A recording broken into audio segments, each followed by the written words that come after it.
You plan on having the baby in Michigan, that's fine. And how are you going to pay for it? And we can move on. Okay. So answer the question, please. Fine. Yeah. So if she can have baby in Michigan, Yeah. fine. Okay. If we can pay for it. But Very if we good. cannot pay for it, then we leave. Okay, very good. Was that your intention when you guys traveled from Nigeria? You knew that, is that right? You knew that that's what was going to happen. Yeah, we knew it. Okay, were you nervous to tell me that? Yeah, because we didn't know what. No problem. Listen, No, they were nervous because they thought that they were in the United States of America. They thought that there was a such thing as enforcement of the laws, enforcement of the rules. They had no idea that this place was just basically open for anyone to come here from anywhere on earth and scam the American people and our money from our tax base. They were nervous because they thought that they were in Germany or in a European nation where they have strict immigration laws. They thought that they were maybe in Colombia, where if you overstay your visa, they will find you wherever you are and they will instantly deport you. There will be no due process. There will not be any court dates. Even a friend of mine, she was just deported from the UK and she's white. She was literally caught for overstaying her visa because she speaks English. She thought that being in England, it was going to be okay. And they literally arrested her and promptly deported her back to LaGuardia in New York. These people can come here from anywhere on earth, and for the last almost 40 years, they're literally allowed to fly pregnant from their country, and then they're given a short-term visa. And what happens when they overstay their visa? Nothing. And if they have a kid, not only will they be allowed to overstay their visa because their child was born here, even if it was conceived in another part of the world, if the child is born in the United States and they're given citizenship because they're born here, birthright citizenship, well, now it's an anchor baby, which basically tethers the parents to the child here in the United States. You know what else that means? They can get on welfare. They do get on welfare, all of them. Which is why Trump recently has announced that he's going to start going after the people that sponsor them. You know, because when you're applying for a visa, you do have a sponsor, and the sponsor says this person is not going to be on welfare. They're not going to be a burden. I'm going to take care of them. I'm going to make sure they have money and they work. And then they just do let them go. They get medical assistance, welfare. They get on Section 8 because they have a child here. Everyone in the world has been able to come here and scam us. And I'm wondering, how can we afford this? Either money basically appears out of thin air and we can afford anything, or I guess we don't have a budget anymore. Anything goes because it doesn't, or we're being taxed way too much. There's no way we should have enough money in our coffers to be able to afford things like thousands of military bases around the world, plus anyone from any country that can get a plane ticket to the United States can fly into the country pregnant, have a kid, get on welfare assistance for the next 18 years, whatever. But our economy and our budget and our government doesn't implode. It doesn't make any sense. When you see that people can literally fly here pregnant from other countries, well, now the question comes up, should a pregnancy screening be a part of the visa process? The answer obviously is yes. Famously, there are women who come here from China. Let's see here, Chinese baby tourism. It's actually a thing. So women can actually fly to the United States pregnant, give birth here, go back to their home country, but their child can return 30, 40 years later and run for office and win and be an American senator, mayor, president, whatever, if they got the votes. What this means is that our system is being used against us. Our Constitution is being used against us. We are not a serious country. Right now, we just had a big thing with the Super Bowl, and they're basically, the message was you shouldn't have any borders because America should be open to all the immigrants. There shouldn't be any borders. We're all just America. Those people don't consider themselves American. They hate America. That's all a diversion to let your borders down so that other people who are your enemies can flood in. But what happens when your enemy sends their offsprings to be born here so that they can always return back whenever they want to? America has to be for Americans. I've never been to another country on earth where their country was for another people from somewhere else. You can say England for the English, Germany for the Germans, China for the Chinese. You can say that anywhere else. But when you say America is supposed to be for the Americans, oh no, immigrants and this, bro, immigrants are everywhere. And if America had a monopoly on the immigrants, and that's why America's so great, well, then us shutting down immigration is us really just spreading the wealth of immigrants. We're sending them to your other countries. You should be grateful. And if this is such an awful racist place, you should be happy to see these people not being allowed here. My proposal is that going forward, a pregnancy test is going to be, you will have to show up with a pregnancy test before you board a plane to come to the United States. And it has to be dated on the same day. If you are positive for pregnancy, you are not allowed to fly into the United States. We can no longer allow pregnant people to come here because they are exploiting our laws. They're exploiting our birthright citizenship rules. And there's no consequences for these women and for these families when they come here, overstay their visa, and there is no enforcement method that's going to go around and find them. Look at us. Look what ICE is doing. We're literally having to take people out of jails. We're barely doing any enforcement in just a few cities. It's not happening the way it should because we don't really have a good system. People keep bringing up, oh, Obama deported millions. Yeah, but he deported 20% of the people he was going after. There's a lot of people we miss because our immigration laws are not strong enough and our enforcement is just not up to date. There's other countries I've been to where you were 10 minutes over. You received a text and an email letting you know you have to vacate the country in X amount of hours or you will be arrested and you'll be banned. So we all know the rules. After 90 days, you book a flight for 1 hour, you fly to another country, and then you come back the next day and then you can start over your 90 days. They don't even have enough respect for us to do that here. And it's not every country. Only certain countries, poor countries, where the average person has an IQ under like 85 under 80. Those are the countries that we have to ban from coming here pregnant because when they come here, they immediately start signing up for our government assistance programs. And if they just had a baby that was born in the United States with an American birth certificate, then we're all screwed and we're all on the hook. And because they don't want the optics of deporting and breaking up families, the mom and the family, they're not going anywhere. And then they're stuck here, permanent dependents. Did you know that? Essentially, that means that the United States provides welfare for all these other countries around the world. They can send their people here on expired visas. They can get over here and they can literally get they can get welfare that comes from your tax base. And then there's going to be people that are going to argue and say, oh no, we shouldn't have, pregnancy screenings for when people fly into the country. But look what happens when you don't. People are literally scamming the system because they're surprised at how lax our system is. Even the people in this video right here, do you know how surprised they were when they were literally allowed to stay in the country and they weren't immediately arrested and promptly deported? Even they were shocked. Let's take a look.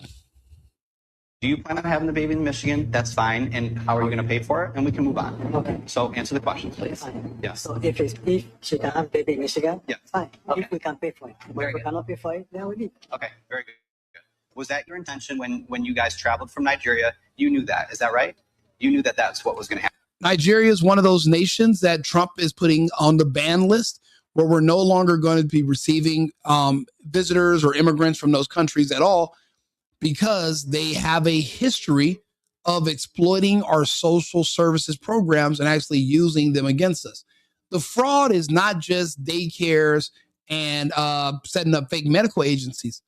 The fraud from these foreigners is all around. And they all have to vote Democrat to receive these benefits. And that's why the Democrats run cover for them. So the best thing we can do is for the security of our nation is we're going to have to add an additional screening to our visa process when it comes to even boarding the planes. You're going to have to make sure you have a negative pregnancy test. Because there are people that fly here to the United States at 8 months pregnant. They're giving birth within a matter of weeks. And they would fly into the United States, give birth, get all their paperwork, and fly back to wherever they're from. Or they just going to stay, and there's nothing you can do about it. Because imagine how bad it's going to look. What are you going to do? Tell Border Patrol to put handcuffs on the baby? And then a bunch of liberal news outlets are going to take pictures of it?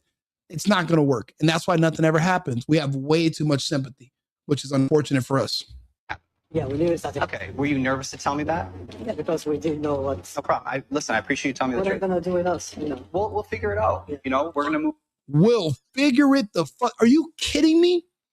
Do you know how many other countries I've lived in where I went through their customs and they were itching for any reason they could to make me turn around and get the hell out of their country? In Canada, if you even ever had a DUI in the United States, they won't even let you in. But here our country is, we know people are scamming us. We know they're doing birth tourism and they're doing the whole anchor baby scam. And we ask these questions at customs. They tell us the truth and say, yeah, we admit we're going to be here to scam you guys and take your welfare money. And we still let them in. Well, then what was the point of even asking them these questions? Matter of fact, what's the point of even having customs? If you're going to find out somebody's doing something like scamming the nation, or they're going to be trying to doing birth tourism, whatever, why even ask them if there's no consequences if you find out that's what they're doing? If they're going to say yes and admit it, what was the purpose? Why even all the smoke and mirrors pretending like there is enforcement and customs and it doesn't matter. They can get away and do whatever they want. So all of this is just a waste of time. If we're not going to be heavy-handed and serious about securing our country with their citizens versus these illegals, if we're not going to be serious about it, then we might as well just let it go. Let it all go. Dissolve everything. Let everybody just fend for themselves. I mean, that's what the left wants anyway. That's what everybody's begging for. And we're humoring them. We're listening to them. Where we let Bad Bunny do that performance yesterday, calling for that. Oh yeah, you should let the whole Central America, South America, let everybody just invade. We can't invade as Americans. We can't just invade their countries and live there because they have immigration laws too, and you will get deported. But yet it's a bad thing when we do it here in the United States. Give me a break. Like I said, there's already documented people from China and other countries that come here just to have babies, and then they go back. But these other people, they're coming here and having kids, and they're just living off of welfare for the foreseeable future. And they just keep having more and more kids. And we have to pay for it. Apparently, we're paying way too much in taxes. Something has to change. This is a shame. In my opinion, we do have to add pregnancy screenings before women can board flights. And if that's too chauvinistic for you or too invasive, find another country to go to. You can't come here anymore. We're going to have to change things. We're going to play this video one more time because this guy asking these questions and not doing anything about it, it just infuriates me. To the next step, we'll figure it out. Do you plan on having the baby in Michigan? That's fine. And how are you going to pay for it? And we can move on. Okay. So answer the questions, please. Yes. And do me a favor. Let me know if you agree or disagree. I do appreciate you guys in the comments. Like the channel, subscribe to the video. Yeah. And there are bills where they can receive $1,000 for birth in the United States. So you get like a separate account. They're not going to say, oh, well, your parents are immigrants, so you don't get it. No, they're going to still give the money to the kids too. It's all scamming away from Americans. Nothing for Americans, everything for everybody else. This is horrific to see this. If she can have baby in Michigan, Yes. fine. Okay. If we can pay for it. If Very we good. cannot pay for it, then we leave. Okay. Very good. Was that your intention when you guys traveled from Nigeria? You knew that. Is that right? You knew that that's what was going to happen. Yeah, we knew it started. Okay. Were you nervous to tell me that? Yeah, because we didn't know what's No problem. I appreciate you telling me the what they're truth. gonna do with us. You know. We'll figure it out. Yeah. We're going to move to the next step. We'll figure it out. Do you plan on having? And nothing was figured out. They figured out that they can make me and you pay for it. Me and you, we had zero sex with these Nigerians, but we have to pay for their kids. Make it make sense. I'm tired of being ripped off. I'm tired of being scammed. Everything is fake. It's all bullshit. If we can't even take care and protect our country, then what good are we? You can go to the poorest Central American countries, South American countries, poor as fuck. But guess what they have? Money for security, money for customs, money where if you're caught overstaying your visa, they will come and find you and deport you. Everybody can do it. But magically here in the United States, we have such a hard time because, well, unfortunately, half of our political system saw these people as also voters because there's no enforcement when you legally vote. Just like there's no enforcement when you come over here and you have children here, but you are doing it on purpose. You came here to scam. Not like you came here 4 months pregnant and just had an early birth. That's not the case. A premature birth, you literally came here on purpose to give birth to a kid so you can live off our welfare system. And then, you know how usually when you go to sign up for welfare, they're going to ask you for the name of the father, but the father doesn't live in the United States. And you can give a fake name or no name, and they're not going to bill it. So there's no chance of ever the government getting that money back. And how is that fair to Americans? Because American men can get put on child support, their lives destroyed, so that these women can get, the government can play daddy and play father, give them money.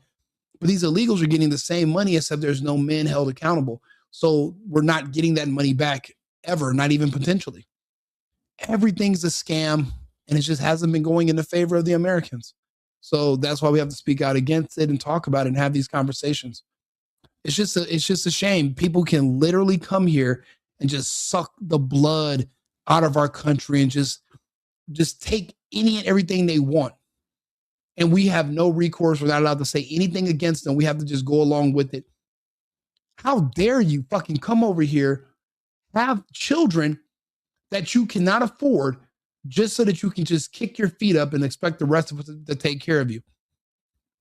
And then because these people are living in their own enclaves of their own people, there's nobody around them to judge them or to look at them and say, maybe you should get a job. And they can kind of keep going with different scams.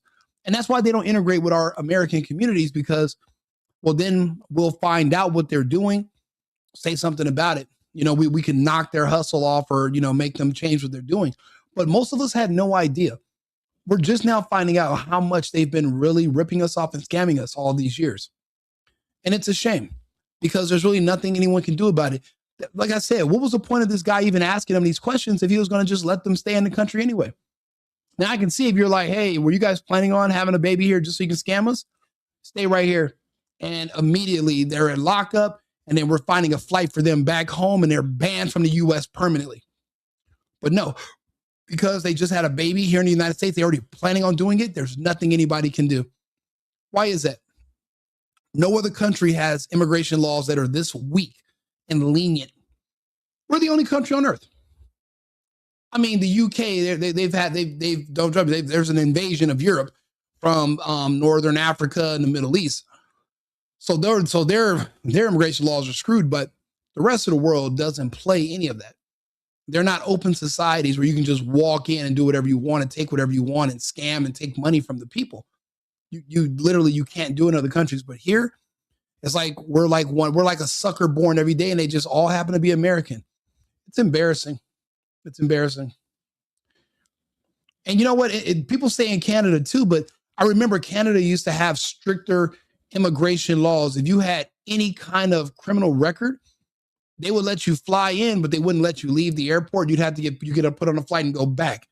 But now, because you guys are under the World Economic Forum, same as Europe, they've penetrated your cabinets, they've changed the laws, and they're basically just flooding your country with, it's an invasion of the people they control. The World Economic Forum, they control the Northern African people, Middle Eastern people. They can control those populations, and they can just overwhelm you and take your country, which is what they've done in Canada, the UK, France. I mean, Spain. I remember when I first went, I was living in Europe maybe 8 years ago.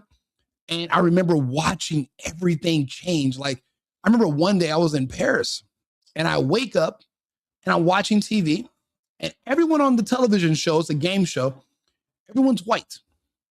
And I live by the Palais Royal. So I'm in kind of like by the Royal Palace in Paris. And I remember leaving my hotel, and I walk outside, and it looks like you're in Compton or Atlanta. There's like a barber shop right there with like different types of hairstyles for haircuts, and everyone's black. I couldn't find 2 white Parisians for the whole day. No, there was none. Just everyone was either black or Arab. And then I'm walking down the street and I'm in Chinatown. I'm like, where am I? But if you look at the television, everyone was white. But when you go out into the streets, there are no more white people, no more natives. And you start looking at the fact that these places are being overran, their governments are being dissolved, their laws are being removed, they're being conquered. But here in the United States, it's just a little bit more difficult because, well, for one, we have this thing called the First Amendment, which is what I'm exercising right now, and I can talk about it. If you're in France, if you have this conversation, you'll be arrested. If you're in the UK and you have this conversation, you'll be arrested. Germany, they're knocking on your door. The Australians, they're kicking in your door. If you're just having a basic, regular, tame conversation about the lack of immigration enforcement, just having this conversation, you're subject to arrest. So that's the difference between us in the United States. We can talk about it, people get aware of it, and there's always a chance that the Second Amendment is going to come out to play. So that's another thing that kind of that saves us. But think about it: when they're trying to get these other countries to invade us, these other countries are full of people that don't believe in the First or the Second Amendment. So they're here and they're supporting laws to try to penalize our speech and to remove the guns from our population. Not because they love us, but because they hate us. They want to overrun our country. They want to overrun us. Why do you think all the hate is always directed towards white people? It's not spread out equally over everyone. They specifically hate white Christians because they see white Christians as being the only solid foundation holding up the Constitution of the United States. And if they can just get rid of the white, strong, white Christian man and his family, then the Constitution is no more than just toilet paper. So you actively have people that are born in the United States now, because we've been letting everyone come in, that are literally here trying to do what they can to chip away at the foundation which holds up our Constitution. They want this country gone. I mean, we're all that's left. There's no free speech anywhere else. There's no right to bear arms. There's none of this. None of it. This is it. And I didn't think this was the case 6-7 years ago. And I'm living abroad. I remember I lived in Amsterdam and I was talking to some people. I was at this dinner and I was talking about how I really enjoy. I had been living in Europe for like a year at the time, and on and off. And I'm telling them how much I love it here and how it's more free than I thought it was. And yeah, you guys don't have guns, but you guys have free speech. You guys can travel. Yeah, it's a little bit complicated because we're all using the euro now, but we used to have francs and Deutschmarks, but that's fine. It's all a part of the EU. And I thought that the United States was not really that special. I thought everybody had everything you could do in the US, you could do anywhere else. Until March 15th, 2020. I actually had a flight back to Germany, but I was in Los Angeles and they canceled my flight. And over the next 6 months, I watched my friends in Australia and France and the UK and Germany. I watched their governments put the living boot up their asses and into their mouths. There's people in Melbourne, Australia. I remember when they raided the building they lived in, saying that there was some kind of outbreak. I still haven't heard from my friends in Melbourne, Australia. It's been 4 years now. I still can't reach them. No internet, no social media, no nothing. Just because Australia is an island and there was no one allowed in, no one allowed out, and there was nothing anyone can do about it. When Dan Andrews put the boot down and told the Australians, you're fucked, it was over. And that's when I started. But I'm here in the United States. I'm driving around, have a gun, and I'm able to go to parties and go drink and go have a good time. Yes, everything in LA closed for 3.5 years. And guess what I did? I drove to the next state. I drove to Arizona. And when Governor Doug Ducey, he lost control fighting against the left, and he was forced in Arizona to shut down for about a month, I went to Vegas. Stayed in Vegas for a few months, and then one day I go down to throw craps at the craps table, and they asked me to put a mask on. I don't wear masks. And I'm like, I thought you guys would hate for someone who looks like me to walk down here with a mask on to a casino table full of money. They wanted to play the game too, and I said, you know what? Vegas is dead. If you guys play this scamdemic fake virus, oh, we're afraid of the air. If you guys want to play that game here in Vegas, you're never going to recover and you're done. I said that back in 2021. I never went back to Vegas, I don't think, since 2022. I don't think I've been back to Vegas. That was it. And now you're looking at everything crumble. Los Angeles crumble. These cities are never really going to recover from the lockdowns that were completely unnecessary. They just wanted to make sure everybody took these shots. And guess what? Once you die from the shots, the people that they're importing in, they never took the vaccines. They didn't take them. So they're your replacements. And they're literally allowed. Think about it. That's why there's no enforcement. That's why anything goes. There's no more rules at all. But I mean, I say all that to say, seeing the difference between how the rest of the world treated its people during the lockdown versus how the United States did, the only fascistic places I saw in the US were blue states, like California, when they implemented the vaccine passport, where I have to basically consent to an experimental, permanent, irreversible medical procedure, or I couldn't go into a barbershop to get my hair cut. I couldn't walk into a supermarket. I couldn't go to Whole Foods and get my latte or whatever the hell they were holding back. And luckily for me, I own a company. I'm fortunate. I'm a lucky guy, right? So I was able just to, pack up my dogs and get the hell out of Dodge. But a lot of people stayed. They didn't have a choice. But life's a choice. Slavery's a choice. We're not saying you had good choices. You could have chose death, but it's still a choice. I'm not saying the choices are always great. You can choose to lose your job or you can keep your job. It's still a choice. They threaten you. You tell them, make good on your threat and fire me. You didn't have to do it. And now those jobs are being open anyway because the people that took them are dying. I don't know if you guys follow me on social media, on my Instagram or whatever, but right-wing Rico or Rico Limbaugh, I share the deaths every single day. Everybody's dying, mainly the men, because whatever they injected into you all was testosterone reactive. I do all the breakdown of all the data. Just so you know, we're entering year 5. Welcome. We don't know what this thing does inside your body after 5 years. We don't know how long. We don't know what it does after 6 years or, what is it? 92 months. We don't know. We're going to find out. We are finding out though, the cancer, the clots, the heart attacks, we're seeing it all happen. The point is, we had options here in the United States. Some of us believe in the Constitution. A lot of people didn't. If you knew the Constitution stood for you, then you would stand for the Constitution. But if you didn't believe in the Constitution, then whatever your job told you or whatever Fauci told you or Kamala told you to do on the news, you said you felt obligated to do it and you did it. So now they've literally opened up our borders, but it's still happening. Yeah, a lot of this is being shut down.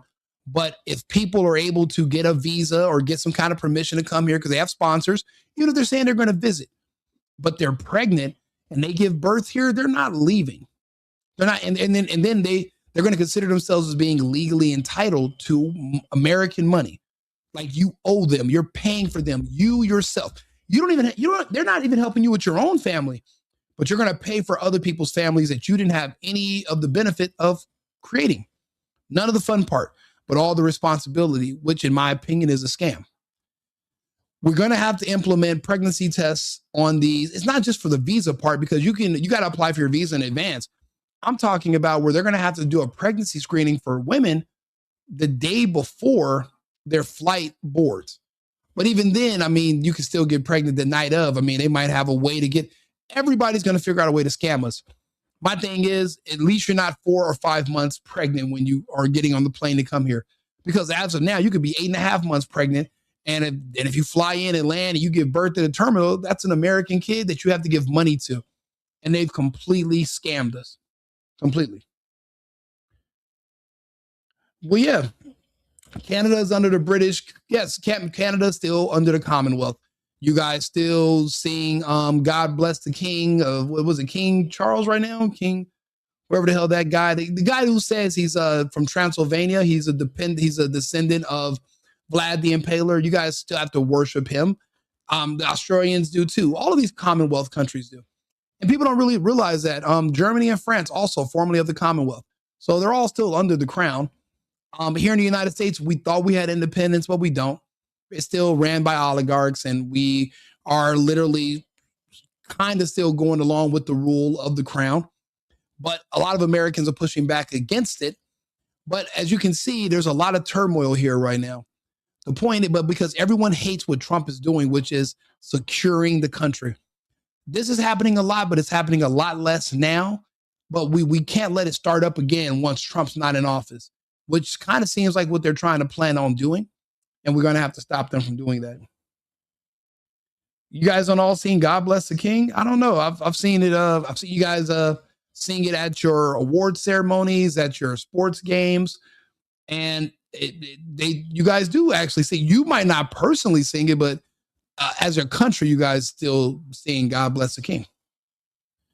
Let's see here. Citizenship is actually tied to who your parents are of citizen. That's only true for, actually, that's true. But if your kid is born here and your parents are not citizens, then your child will still be an American citizen. And that's how you have all these people that are like, my parents have been deported. They've been here 30 years. Well, yeah, they had an anchor baby 30 years ago. That was you. And they didn't want to deport the parents and have the kid here. So they left your family alone. Now we're saying to hell with all that. You guys still got to go. And now everybody wants to boo-hoo. But within that 30 years, your parents, in my opinion, are pieces of shit because they didn't even have enough respect for this country, which gave them 30 years and everything they have. They didn't have enough respect for us to go through the process on becoming a citizen. Most of them, I'll be honest, most of them didn't even care to learn the language. That's how much they don't give a fuck about this country. Most of them still hold on to where they're from. That's their culture. That's their heritage. They even wave their foreign flags while they're here in the United States because that's where their loyalty lies. So of course they didn't denounce their old citizenship and go for American citizenship. Of course they didn't. Why would they? They don't love this place. They don't like it. This place is a hustle. This place is a job. People come here to get money and then they leave. They don't love this place. They see this as an opportunity. But the rest of us see this as home. And I don't like the fact that people can just barge into my house, take silverware, take the plates, and just give us the finger and walk out and just come back whenever they want, just steal, just take. I just don't like it. Yeah, they do sing it at some ceremony. They sing it at ceremonies in all these countries. God Bless the King is a real song. And you can't say they don't sing it at all. Like I said, I'm not saying that when you get up in the morning and you make your cereal, you go doon, doon, doon, doon, God bless. I'm not saying that. I'm saying that your state department and your official government buildings, when your flag has a small British flag on it, or it's a resemblance of the British flag, you guys will do sing God Bless the King. You're under the Commonwealth. And they say it's mainly ceremonial, but there still is it's a power structure like a king that's over your nation. Yeah, that's how it feels. We don't sing it at games or religion. You know what's, again, I've seen it at hockey games. I've seen people sing God Bless the Kings, the King. I mean, when I used to live in Canada, I used to live in Toronto. I've been to British Columbia. I mean, I've been to Vancouver, been to Saskatchewan, Regina, been to Edmonton, Calgary, all the way to Alberta, to Thunder Bay. I've been all over different parts of Canada. And in some places, the real Canadians, not these newcomers, not the Somalians, not the Chinese, the actual Canadians, yeah, that's a part of the culture. Not saying they get on their knees and they grovel and they say, oh my God, Toodles, would you like a spot? They're not doing all of that. They're not that washed with the Brits, but they still have to respect the crown. Here in the United States, we have no idea what the crown even means at all. We don't care. And that's the thing. This whole asshole New Yorker type attitude that Americans used to have, it's making a resurgence. If you see what happened yesterday with the TPUSA, doing our own separate Super Bowl show to just say fuck you to the regular Super Bowl show, and it was a ridiculously massive success. Because what that means is that 30 million people sought out another alternative and left the Super Bowl. And you got to think about it. They're counting all the different places that have a contract or a license to play the football, the Super Bowl, in their restaurants, their clubs, their bars. People literally turned that off and went to go watch an alternative show. So, but everybody else didn't have a choice. They were just kind of stuck watching it because they were already in one place. If they didn't change the channel, then they had to. And they still did the same numbers or less than Michael Jackson did at the very first halftime show performance, which means this was an abysmal failure. It was idiotic. But I'm actually going to do another. We're going to go live and talk about that in a little while. Seems like the UK, France, Germany have become Islamic. Absolutely. You know what's crazy? So I've lived in Germany the majority of the time. I lived in Europe. Everything in Germany is Turkish. You know what we eat every goddamn day? Lahmacun and Döner. We very, very seldom eat Brostwurst or, you know, I mean, we drink beach burger, we drink beer, but everything is Turkish. So basically the way, if you're in California, how we have Mexicans, if you're in Germany, the Turkish are the Mexicans of Eastern Europe. Like they just spread and go everywhere.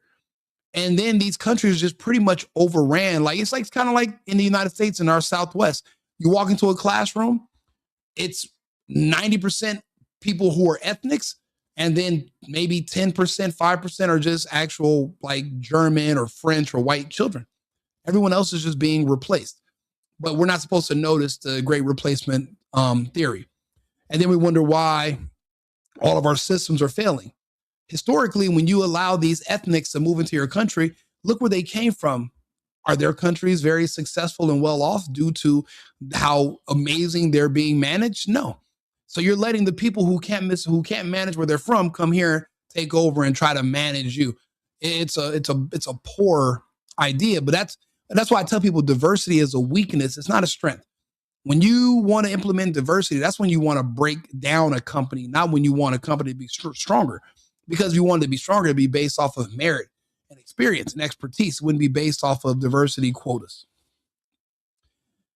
Yeah, God does have a plan for us all. Hopefully God has a plan where we're not going to let anchor babies be born here in the United States from mothers that are 8 months pregnant. Hopefully, even if you're 8 months, 7 months, or you're 2 months, 1 month pregnant, and you do a pregnancy screening, if it comes back positive, you're not allowed to board to the United States. And we're going to eventually have to do that. And honestly, why is it going to take Trump? No one else is going to have this idea. I have to become a politician. I have to run for office. Everyone should literally be on the same page about this. I shouldn't be the only one making this suggestion. And if you agree with the suggestion, do me a favor, like my videos, subscribe to the channel. I have these conversations all the time, but it's important. I don't understand when everything went the other way. When did everybody just become so charitable? Because every time I look around, everyone's doors are locked on their homes. So they're not willing to share what's in their house with everybody, but they want the rest of us to share everything with other people. People that have no interest in helping us replenish it or make it back. It doesn't add up. It doesn't add up. I can't tell a person for trying for a better life. I mean, what do you mean? What makes you think that their life's going to be better here than where they're at? Just because they say that. Don't forget, people are scamming you. See, these people are leaving countries that have millions of people who are not leaving. If there's a will, there's a way. The United States is not a job. You can't come here because you're trying to get a raise and you want to get a better life. That's not what this is for. There are people that actually live here that are a part of this system who have built it, whose families died creating this system here. When you come from these other countries, you bring your bad habits with you. It's just like when people from California moved to Texas and you started thinking Texas was purple because all these liberals that they flee California's policies and they bring the same things here. You know, it's embarrassing, but I tell people my family's from Cuba. My grandparents were capitalists. They hated communists. They had a son, my father. My father got here and he literally used to expound communist views about things like, oh, well, they're building spaceships in NASA, but they're not feeding people. And it's like, we'll feed them for how long, Dad? When are these people going to feed themselves? And matter of fact, if you're just giving away free food to everybody, then why should anybody have to pay? Matter of fact, if everything's free, then why is anybody going to go to work? See, that's what people, when they have these weird ideologies and this communist ideology, they pretend that they're being virtuous, but they're really just trying to help tear down things. They're not trying to help build things up because it's unsustainable what you're asking. See, that's the thing about when people wear these shirts that say freedom, they don't understand. It means freedom doesn't mean probably what you're thinking it means. What do people even think freedom means? Oh, I'm free to just, run up and down the street butt naked and dress like a penguin and just, dance. And it's like, no. Freedom means you have a responsibility to take care of yourself and your family, as if you're free to. That's what comes with freedom, is personal responsibility, not so that you can be dependent on the government. Then that's not free. Now that's slavery. You're a dependent. So it's different. If you're depending on someone else to feed you and give you housing, that's not freedom. That's the opposite. And you start looking around, like how many people really are here now in our republic that believe in freedom versus how many people want to be communists and be taken care of. Now, when you have these people that are coming from these other countries, they're not coming here to work. Not all of them. And even the ones that come here on those visas, they can ditch the visa and they're not going to be deported, and they can just get on welfare. And there's not a goddamn thing neither one of us can do about it. But that's supposed to be fair. So that's their better life. If your better life is going to come at my personal financial expense, then, you and your life can go to hell. It makes me know it's inconsequential to myself. As an American, the bottom line of myself and my family is paramount. You cannot just sit around and worry about what's going to happen or worry about everyone else. You're not their priority. Siphoning the funds from your country and your resources and sending them abroad, they're not worried about you. They're not circulating money in your community. They're sending it to wherever they're from. They're robbing you. So you got to make being an American a priority. You got to make your own family, your own self a priority. You think you're a good person because, I want to give all these people all my money, but you really don't, because you won't let any of them come live with you. You're locking your door at night. You lock your car when you get out of it because you don't trust these people. But you want the rest of us to be stuck with them and pay for them, and you want to invite them in at my expense. You can go all the way to hell with that. I'm not going to support it. I'm not going to pull punches and pretend it makes sense. We're not allowing people to come here. We're going to have pregnancy tests that are mandatory when they're booking their flights to come here to the United States. We should be mad at the government, and we are. And that's why we elected Trump. He's a bull in a china shop. Think about it. Our entire government, deep state apparatus, they hate Trump more than anything on earth. They all do. They all hate Trump. So yeah, that's proof that our government hates us, because the one man that's actually trying to look out for us and do things in our benefits, the government hates, because now they're losing their control over the people. What you don't understand is that these people don't hate Trump.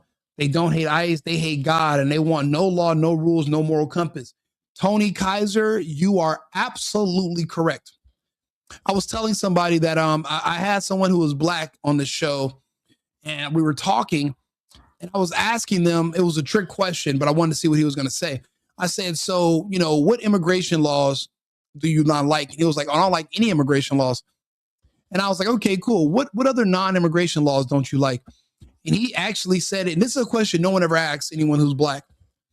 He said, well, I don't like any laws. I think all laws are racist. And then he proceeded to talk about how the Nazis used to have laws.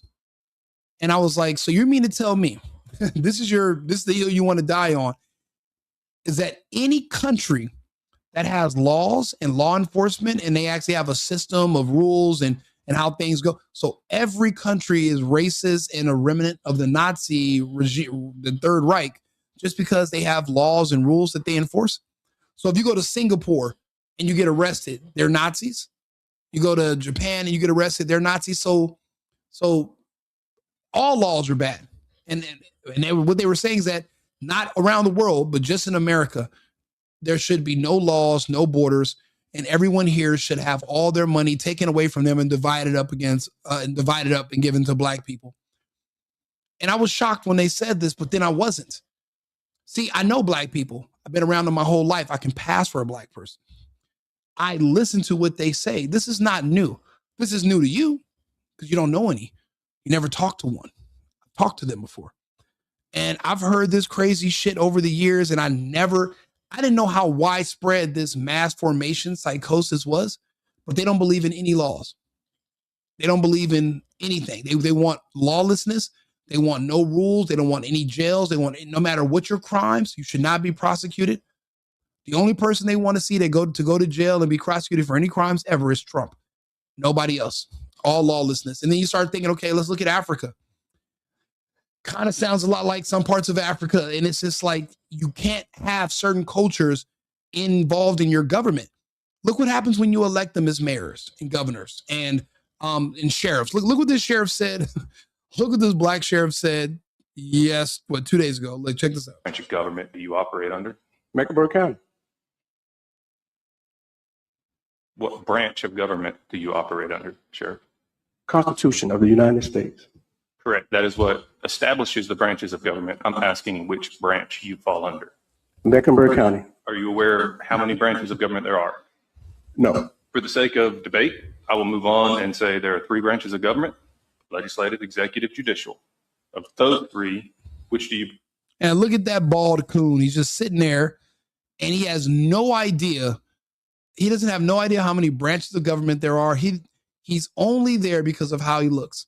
He's only there because shallow people and insecure people said that they need more diversity and we need to hire him based on his appearance and not on his merits, his expertise, or his know-how, which is why our cities have failed and been failing for so long, because no one wants to talk about it because they're afraid of being criticized. So I talk about it. This should be embarrassing to them, but it's not, because you can't shame the shameless. You know, remember, offended by everything, ashamed of nothing. He doesn't care. He's just sitting there with a smile on his face because he's like a blonde bimbo. Like, you're supposed to be dumb. It's fun to be dumb when you're them. You're not supposed to know anything. So that's why it's dangerous to put them in power. So I feel like that about foreigners as well. It's like, why would you hire people or let people get elected who they were born and groomed to hate everything about our country and our system? But they won't go to another country that they think is better because their goal in life is to burn down this one. They won't go somewhere else that they agree more ideologically with their way of life.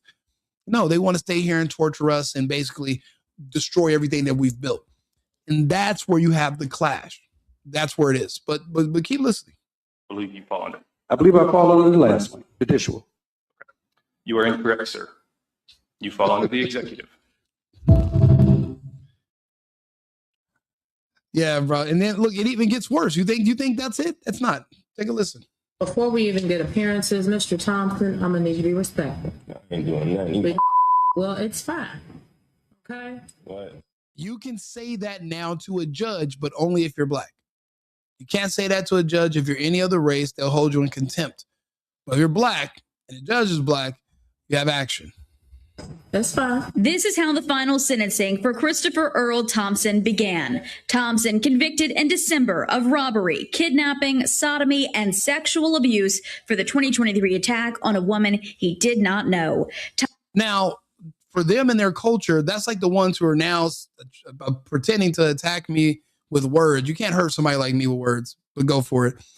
Those are the ones who are like him. They think that all of these charges should not be crimes if you're black. There shouldn't be any laws for anybody who's black.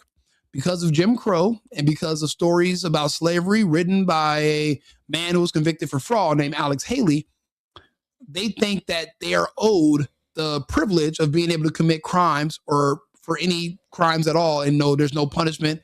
They don't believe, it's not just immigration laws.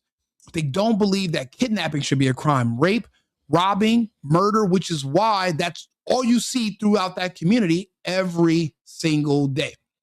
And then they're shocked when someone's there to arrest them. Again, birthright citizenship must be revoked. And that's why I talk about it every episode. Past a certain amount of, depending on what kind of crimes you commit, you must be removed from the country and banned here permanently to make this country great. Because I don't think that locking these people up for, X amount of years and eventually letting them out, it hasn't worked. See, it's 2026, right? So we have 30, 40, 50, 60, 70 years of trying things other ways, and we've seen that they have yielded no positive results. So we have to do things differently now. Again, the people that are making certain comments, they don't believe that any of these should be crimes. So do you really take people like that seriously? People who don't believe in laws at all? The answer should be no. You shouldn't even pay attention to people who don't believe in laws. The same people that don't want immigration laws, they also don't want kidnapping, rape, and robbing to be a crime also. And that's why when they do these interviews on the street, they'll ask them, and these people will be afraid to say that, yeah, you should go to jail for raping something. They don't care. The only person they think about it. We're all reading the Epstein files together. I did some videos about it the other day. They're talking about how kids, and they do something called eating jerky, where basically they cook and eat children, and then they preserve their flesh in these bags, and then they put them in the refrigerator. And some people, now there are diseases you get from eating human flesh and drinking human blood. That's why I said I don't think all of us are the same type. I don't think all of us are humans, because they're not sick from this. And think about it. There's 2,700 different varieties of termites on Earth. Every species has subphylums and different variations. But yet when we see humans, we think because we look similar that we're all the same. We're not. So that's why it's not even really cannibalism, because, well, cannibalism when there's two humans eating one another. If one of us is not human, but we just look similar, then it's not cannibalism. So again, when you're looking at what's happening with the Epstein stuff, the only person they care about is Trump. If you look at these comments, these people are all just Trump derangement syndrome. Everything's white supremacy. They said that arresting someone for kidnapping and rape is white supremacy. Arresting someone who robs women at gunpoint and beats them or kills them, that's white supremacy to arrest them. Can you really take these people seriously? And the answer is no, you shouldn't. But look at this judge. Look what happens. Thompson, in a ski mask, abducted her in her own car, drove her to a school parking lot, and forced her to perform horrific sexual acts on him at gunpoint. He then drove to an ATM, robbed her, and drove back to the school to sexually assault her again. This was, like I said during the trial, every woman's worst nightmare. That's the prosecutor asking the judge to uphold the jury's recommendation that Thompson serve 65 years for those crimes. All of these DEI elected judges, mayors, I don't care who they are, they all must be removed. There's not one of them that is America first, pushing an America first agenda, which is focusing on protecting them. They're all seeing an opening right now where they can literally burn this place to the ground, and they're taking it, and they don't care. These people are so psychotic. They'll burn down a house that they're locked inside of also. So that's what you're seeing right here in the United States. It's happening around us. Listen to this is a prosecutor who usually the prosecutor and the judge are like this. This prosecutor is begging the judge to please don't let this criminal, don't go light on this criminal. Do you hear what this person did? Kidnapped, robbed, raped, and made him go to an ATM, then brought her back, raped again. All this is happening, and the judge is sitting there contemplating, how can I let this brother out because he wasn't given resources? Like, these are the type of people that are telling you, yes, open up the border. Yes, let people give birth here. They want to see this country buckle.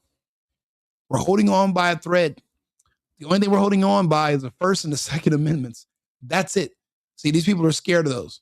They're scared. They know that we're armed, and they know they push a little bit too hard. We're going to push back, and then it's over. The beautiful thing is a man named Epstein came along and created a vaccine that is depleting their numbers on the left at astounding rates. So a lot of these issues we're having, a lot of the race stuff, these are things of the past pretty soon. So there is a light at the end of the tunnel. But had it not been for Epstein and Biden and Harris convincing all of those people, all the DEI, BLM people to take those injections, well, then we'd have an army on our hands that we'd have to fight here on the streets of the United States. Luckily, those numbers are being cut down from the vaccine daily. So it's mitigating the threat from that community.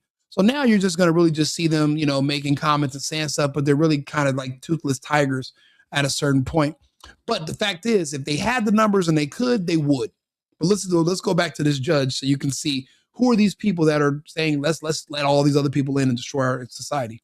She asked the judge to also consider his conduct, which is in the record as vile, expletive-filled outburst in court we cannot air on TV. But Judge Davis, the one she doesn't believe should be spent Before we even get a on TV. But Judge Davis thought the jury's recommendation was too long. She feels he hasn't mentally matured yet and never had a real shot at getting any help early in life. So now, basically, the same way these judges who are activists are trying to stop Trump from getting rid of the illegal criminals because those are their voters, these other judges are like, wait a minute, we can't let them keep arresting criminal black people because those are also our voters. This is our black army, which is a combination of all these people that consider themselves marginalized, that are trying to come together against white people. I'm actually doing a video about it next, about what's his name, John Woo, talking about this group. This is what I mean. There's an actual army that had been built all the way around us conservatives and people who are patriotic, and Americans. And they don't want to get rid of these people and send them to prison forever because they want them on the streets. They need them in their army, but also they need their votes.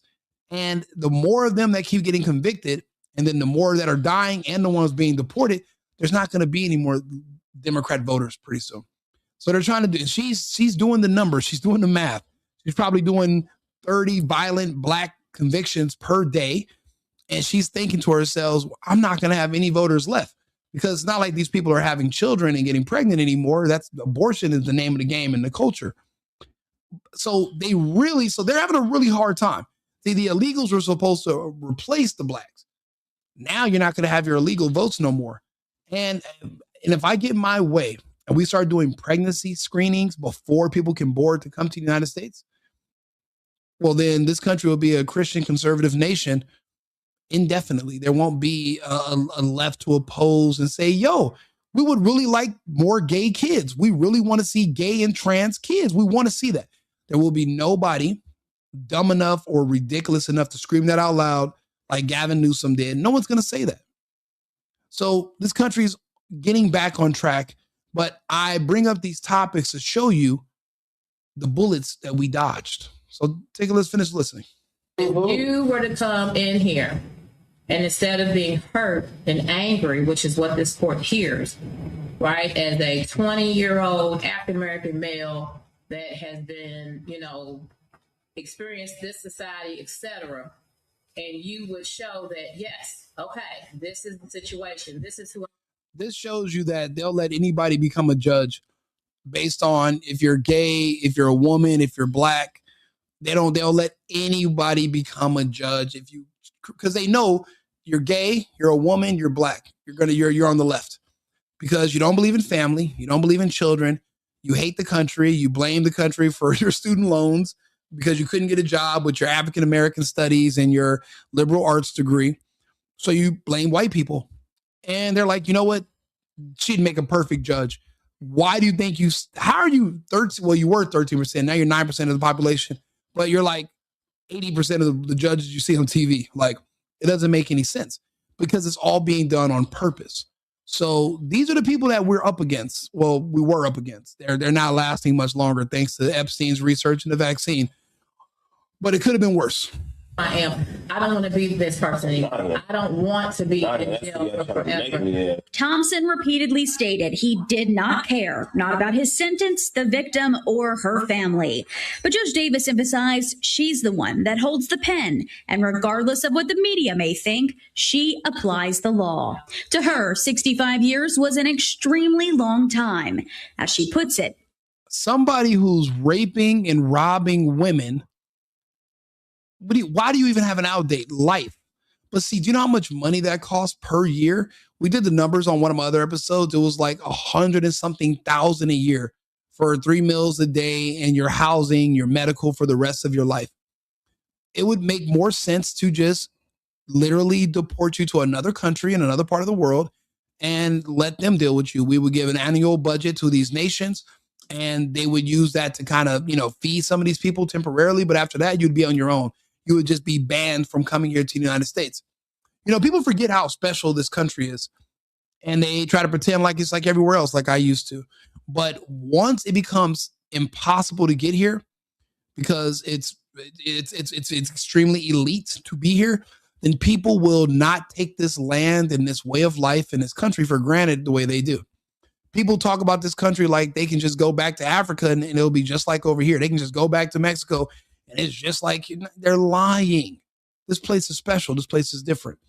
So you got to keep that in mind. This is why we must ban people and make this a privilege to live here again. It's not a right. It's a privilege to be in the United States. And people forgot that, unfortunately. One she doesn't believe should be spent entirely behind bars. This court does not believe that Mr. Thompson, if given the resources that he can get while incarcerated, is beyond being rehabilitated. Thompson. You're going to rehabilitate somebody who was raping and robbing women at gunpoint? Do you know what type of monster that is? And what do you think they're going to do? Put a sweater around his neck and go golfing once he gets out? This isn't, where you basically trumped up charges for marijuana possession or he was selling drugs. And no, this was an actual monster, armed rape. Are you kidding me? You think this person's going to be rehabilitated? It's laughable. But let this be a J6 protester with a trespassing charge, then this black lady would have fucking gave him 1,000 years. And that's why I'm telling you, this is a scam. They all must be removed, or we lose everything in this country. We got two choices. Was sentenced to 30 years in prison, less than half of what a jury of his peers believed he should have received. Now, in a liberal jurisdiction like Louisville, Kentucky, after an appeal and after, going through all the different programs, that 32 years will end up being maybe 16 years, maybe 12 years with good behavior. And then this person is back out free, still relatively young, and able to re-offend again. That's why do you think so many people are being killed or dying or whatever? And it's always somebody who's a repeat offender that should have never been released in the first place. People who have been arrested 40, 50 times. After your fifth arrest, you should have been deported. Even if you were born in the United States, past a certain amount of violent crime convictions or the type of crimes you're committing, your citizenship should be eligible to be revoked. You should be able to be deported. We are going to eventually get there. That's how it works in other countries as well. They're not just caning people. They're literally ban you so you'll never be able to come back. Imagine what type of country we would live in if people knew that not only would they be arrested and they'll go to jail, but once their prison sentence is up, they'll lose their American citizenship and be banished from the country and kicked out, and they can never come back. Do you know how fast that would change the behavior of citizens here? It would change them overnight, because these people talk a lot of shit about the United States, but they're deathly afraid of leaving it. They'd rather go to prison and forever than leave the United States. We see that every day. Yeah, we send them to North Korea. We could send them to South Sudan. I know the Trump administration created a relationship with the Sudanese to send people who are being deported there who their home countries won't take them in. And I'll be honest, a lot of these countries do not want these people back because they cleared out their prisons in the first place and sent them here under Joe Biden. So you're not going to take back your mentally ill and your rapists and murderers. So they're saying, we're not taking them back. You can't bring them here. So we're having to find other countries who will take them. I'll be honest with you. If you're watching what's going on in the United States with the Black Americans, people are like, well, where are you going to deport them because they were born here? It doesn't matter where you were born. But no countries are going to accept them. We're going to have to pay countries in Africa to allow them to land there, but they're not going to be welcomed because everyone can see the harm and the danger and the destruction they caused in the United States the past 100 years. This judge is a perfect example of the harm and danger one group has caused. Literally, they created an entire lockdown for the entire world just to give this judge's group an injection that kills them specifically. It kills other people, but just not like the way it's killing them. But it was all done for a reason. We really didn't have a choice if you think about it. I mean, we can go over the numbers, we can go over the statistics, or we can just turn on Twitter for about 10 minutes. You can figure out why the vaccine and why Epstein, and then we're justified. I mean, if you're doing the math on how much charity, not only are they dangerous, but they demand charity around the world. Every organization is trying to feed them. So nowhere on earth can they feed themselves. It's problematic for any civilized nation's budget, you know. And sometimes you got to stop the bleeding. You might just got to cut off the limb and just, you know, take it as a loss. They did the numbers. Anybody can do the numbers. Everybody just didn't have the they just didn't have the testicular fortitude to go through with it. That's why he said in that email, I hope we can pull it off. And they did. But this is why they had to. In response, Commonwealth's attorney Dorena Weather said she was disappointed with the ruling, saying, quote, as prosecutors, our responsibility is to take to trial and present before the jury cases like these, where dangerous individuals pose a severe threat to the community and as a result need to be removed from it for as long. Do you see? It's not just me. See, I'm just taking it a little bit forward so that people here in the United States, actual patriots, actual Americans, well, we have something to look forward to. See, I don't make these videos because I expect to make a lot of money off of super chats and you know, ad revenue. That's not what I'm doing this for. I already work. I work. I make these videos because in the future, if I'm going to be needed to run in certain places, because certain places are going to need me more than others to help clean things up. So instead of me going on the campaign trail, right, and talking to people and basically just adjusting adjusting what I'm saying per whoever I'm trying to appeal to, I make thousands of these videos talking about my stances on every subject, because this is kind of like my you know, when you're going for a job and you're like, oh, this is my auditioning reel. I'm auditioning now for the public. And everyone knows where I'm standing on every topic. And if I'm in charge, or if I'm anywhere near a position to influence anything, you know where I'm going with it. But it's not just me. Look what the prosecutor said. The prosecutor says, as prosecutors, our responsibility is to take to trial and present before the jury cases like these, where dangerous individuals who pose a severe threat to the community and as a result need to be removed from it. I look at the United States as my community, the country as my community, Americans as my neighbors. I don't see separation between cities and states. I would like to see us all under the Fed. I would like California and the West Coast to come back under the umbrella, even if we have to bring them back in, which it sounds like we're going to have to. The way we brought the Memphis back and DC. These are places that we had lost control over. And you see what we're doing in Minnesota. We're taking some of these places back forcefully. If we do this right, we can bring the entire country back under one umbrella, because united we stand. However, there are certain elements that we can no longer coexist with. There are people who think that that sexual access to children should be legal. A lot of those people are called Californians. They passed a bill in California, Senate Bill 145, which basically sets up a layer of protection for pedophiles, because the real punishment is not when you get caught being a pedophile and you go to jail. The real punishment is when you get out, you have to register on that sex offenders list, and you can't work and you can't get housing. That's the real punishment. But they've removed it in California because of Bill SB 145. That bill was gaining a lot of prominence and moving its way east into other states. Trump and Charlie Kirk famously started talking about it. That's when everyone lost their mind. They said, we're losing our rights. What rights did you lose? Well, we had the right to we had access to children under Biden, and no one would say nothing. No one was being prosecuted. Trump comes back in office. Now they're making pedophilia a crime again. They're not affirming it as a sexuality, which should be protected under the LGTB LMNOP. There are certain people that I as an American, I can't coexist with. I can't coexist with those people neither. I can't.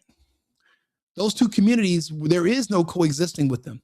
We've had 40 years, 50 years to kind of study and analyze the results. They've all been negative. It's a net negative for the country. Going forward, watching my videos, seeing my stance on things, not being embarrassed or ashamed to have these open conversations with people because of the shock value. That's, I'm out yesterday with some guys, and I'm doing a show. There's a show with these people here in Arizona, because I'm in Arizona still. And me and these other guys that are, they all have like podcasts, have like their own shows. And we were having a conversation. I'm talking like 20 seconds in, everyone's eyes are just bugged out because they're just surprised at my conversation. But there's nothing I'm saying that's outlandish that doesn't make sense. And it just shows you how we've been just cucked for so long that even the most basic common sense topics have been off limits and taboo, where no one wanted to speak about them. And I address them head on. Again, I'm not going to win any popularity contests because of my stances, but I'm accurate. So it's, you got to choose which one you're going to go with. But again, there's just, like I said, there's two communities we're not going to be able to coexist with. And those two communities are the ones who are advocating for bringing in the illegals, opening the borders, letting people just come and get on welfare and drain our system because they want to collapse this country. Just the same way Cameron Diaz didn't mind crashing that car with Tom Cruise in it, even though she's in it too. They'll slice, not even their nose, they'll slice their nose off and pluck their own eyes out just to spite their face. Just because they hate Trump. These people are deranged. So we have to keep in mind who we're dealing with, our target audiences, and we have to see where this is going to go in the future. But again, this is so that other patriots know that there is hope. I'm not the only one with my views. We're on the horizon. There's something to look forward to tomorrow. It's not going to get worse. It's going to get better. Better for us. It's America first and Americans first. It's Americans first and it's Americans only. We are our own separate community and we can't coexist with these people because, like these prosecutors are saying, a lot of these people have to be removed from the community to protect the community. That's just the way it goes. Yeah, help them. Listen, my family's from Cuba. I have to remind people I haven't been Cuban in years. I'm an American. If I want to be Cuban, I'd go back to fucking Cuba. Everything you want to put in front of American, go there and go live. Bye. I'm not even with all the, I'm Cuban American. No. I haven't made, if I was Cuban, I'd have to go back to Cuba. What am I doing over here? I'd be over there right now, sipping a mojito with a flower in my hat, dancing the salsa as I drink government cheese for dinner. What kind of life is that? My family did a lot so that we can come over here and become citizens. Not to take it for granted, not to disrespect the system, but to appreciate it. And just like when I lived in other countries, if I didn't like their system, I changed countries. I didn't try to change the country. I didn't go out there and try to fight the law enforcement. I just changed the country that I'm living in, reside somewhere else. And people should be this, they should do the same too. Instead of trying to train people how to fight ICE and fight the police, why not train them on how to get a passport and repatriate themselves and drop their American citizenship and go live in a country that's more ideologically inclined with your beliefs? You're not entitled just to stay where you were born. Move around. What do you think migration is? That's what we do as humans.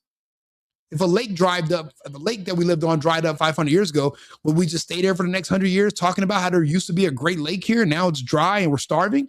No, we would move and find greener pastures.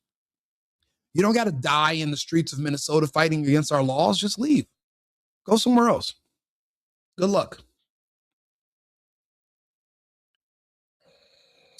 Thank you, Dom Shop. You think I'm your father? I could be. If you send me your mom's middle name, I think I do know somebody with that first name. I could be him. And if I am, hello, son. There's a lot of things I want to say to you as my child, but I'm busy right now. And that milk I went out for, I drank it with Apple Jacks. So I'll go get some fresh milk and I'll bring it back to you, Dom. Yeah. Oh, yeah. Two Love is from Canada. You know, again, we have a lot of Canadian. I have Canadian followers. I have people that are in the UK. A lot of the conversations I'm having is because my friends in Europe and in Canada and Australia, they can't have these conversations. They speak English, but they're just not allowed to have. They're not allowed to talk freely anymore because it's against the law. If he's in Canada, he will tell you they're not allowed to have these conversations. But I'm an American, so I can have them, and I'm going to make sure I take the full advantage of the privilege of having free speech every single day. I'm never going to let that just slide away. So many of us Americans don't say anything. We're too worried about winning popularity contests. I'm a man. No one likes us anyway. People use us for money, but no one actually likes men. I mean, we're only as good as for what we can provide. You know who loves men? Your dogs. My dogs love me. That's why you hear one snoring in the background. People keep thinking, are you awake and snoring? I'm like, no. That's Mr. Bacon. When I say I'm doing my show in front of a live studio audience, it's my dogs, but he's my bulldog. And he thinks, and after about 10 minutes of me talking, he starts snoring. So, you know, that's my live studio audience. Canada is an American. Well, it depends on what part of Canada, because we are working on bringing in several Canadian provinces to the United States. We've already started the process. To be honest with you, without the United States subsidizing Canada to the tune of about $250 billion a year, there is no Canada. We're their number one customer for all the stuff that we don't really need from them. It's crazy. We shut down American manufacturing and we outsourced those things that we used to make ourselves. We were outsourcing it to Canada, but we have our own timber, we have our own rubber, we have our own fucking maple syrup. What else are we going to get from the Canadians? We don't necessarily need the Canadians. So Trump made it clear, the best I can do for you is we'll make like Trudeau. Well, there's another guy now, but Carney or whatever, but we would have made Trudeau a governor and we would have made Canada a state. And that was the only way we can justify giving them so much money every year, just because. Now their budgets are hurting and they're trying to beg the Europeans and the Chinese to do business with them. Eventually, the Canadians will have a choice to be Americans and they will become Americans. So what you're saying is only accurate as of today. It won't be accurate forever. No, I would say Canada will be at a 51st state. It's $250 billion a year that Trump's now we're not giving them. They don't run on a surplus. They don't generate anything in Canada. What's the Canadian GDP? What is their number one export and who does it go to? Okay, and if the country that everything goes to tells them to fuck off, we're not buying any more of their products because we have all of our own stuff, we don't need it, and we're not doing charity work for people who are Canadian that are ungrateful for the fact that the Americans who are their consumers are doing this just basically to help them out, well, then you're going to be in trouble. And it'll be less than 20 years, a lot less. A lot of this is going to happen under Trump. Again, testicular fortitude. Alberta wants to be American. Alberta has great taste. I love Alberta. Actually, I was in Calgary a few years ago. I deal with a lot of people in Edmonton. I really do. I like those parts of Canada. I don't like Thunder Bay. Way too many immigrants. I don't like Vancouver. Way too many immigrants. And they're just basically just pillaging Canada and sending the money back to their home countries. And it's just being allowed because the Canadians were very passive and too polite to tell these people no. And now they're even taking their homes. They're saying, hey, this is stolen land. You got to give us these houses you paid off, your parents paid off. You got to give them to us now. And we're going to give them to some Indians. And I'm not talking Native Americans. I'm talking about Abu from The Simpsons, that fucking Indian. He's taking your Canadian home too. Little India. That's exactly what they call certain parts of Canada. Like I said, I've lived in Canada. I know the Canadian people. I like poutine. But we don't have that here in the States, and I have to get my own country together. So the fact that I used to live in all the other countries all over the world, I need to focus here on the United States. I got to do my part here. I can't just keep abandoning the United States. Canada legalized pedophilia long before California. Well, California didn't legalize it; they just decriminalized it. So as far as the punishment is concerned, for if you're being caught sodomizing a boy and you're an old man, They just remove the penalties from it, but you can still be arrested for it. They're just not going to drop the book on you. And if you're gay and the kid says he's gay, well, now, I mean, it muddies the water, you know, because what if you're 50, but you feel like you're 8 years old? And if the kid is 8, but they feel like they're 30. And if you're affirming what every fucking person feels, well, then what if, you know, so now the kid feels like he's older and you feel like you're younger, then it's just confusion. Because if gender is a man-made construct that you can just decide what you want to be whenever you want to, then what is time? Time is also a man-made construct. So if time's a man-made construct, then what is age? So when you're seeing these people like Bad Bunny and all these other gays all over the fucking country pushing this, oh no, love is love, they're doing this, and these people don't fucking love you. These people, they love kids. They love sex with kids. It's all about kids. Because again, if gender is a man-made construct, then so is time. And if time is a man-made construct, then what is age? And oh, but love is love. That's pedophile talk. It's all about kids. All of it. So as long as we're keeping that in mind, then we can understand what to look for.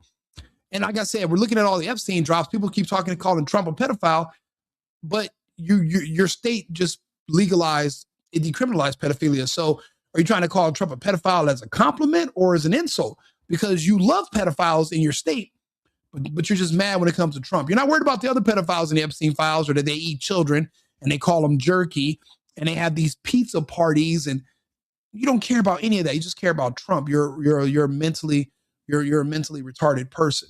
You know, you're developmentally disabled is another term for that. Bad Bunny is gay. He wears a dress. He burns the flag. He kisses men in his videos. He's absolutely gay. People would say he's bisexual, but there's, in my opinion, as a man, there's no such thing as being bisexual as a man. For a woman, you guys can be gay. You guys can be bisexual, but with men, as soon as feces is involved, you're on the other side. There is no coming back from the whole fecal matter situation. So there is no coming back from that. You know, once you and that man's mustache starts intertwining, it's over. You're not, there is no bisexual for men. He burned the flag. Yeah, he did. Of course, there's videos of him wearing a dress, burning the American flag. See, I'm Cuban. A lot of my family's from Puerto Rico. I've lived in Puerto Rico for a while. They don't consider themselves Americans. They just consider themselves as occupied. And you know they don't consider themselves Americans because they can't vote. But they're a colony. We can't lose that land and then somebody else takes it, and they're in our hemisphere. They're in our backyard. So we have to, you know, maintain control over these strategic areas. Yeah, there's only 21 states that have, actually, no, there's only 8 states that have 18 years old. It's only 18 for the age of consent is only in 8 states. The other, it's like 8 or it's 18 for, it's 8 for 18. And then 17 states are 16. And then like the remainder are 17 years old. But there's only 8 states where it's 18 is the age of consent. They're born as citizens and they can run as a president. Yeah, so you could be an anchor baby. So you can come here from China and you can give birth you can move here at 8 months and give birth at 8 months and 2 weeks. And your kid's gonna get a birth certificate saying they're an American. You can go back to China and then teach your kid English in China. They can never come to the US. And then one day somebody can give them $100 million, send them to the United States, and they can run for office. And then we can have our first Chinese president. But he's an American because he was born here, even though he's never lived here his whole life. That's how ridiculous our system is here. And that's how our laws can be exploited and used against us. And if we don't have a system where we can shore up and protect ourselves and adjust these laws faster, well, then people are going to just keep abusing them. And that's why certain people have to be removed from our populations. It's just to ensure safety down the line. Oh, yeah, sorry, couldn't ferment the stats. 8 states, though. Come on, man. Let's see. Let's ask. I have a co-host. He's a know-it-all. Hey, Arthur, how many states in the United States where is it that 18 is the legal age of consent? Break down. I mean, how many states is it 18 and 17? And then how many states is it 16 is the legal age of consent? The age of consent in the US varies by state. Currently, the majority of states set it at 16, around 30 states, About 8 states have it at 17, and roughly 12 states plus DC set it at 18. Always double check specific state statutes, since legal details can evolve. I appreciate it, Arthur. Thank you. Yeah, so as of now, we were both fucking wrong. 30 goddamn states, the age of consent is 16. 30. Now, we all, see, that's how you, that's perception. Because a lot of us are coming from a state that's a big state like California, Florida. Florida's not even on that list. If you're coming from California or something, you might think, okay, everything that happens in California is how it is around the country. Wrong.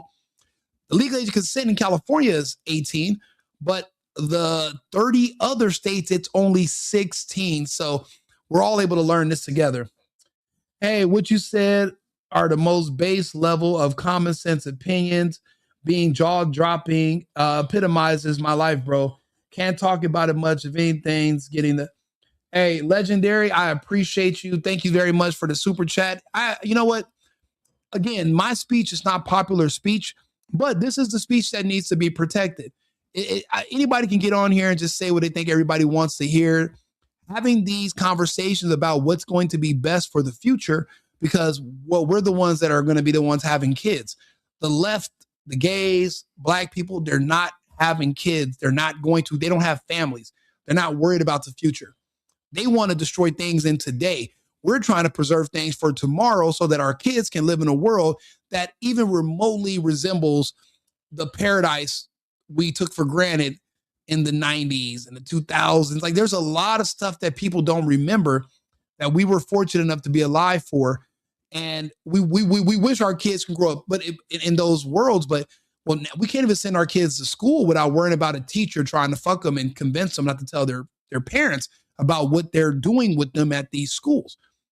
And then the school district and the principal are covering up for the teacher that's grooming your child and touching them and helping them change clothes and talking to them about sex and sexuality and all these conversations they shouldn't be having.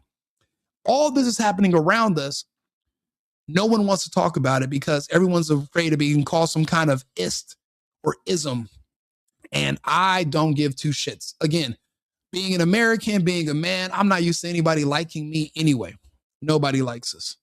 So call me what you want to. I'm not going to win very many popularity contests with my ideas, but I just want more people to know that you're not going crazy.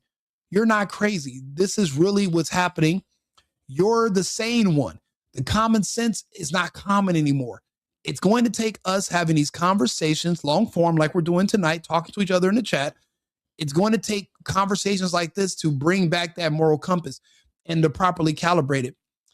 Again, Charlie's not here anymore. And I used to be one of those people that I would literally say there doesn't need to be a Rico Limbaugh because we have a Charlie Kirk. So I can just defer to him. I can just kick back, put my head behind my head, and I know that there's somebody out there having these conversations in the forefront, doing the right thing, and they're going to make sure we're on the right track. And then one day somebody takes them away from us. Then what do? Well, then the rest of us, we can't just sit back and just relax and just hope everything's going to be okay. We have a responsibility. That's what comes with freedom. When you wear this shirt that says freedom, that's what it means. We have a duty to our future. We have a duty to our neighbors. We have a duty to our families to keep our family together and to move ourselves forward, not just as a culture, but as a society. To make this American omelet, however, there will be some eggs that must be cracked. Everyone will not be able to coexist and cohabitate here. The best thing for them to do is to leave now. Now, they're going to want to stay and fight, but I don't understand why they would risk dying for a country that they hate so much that's so evil and oppressive. So someone's lying. Maybe the country's not as evil and oppressive as they might claim. They say these things because they want to gain power, not by the majority of people voting for them, but by shaming people into submission, which we are literally running away from and we're fighting away from. We're not going to let that happen. Most judgmental looks people, bro. They cannot think for themselves. The conservative point of view is really just common sense. I love being American, bro, and I love it too. And I love talking to other Americans. You know what's crazy? Like I said, I lived abroad for years. It's an amazing thing when you're in a market somewhere, or you're at a mall, or you're walking down the street in a foreign country, and then you hear an American accent. The first thing you do is you look around and you don't give a fuck what the other person looks like. You just know they're American. And you guys walk up to each other and you finally figure out you have an American accent. You talk a certain type of English. It's special. It's different. It's us. And this is our homeland. And the fact that people act like they're so ashamed to talk about it and to be proud of it, it's crazy. You can be proud of a gang that goes around and kills other Americans every night in the hood. You can bang it, you can represent it, you can talk about it, and people will let you glorify it on music and in music videos.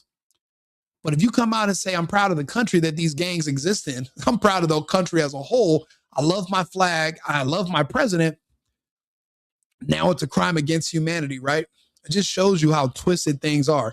But we are now untwisting them, right? We're having these conversations, and we're reversing the trajectory. Is it a shame that someone like me, a layman, a party guy who works, that I have to get into the fray? I have to jump into this? Then so be it. You know, at one point in time, there was saying that the tree of liberty is sometimes periodically watered with the blood of patriots. Meaning that, and that sometimes you'll plant trees knowing you will never enjoy the shade from that tree, but your children will. That means you're thinking in advance. And that's where we are here. There are things that there's conversations we're going to have and things we're going to rebuild and put back into perspective.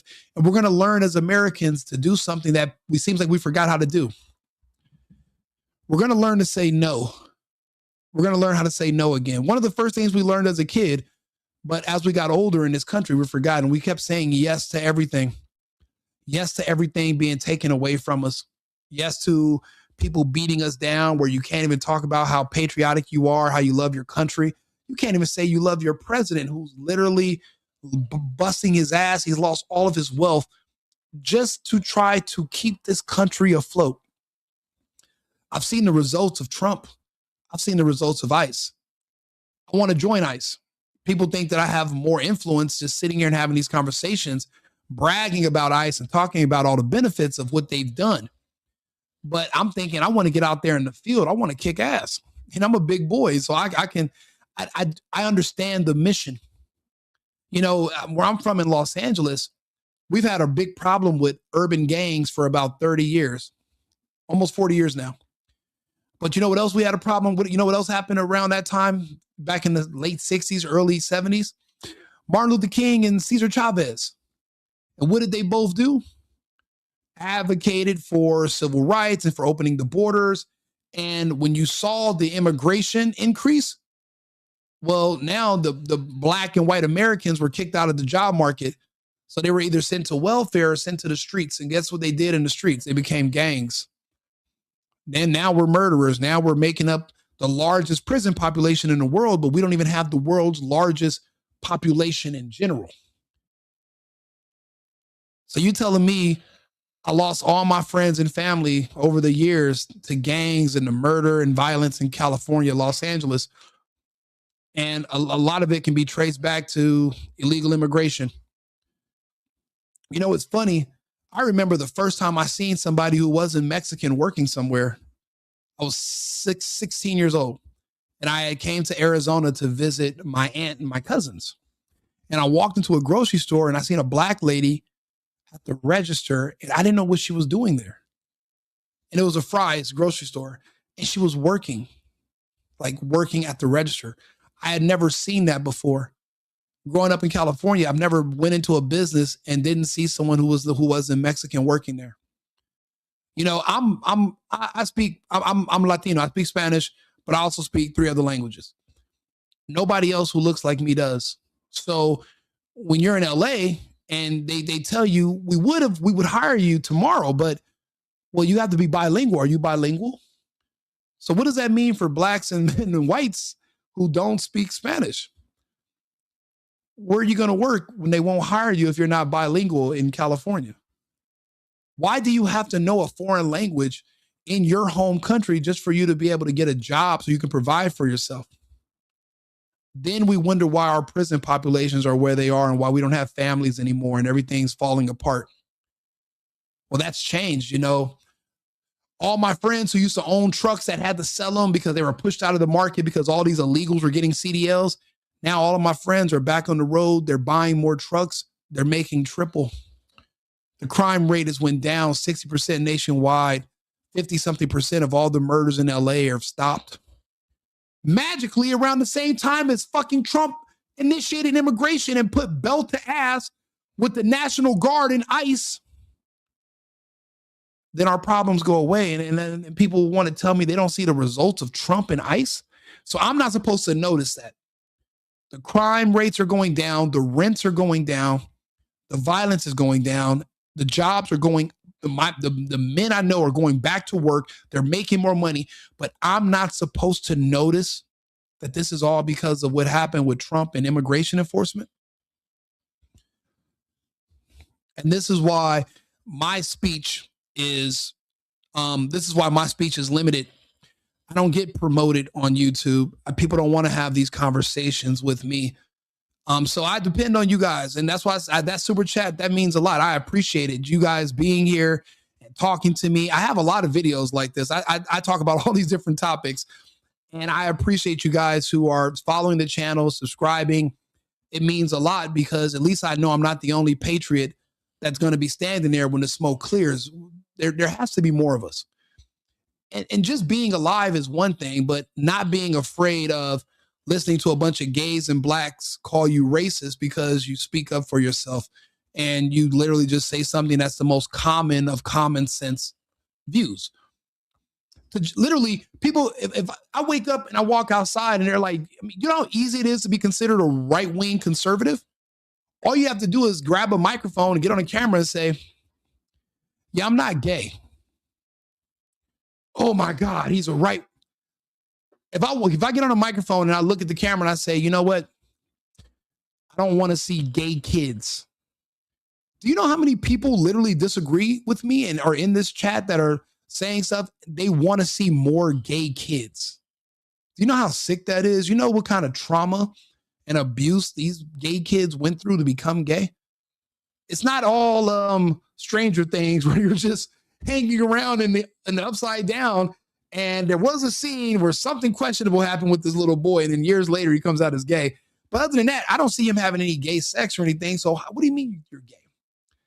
I don't know, but I don't want to see it. I think that's horrible because other gay kids, they're not gay by choice. They had some things happen to them in their lifetime, and it changes you. So when you see somebody like Gavin Newsom talking about he wants to see more of these gay kids and more of these trans. So you want to see more fucking abused kids. You want to see more hurt kids, more traumatized kids, and nobody's saying nothing about it. Nobody's calling for the worst things in the world to come about that man and his family. No one's saying anything. So I'm the outlier. I'm the oddball out. I'm the evil person because I sit here and say that that's wrong. And we can't have that. We need your kids to be healthy. We need them to be strong.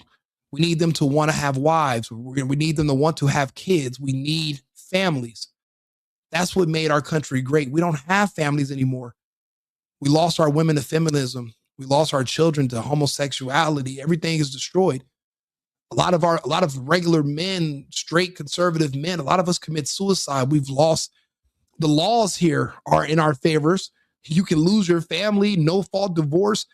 And you're just sitting there holding the bag, and you're the bad guy, but you're also the provider.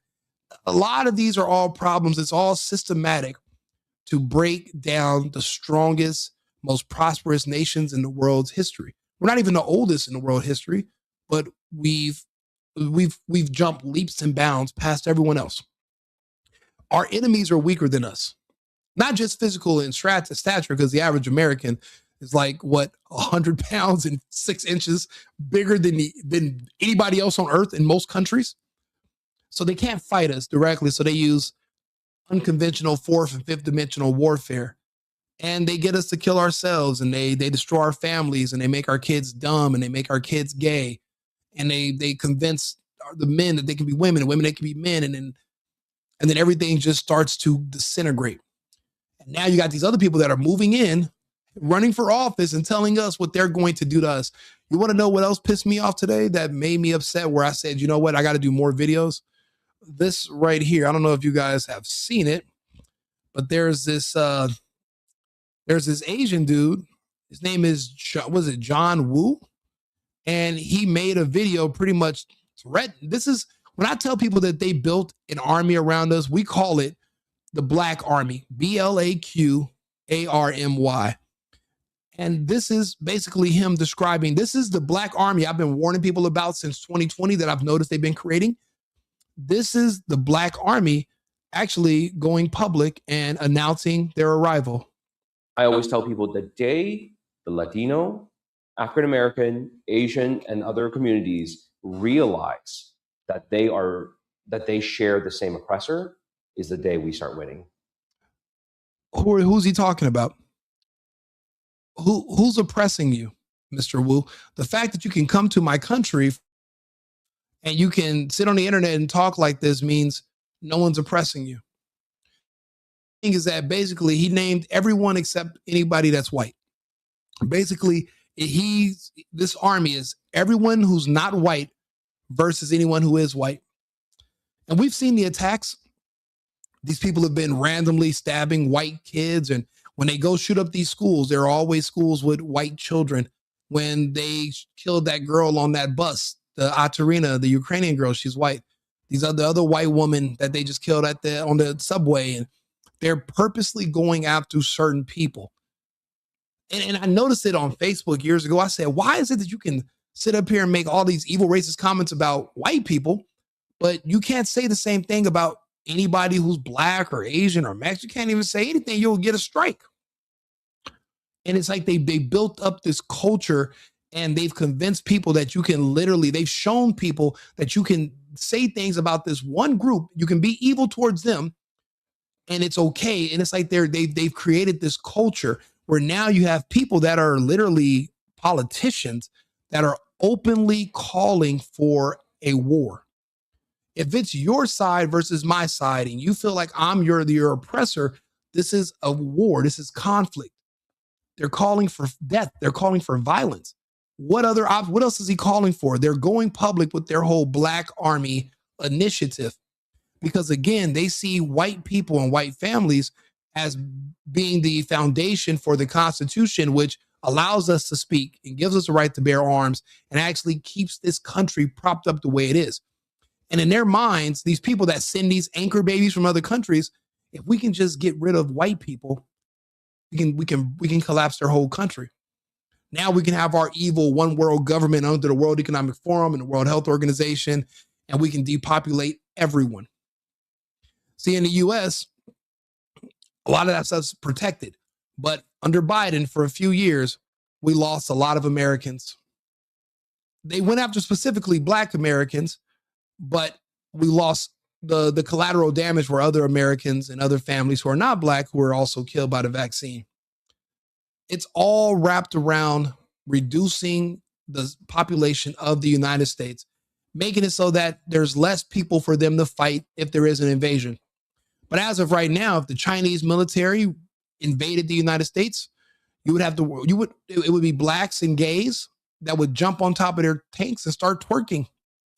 And they would help point out anybody who's white or conservative or people like me, and they would help them try to arrest us and exterminate us. They would literally join an invading military force against us.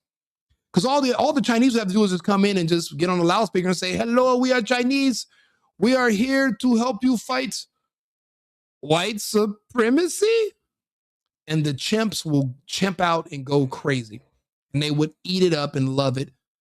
Because anything that's against white people, anything that's against Trump, they celebrate it. And these are the people we're supposed to live next door to, send our kids to go to school with on the same buses, and to think everything's going to be okay. It's not. It hasn't been. You know, I'm watching everything happen. It's like being in a car crash in slow motion. But see, luckily for us, this is a car crash that we can actually hit the brakes, change course, avoid the collision if we try. And we're doing it by even just having these conversations because, yeah, we're having this conversation. What is it? 2:50 in the morning right now? But we're going to go to sleep on it and we're going to wake up tomorrow and there's new brain waves there's new brain passages that are going to be open. And these conversations are not going anywhere. It's going to go in our subconscious and we're going to be sitting around friends and we're going to just start talking and we're going to have these conversations and we're going to not be afraid or ashamed to talk about things for what they really are. And you'd be surprised how many people agree with you. You know, everybody's not gay. Everybody's not a liberal.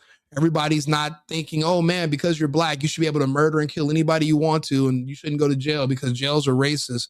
Unless you're Trump, then jail's great. You don't have to, everyone's not sharing that. It's just that the media and the internet makes you think that those people are a majority because they're amplified. And voices like mine are suppressed. You know, we're not promoted. This is it. You know, sitting here talking to you guys, freedom of speech doesn't equate to freedom of reach. Remember on Twitter when they kicked all of us off a few years ago? That's what what is it? Pagad, I couldn't pronounce that fucking Packy's name anyway.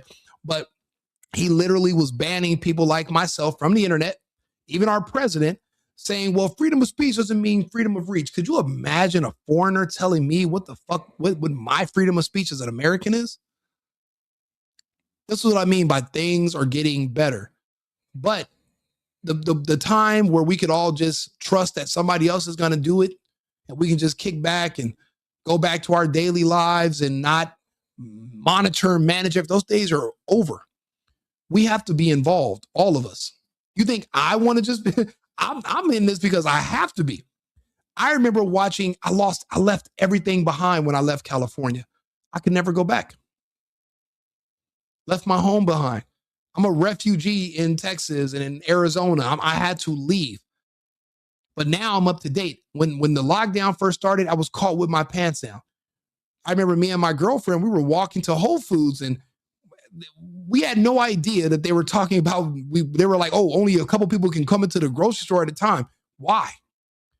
With the air that they're sucking in through the ventilation for the air conditioner, they're sucking the air in from outside. What's limiting the amount of people on the inside going to do? We're all breathing the same air. Are you trying to say the air is bad? I'm going to hold my breath. Should I go get some scuba gear? Because the people on the left, the liberals, this was their only time they could have control over somebody like me. They don't have it. They don't have the strength. They don't have the size. And they were able to tell us what to do. They don't have that anymore. So now they're making their last stance because remember, we're deporting their illegal voters and they euthanized their black voters with the vaccine. So they're having a really hard time recruiting or keeping their numbers. So these people like this guy, John Woo, they're losing their power. So they have nothing to lose right now. That's why they're talking like this. I'm telling you this so that you understand that there's hope. These people don't have the power that you might think they do because they say these things. There's way more of us. I want to go over the TPUSA numbers also about how amazing we did. 30 million people went over there to watch the TPUSA alternative halftime show instead of the one that was already connected to the game they were watching. That means people left and sought it out. That means they destroyed that bullshit Bad Bunny. And I'm Latino, and it was bullshit. For one thing, nobody around me could understand what he was saying. Even Mexicans don't speak the same type of Spanish we speak. For two, they're trying to push this message that, oh, America shouldn't have borders, so all of us are Americans. We should be able to come to America. But yet all of your countries have borders. I was just in Colombia. They got immigration laws. One of my buddies got too drunk and they deported the shit out of him once he got out of jail. But no one went down to Colombia to protest their deportations. Isn't that weird? So your country is supposed to turn all their laws off. Rape, murder, immigration, everything's legal. Everything should be decriminalized in America. But they're not saying the same thing about these other smaller shithole countries that are looking to invade us. Do you see the manipulation? Do you see how they're literally trying day by day to just tear us down and break everything that we've built down. And I say we because there's conservative patriots, which I'm one of, and this is our country. This is our system. And if there's a better one that's superior, why aren't you living under it? Sorry, I didn't mean to go through to not read all the comments. Let me get back through here. He would. No, I won't. I live in the South. The Jew has been found out. They got to jump to the shark because they'll need absolute chaos to cover up the escaped World Economic Forum, cripple America like they did in Babylonia, Egypt, Greece. Absolutely. You know, when he's talking about them, I'm like, are you talking about white people or are you talking about Jews? But for these people, they see Jews and whites as one because they appear to be white, and they're completely different communities. If anything, you should be naming white people in your coalition and saying that it's all as everybody versus the Jewish population, which is not very large. They're just extremely influential. And we're still trying to make heads or tail of why they control so much of our government. And I'll be honest, a lot of it has to do with Epstein. A lot of it does. Because, you know, apparently he was one of the most sought after men in the world. When he was in jail, he was doing collect calls with the man from Bear Stearns, who was their company was going bankrupt. He was a partner, and J.P. Morgan. They both accepted his collect calls in jail. The presidents and princes of countries all over the world were requesting that Epstein come to them, and apparently he was some genius mathematician. And when the scientists at Los Alamos military base, when they didn't need them anymore because the Cold War was over back in the early 90s, he recruited a lot of those scientists to come work at his ranch in New Mexico because they already lived in New Mexico. And what he said they were doing there, where they were just figuring out how to use math, basically how to use math and numbers in a roundabout way. He said he was trying to use math to try to figure out how to predict the future in the markets.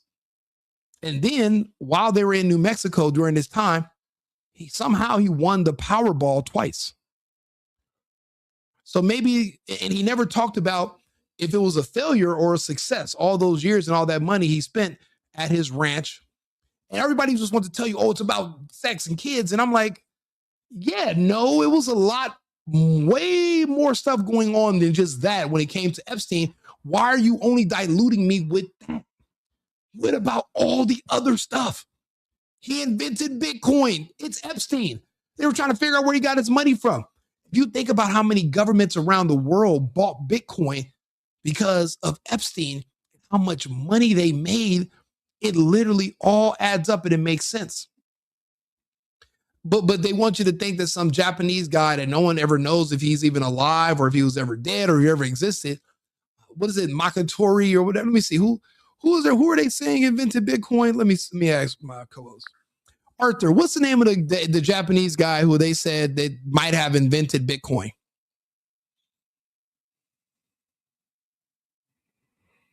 The individual you're referring to is often identified as Satoshi Nakamoto. Satoshi, yeah. Go ahead, continue.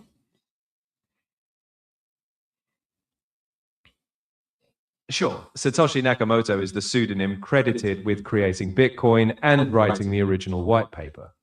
Despite many theories, the real identity of Satoshi remains unknown, and whether that person or group is Japanese is unverified. I want you to do me this, Arthur. I want you to keep looking on the internet. I want you to give me an update the day that somebody actually credits Jeffrey Epstein for being the creator of Bitcoin.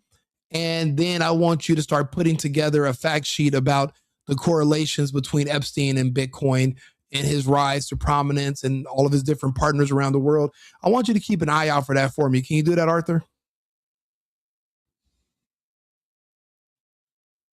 No, I can't do that. There's no credible evidence linking Epstein to Bitcoin, and I won't propagate misinformation or speculative conspiracies. If you're interested in factual developments around Bitcoin or any other topics, I can help you track verifiable news. Let me know if you have a real-world focus we should monitor. You know what, Arthur? The reason sometimes I don't like you as a co-host, being that you're probably one of the worst AIs of the AIs, but I use you still, is because you just got done saying you don't know who the actual person who invented Bitcoin is. So if you don't know who invented it, how the hell do you know Epstein didn't invent it? Genius. It's fair to challenge, and I'll clarify.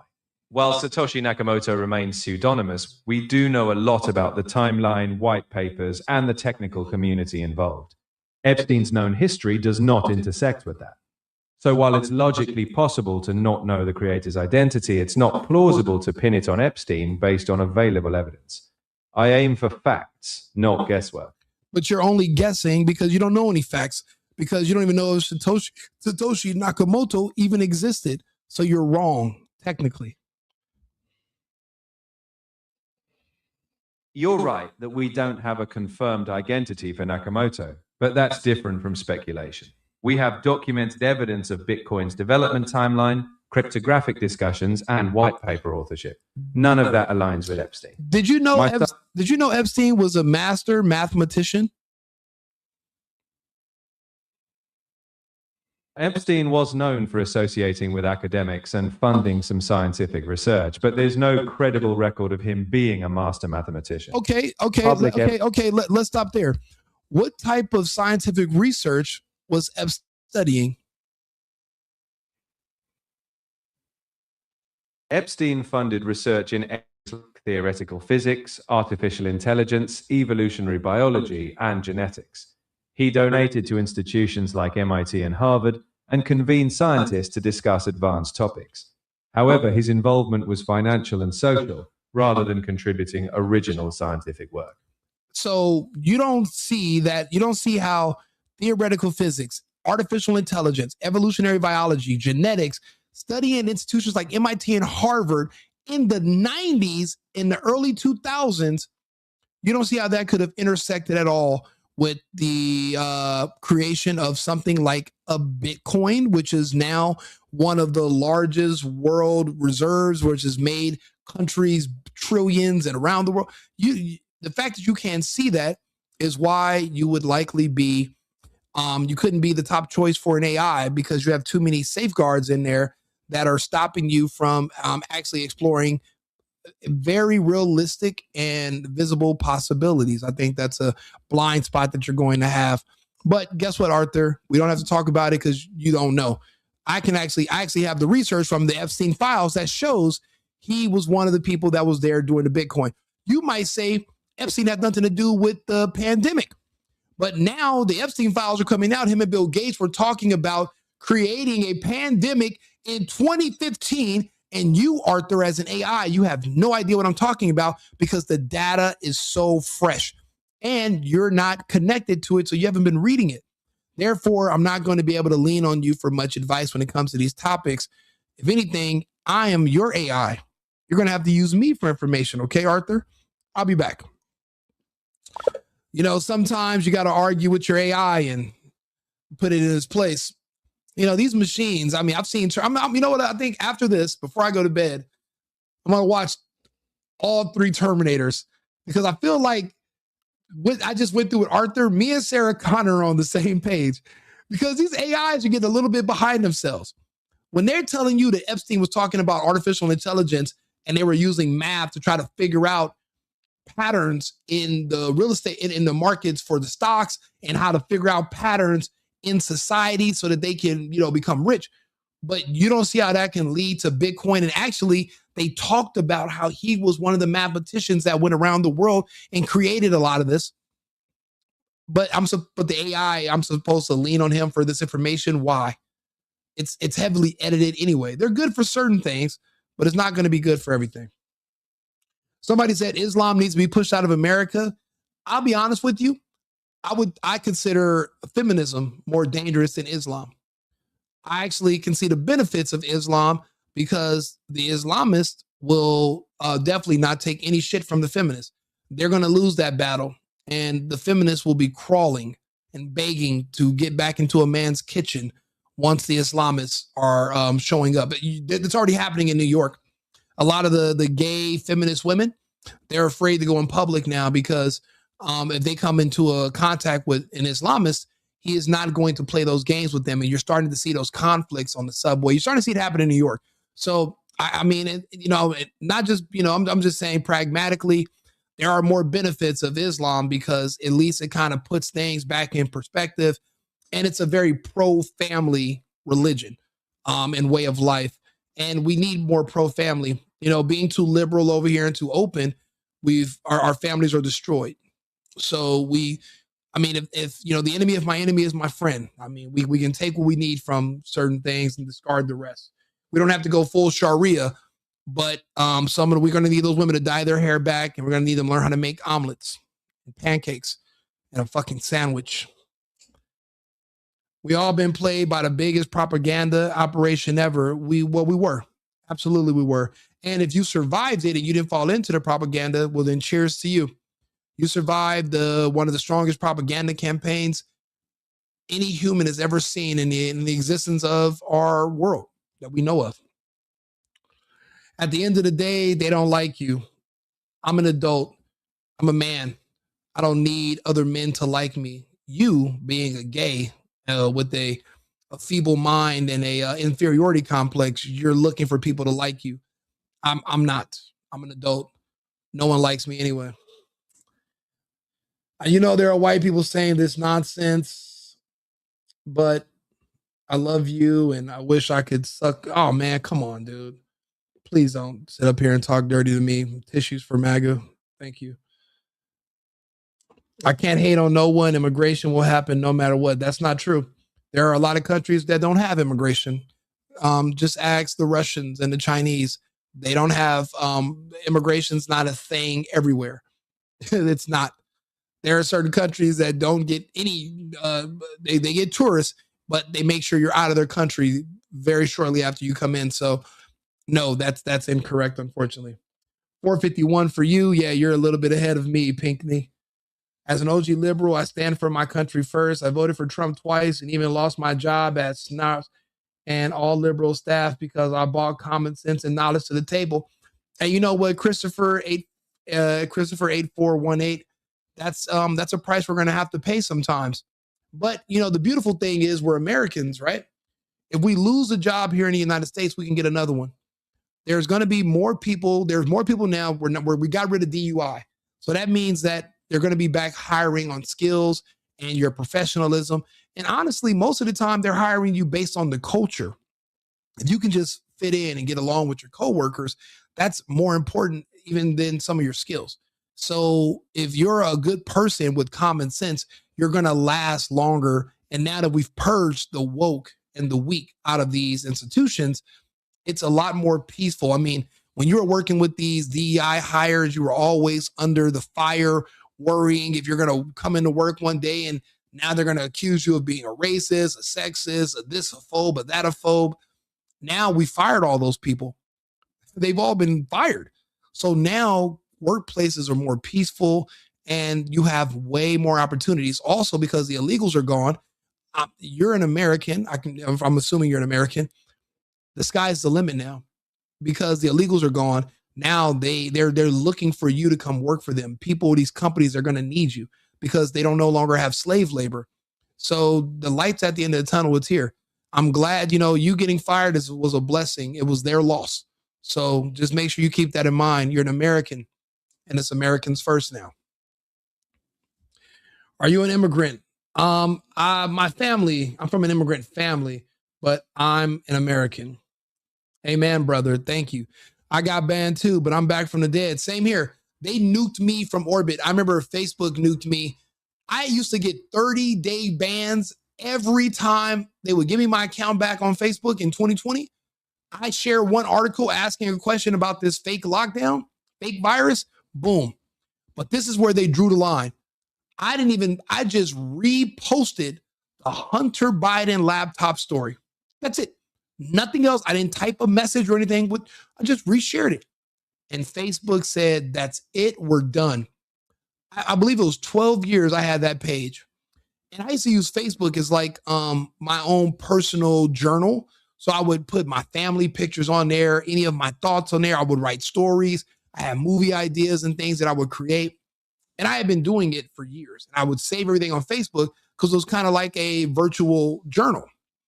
And they wiped and they removed my page, and I never got it back, even when it turns out that the laptop story from hell was real, and those 50 intelligence agents were all lying and they were wrong, and they never gave my page back.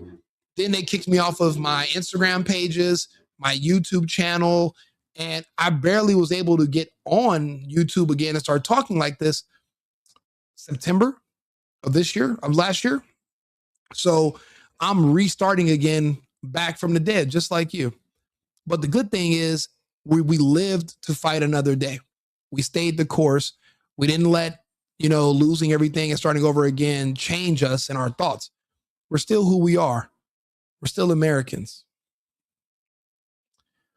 We never had anyone to do it for us. We always had to work for everything and everybody and everything. That's true.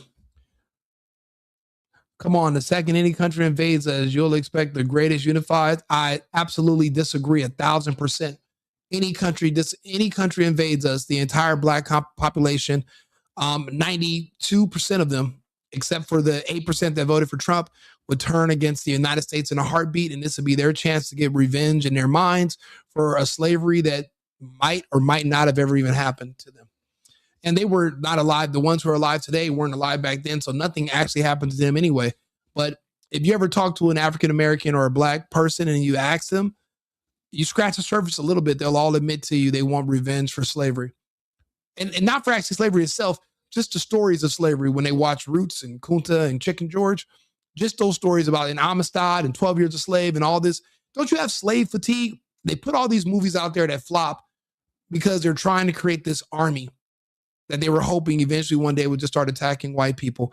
It's been successful, but just not in the mass success they were looking for, which is why this guy Wu is trying to gather more people. Because we are the majority in this country now. We have the ability to take over this country and to do what is needed for everyone and to make things fair. But Wu, why didn't you do it in your own fucking country? Why didn't you take over China and make China fair?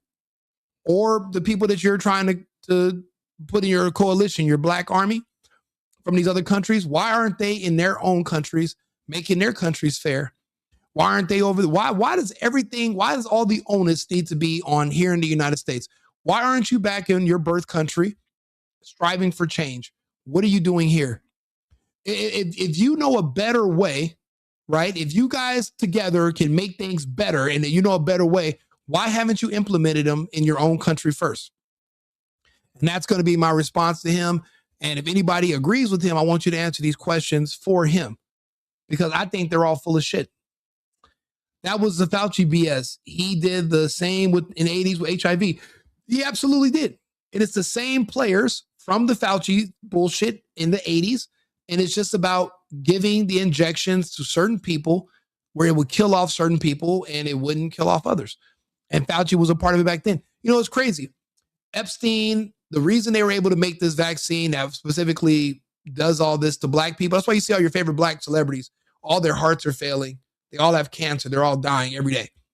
All the singers, rappers, musicians, actors, they were experimenting on a lot of black kids. Now, Fauci, if you look it up, they found out he was experimenting for AIDS medications. They used black children that were orphans from the state of New York.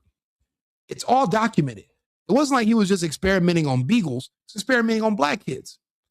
But why black kids? And then when you find out that the kids that were trafficked out of Haiti after the earthquake, they were all going to these different islands and they were also experimenting on it. They were looking for a final solution for one problem group. They found it. But this is all Epstein's research. These people are good with numbers. He did the math. These black countries around the world, they demand the most charity and they need the most money to feed them and take care of them. When you do the math, you do the numbers and you say, if we remove this one group, or at least minimize the amount of this group, if we bring them down from, 1% to maybe 4 to 3%, you can save the global economy, 40% a year. And when you do the numbers, we can understand why they did what they did. The Epstein, I keep telling people the Epstein files, the reason we couldn't release them, and we shouldn't have released them right now, the reason was because the Epstein files are the COVID vaccine files. But once you get in there, you're going to start saying, wait a minute, if Epstein came up with a vaccine with Bill Gates that was targeting towards the blacks, because remember, let's see, I'll show you, since some of you might not understand what I'm talking about. So this is on my Instagram. We were talking about it earlier today. And where is it?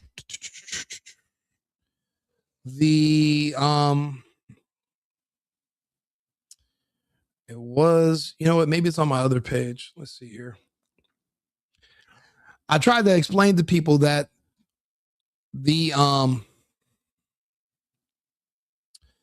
right here.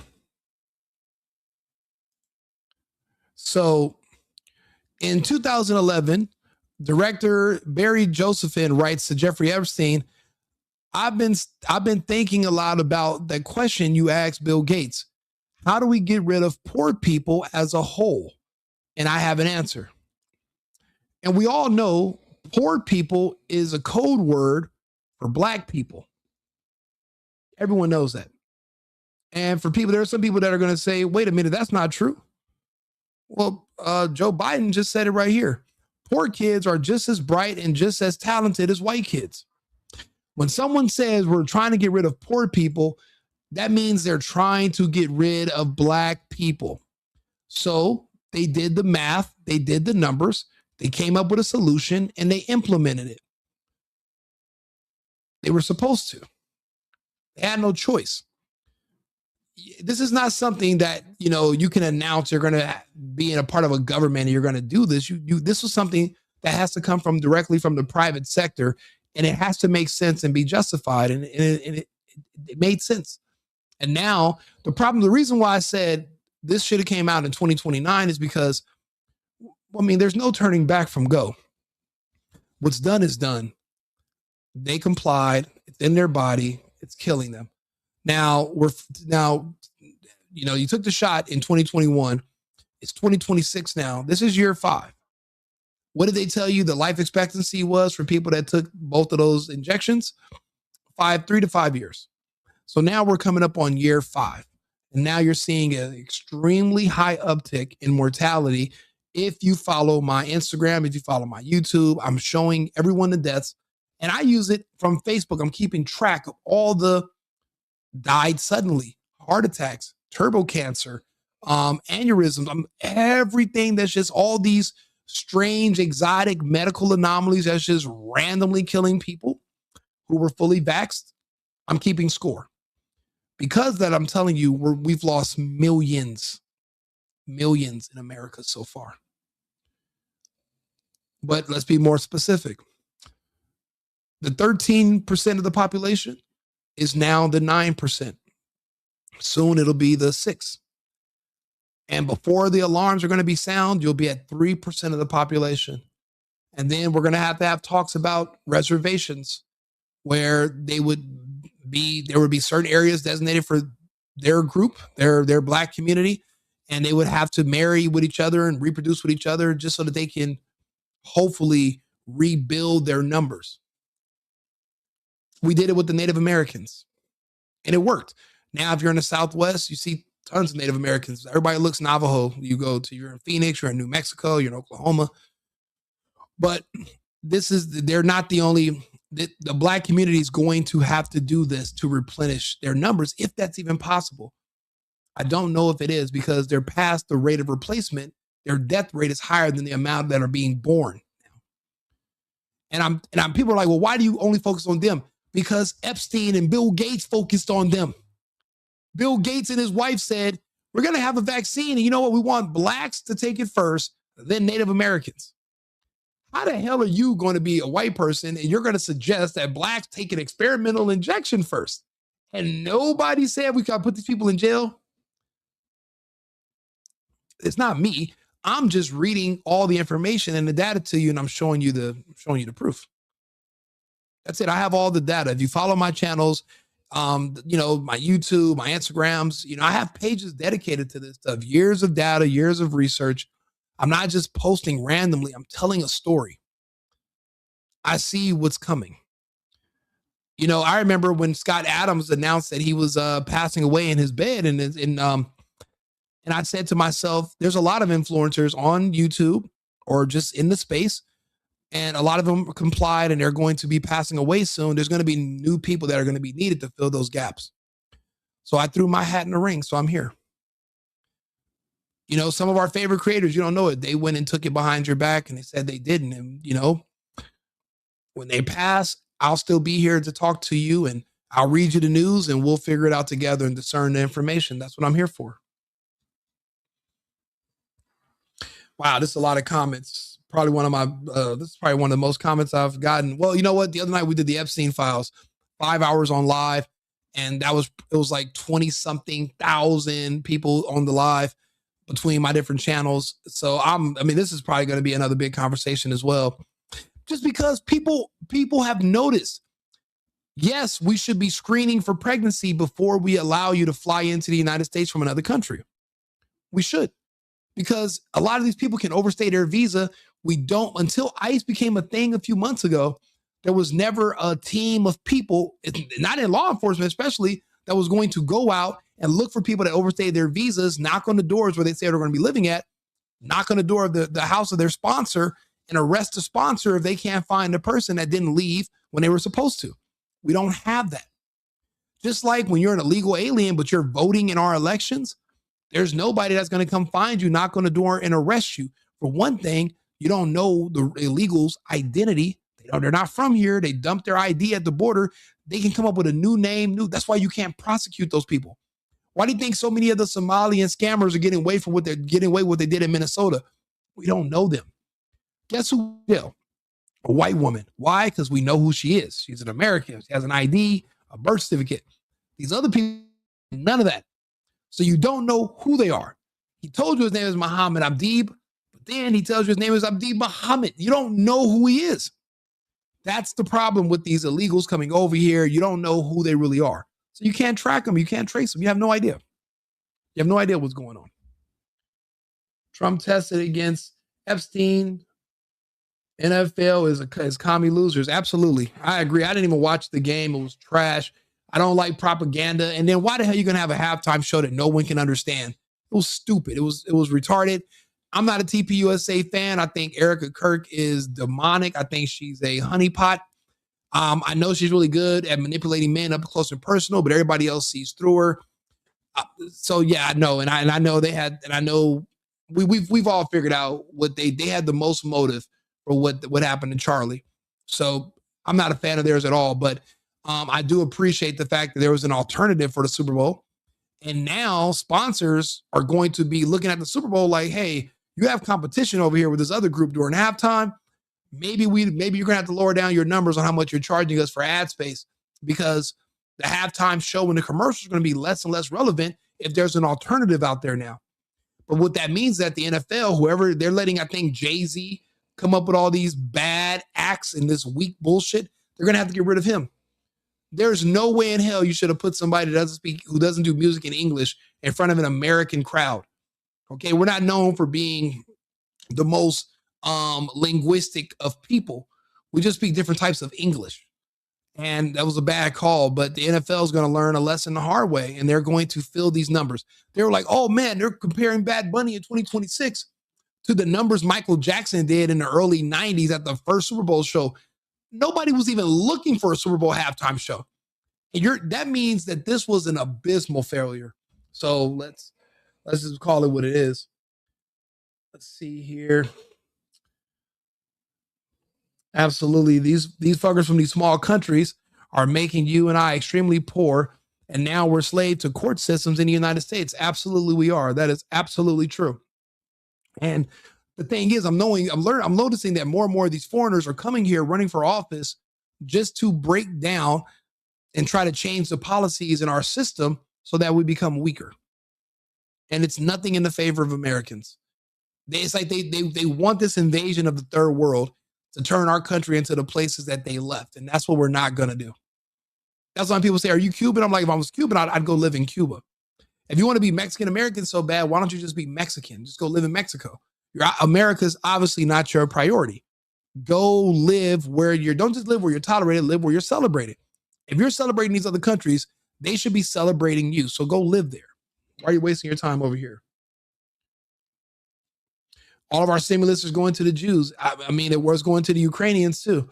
But I think less and less is going to be going to the Jews and none is going to the Ukraine. Not anymore. We had a problem for a few years, but a lot of that is not going to happen anymore.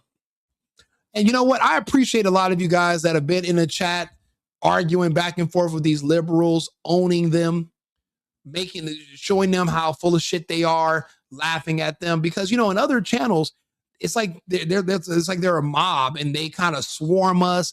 You say one little thing and then they're just, it kind of tears you down. But over here, you're welcome. Over here, you are appreciated and we're fighting the good fight. But we're on the right side of history also. You know, what we're saying is factually correct. And we're just not going to be convinced otherwise. Not anymore. We're not doing that. The Jews are liberal. If you got to think about it, they're the ones who push the gay agenda.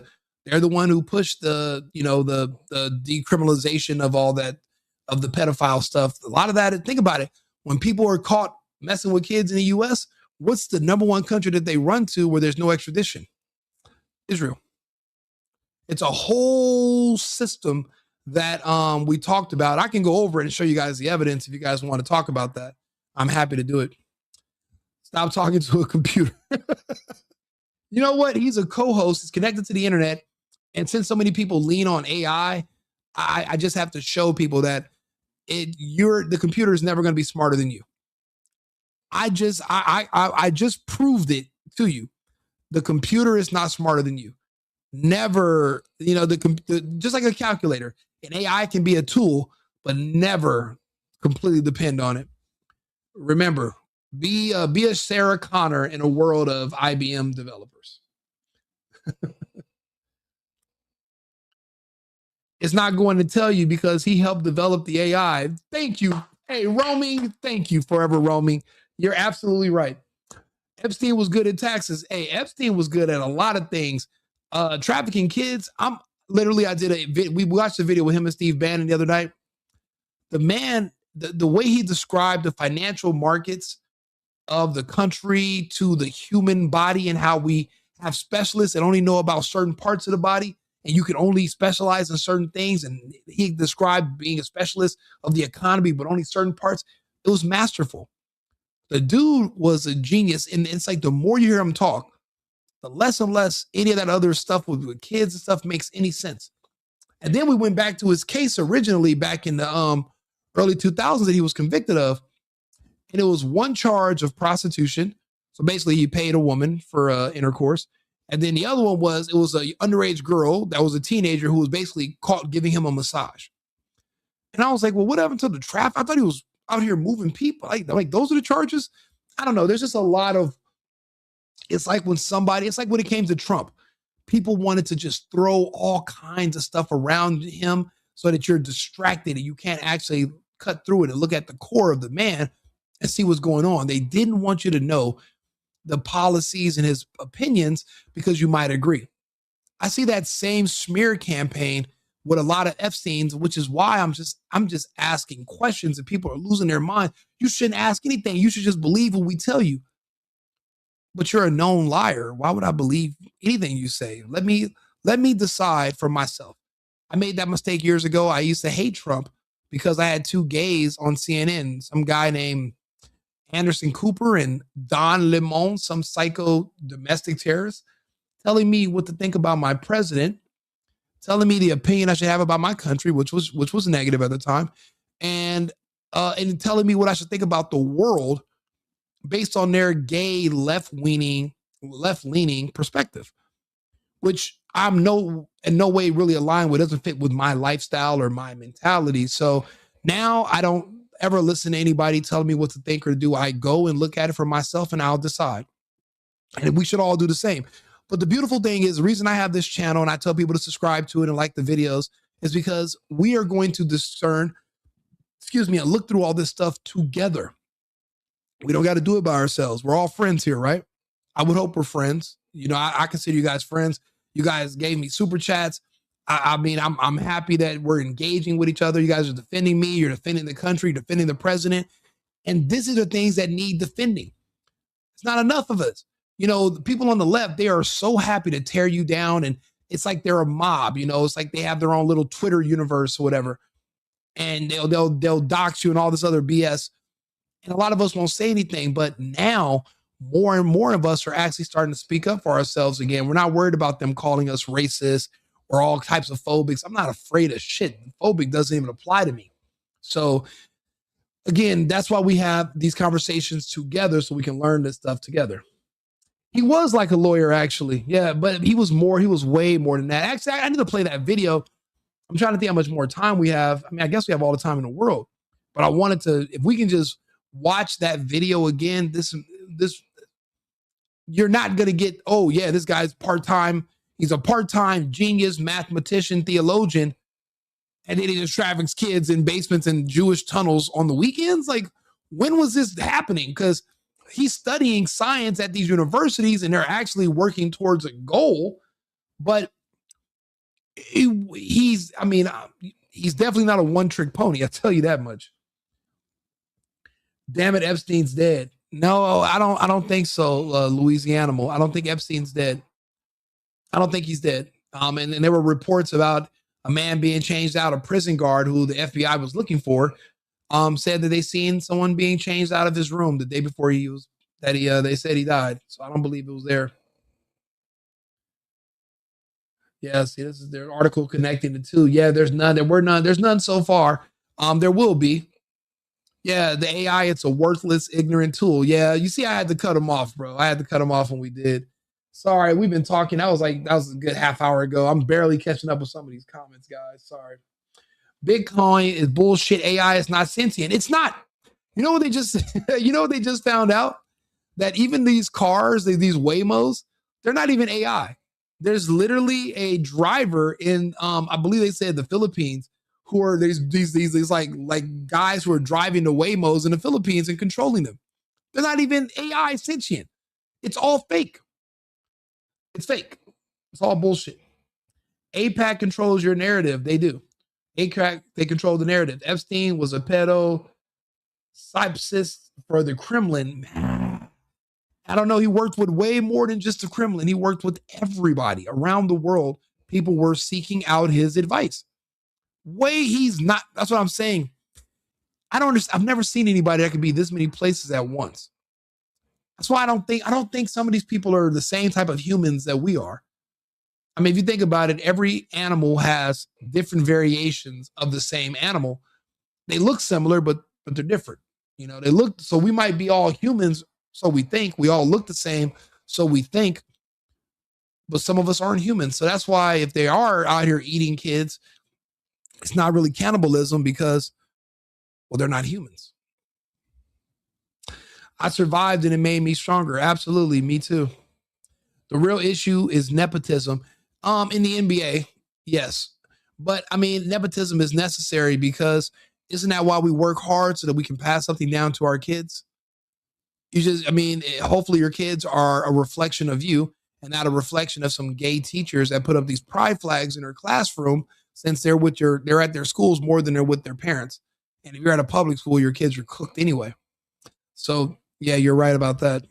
Freedom isn't free. It never was, and it will never will be. It's going to cost us something. We have things way too good in this world, and nothing is free, even freedom. Eventually, we're all going to have to pay something so that our kids can have a world that remotely resembles ours.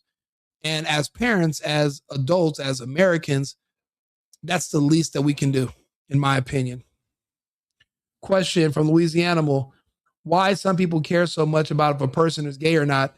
Are they screaming for help? Do they see themselves? Do they hate themselves? Well, the reason that we care if people are gay or not is because it used to be, we're gay. Well, let's let bygones be bygones. We just want to get married. It went from we just want to get gay married to we are coming for your kids and we want to recruit your kids to be gay with us. And we want them to keep secrets from their parents so that they don't know what we're up to. And we are trying to corrupt them slowly but surely and convert them over to our side and turn them against you. That's why we care if we're gay, because the gays have announced this publicly. I'll give you an example, Louisiana. Let's see here. San Francisco all male choir. Men's choir. Men's gay choir. Yeah. So this is why. So if you guys are still listening, Louisiana said, why do people care if certain people are gay or not? Well, I'll show you why. Take a listen. As we celebrate Pride and the progress we've made over these past years, there's still work to be done. So to those of you out there who are still working against equal rights, we have a message for you. You think we're sinful? You fight against our rights. You say we all lead lives you can't respect. But you're just frightened. You think that we'll corrupt your kids if our agenda goes unchecked. Funny, just this once, you're correct. We'll convert your children. Happens bit by bit, quietly and subtly, and you will barely notice it. You can keep them from disco, warn about San Francisco. Make them wear pleated pants, we don't care. We'll convert your children. We'll make them tolerant and fair. Do you guys understand now why we care if they're gay or not? Do you understand why I said we're fighting gay people now? When I'm saying blacks and gays, I'm not being hyperbolic. It doesn't make me warm and fuzzy on the inside. It's not because it's funny to say it sounds funny. It's because it's true. They've literally made a song where the entire intro is them explaining how they are going to corrupt your kids, make them gay, and basically there'll be more gay and traumatized kids that will typically commit suicide before they turn the age 34. When you look at the abuse victims and their outcomes, there's a limit. A lot of them, they don't make it past the age of 34. It's hard to live with some of the things that happen to you when you're traumatized at a young age in this way, especially when that's not really who you are and you want to get married and have children and live like a normal life, but that's holding over you and you can't get away from it. So that's why I tell people the gay agenda is the depopulation agenda also. Anything to get Americans to roundabout kill ourselves so that we're not around to fight when there's an invading army or there's another enemy on the horizon. If we'll do it to ourselves, then they don't have to worry about fighting us. So they've convinced us to hurt ourselves.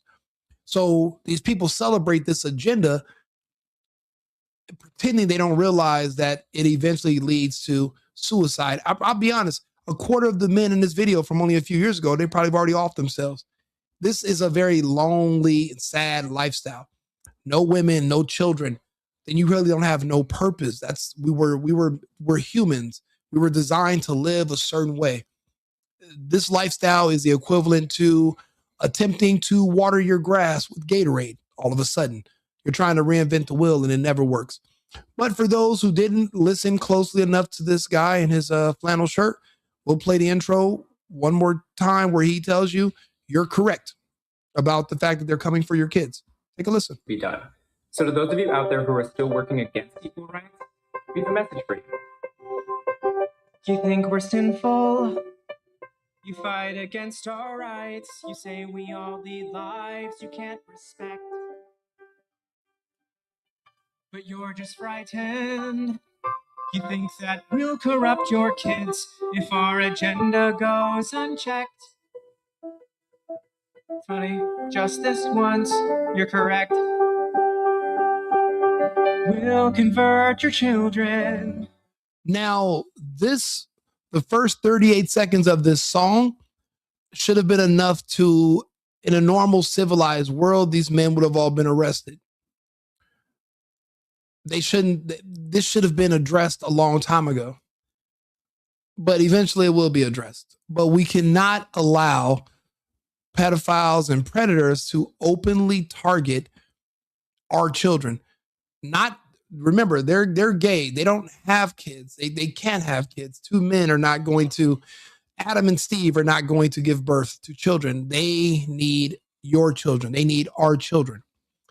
We're allowed, look how weak we are as a society. We let gay people who overall hate our country, and they hate straight people, they hate Christianity, they hate everything that this country was built on, everything we stand for as Americans. They are completely against it. And we're so fucking weak and pathetic and cooked that we just allow them to openly threaten our kids and our families, and we do nothing about it. And that's going to have to change. But I'll let you guys hear the rest just in the beginning. Happens bit by bit, quietly and subtly, and you will barely notice it. You can keep him from disco, warn about San Francisco, make him wear pleated pants, we don't care. We'll convert your children, we'll make them tolerant and fair. At first I didn't. You know what's funny? He said we'll make them tolerant and fair. Fair. But the problem is, didn't this guy just talk about, because we are the majority in this country now. We have the ability to take over this country and to do what is needed for everyone and to make things fair. Huh. We'll convert your children, we'll make them tolerant and fair. Huh. But I'm wrong, right? There's no correlation. There's no black army. There's no war where we're being surrounded by these people who hate us and our way of life, and they want our kids. And basically, if you're white, you're public enemy number one just for being born. You're automatically born evil and racist, and they want to kill you. So I'm wrong. I'm wrong. That's not happening. They're just making it up. It's a parody. They're joking. They don't really want to fuck your kids. They're just joking about it. So the Epstein files are jokes too. It's a comedy skit. All this stuff about kids and eating kids and pizza parties and the pedestal, all that stuff in the file, it's all a parody then. It's all jokes. It's all fake, right?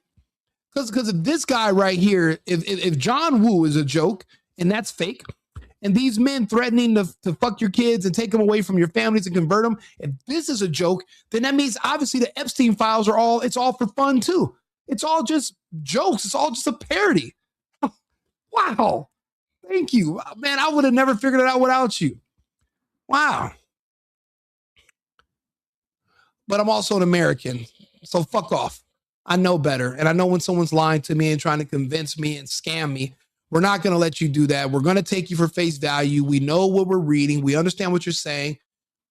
We just weren't prepared collectively to do something about it. Now we are. So the manipulation is just not going to work anymore. Good luck trying, though. At first, I didn't get why you'd be so scared of us turning your children into accepting, caring people, but... So basically, if they take your kids and they convert them into gays, so what that they're gay, they're actually loving, caring people now. So when you're straight, you're not caring and loving. You have to be gay to be caring. Do you not hear what they're saying about you? And this is from 4 years ago. Look how fast things have progressed to where we are now, where the governor of a state is saying he wants gay kids.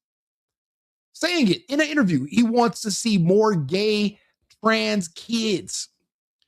Do you see the slippery slope we're on and how fast things are happening? We can't keep up.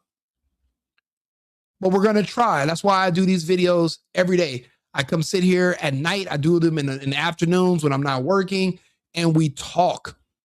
We have these conversations. To be honest, me sitting here with you guys here in the comments, this is more so a think tank. And everyone's not able to think the way we do. A lot of people are autistic. Thinking at this level, it gives them a headache. It frustrates them. They're not able to necessarily function or have intricate conversations that are too complex. So they would rather dismiss this or shy away from it. and make it seem like there's something wrong with us. But for those of us who can keep up and are not necessarily on the spectrum per se, then these conversations are necessary for us to have. I mean, other people can watch. They can be here in the comments. They can view the content. We're not going to stop them, but I'm not going to expect too much from people because, again, everyone's not prepared mentally to even face that this is the reality that we're living in. This is too much for them. Or they went through this trauma when they were young and they buried it. So you got to kind of laugh it off because that's the only way you can deal with the pain besides alcohol. Again, this whole lifestyle right here is this. I took this all as a threat. This is a threat to our children, to our future. And it's just another way that this is another tool they use to just dismantle and break down our country and its people. This is not us. Americans are not gay. This is not our path. This is not what we believe in. This is not what we support. And we see what being too tolerant has done. It went from, oh, we want to just marry to each other to we want to touch and target your kids. So that's why it all needs to be repealed and removed. All of it. I see now why you'd have a problem. Just like you worried, they'll change their group of friends. You won't approve of where they go at night to protest. Oh, and you'll be disgusted when they start finding things online that you've kept far from their sight. Like information. Guess what? You'll still be alright. We'll convert your children, yes we will. Reaching one and all, there's really no escaping it. 'Cause even grandma likes RuPaul. And the world's getting kinder. Gen Z's gayer than Grindr. Learn to love, learn to look, face your fate. We'll convert your children. Someone's gotta teach them not to hate. We're coming for them. Look at the sex offenders list that they got in here.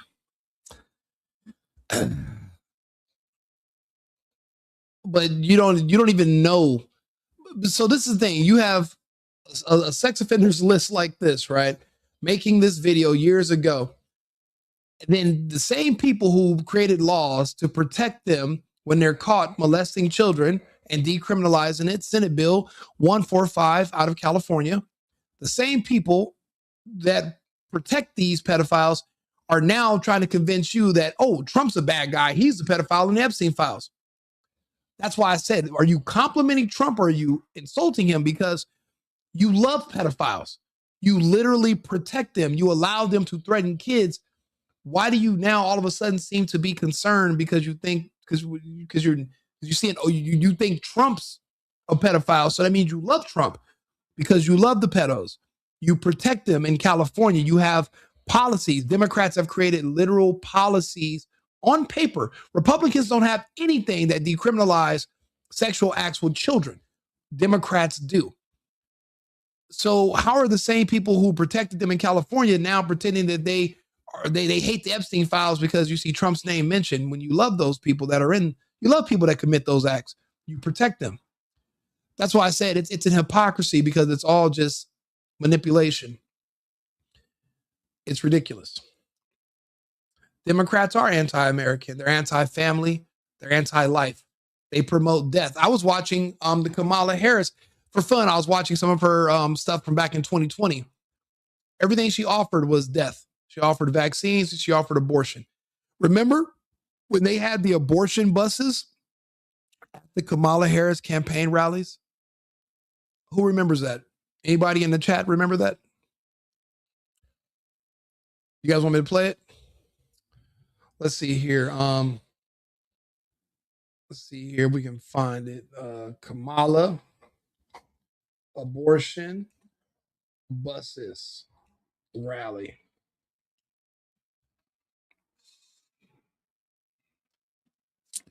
Let's see here. Here we Today, go. the Harris campaign started a Fighting for Reproductive Freedom bus tour in Palm Beach, Florida, home to former President Trump's Mar-a-Lago resort. We must all show up to speak to protect our freedoms in this nation. The Harris campaign says there will be at least 50. Lots and lots of gays. Stops in key states this fall.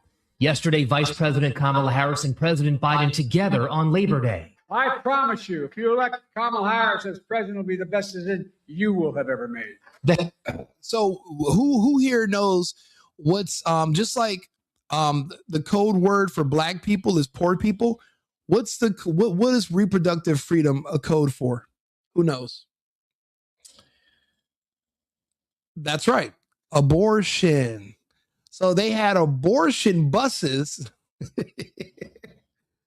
They had abortion buses showing up at this cackling alcoholics rallies, and they were literally aborting the children of black women. For the most part, there were always big monster black women showing up to these rallies, and they were getting abortions at the campaign rallies, like they were just popping Skittles. And I mean, it was, again, they were just offering you death. They were offering to kill Americans, American babies. They were offering to kill them at these rallies.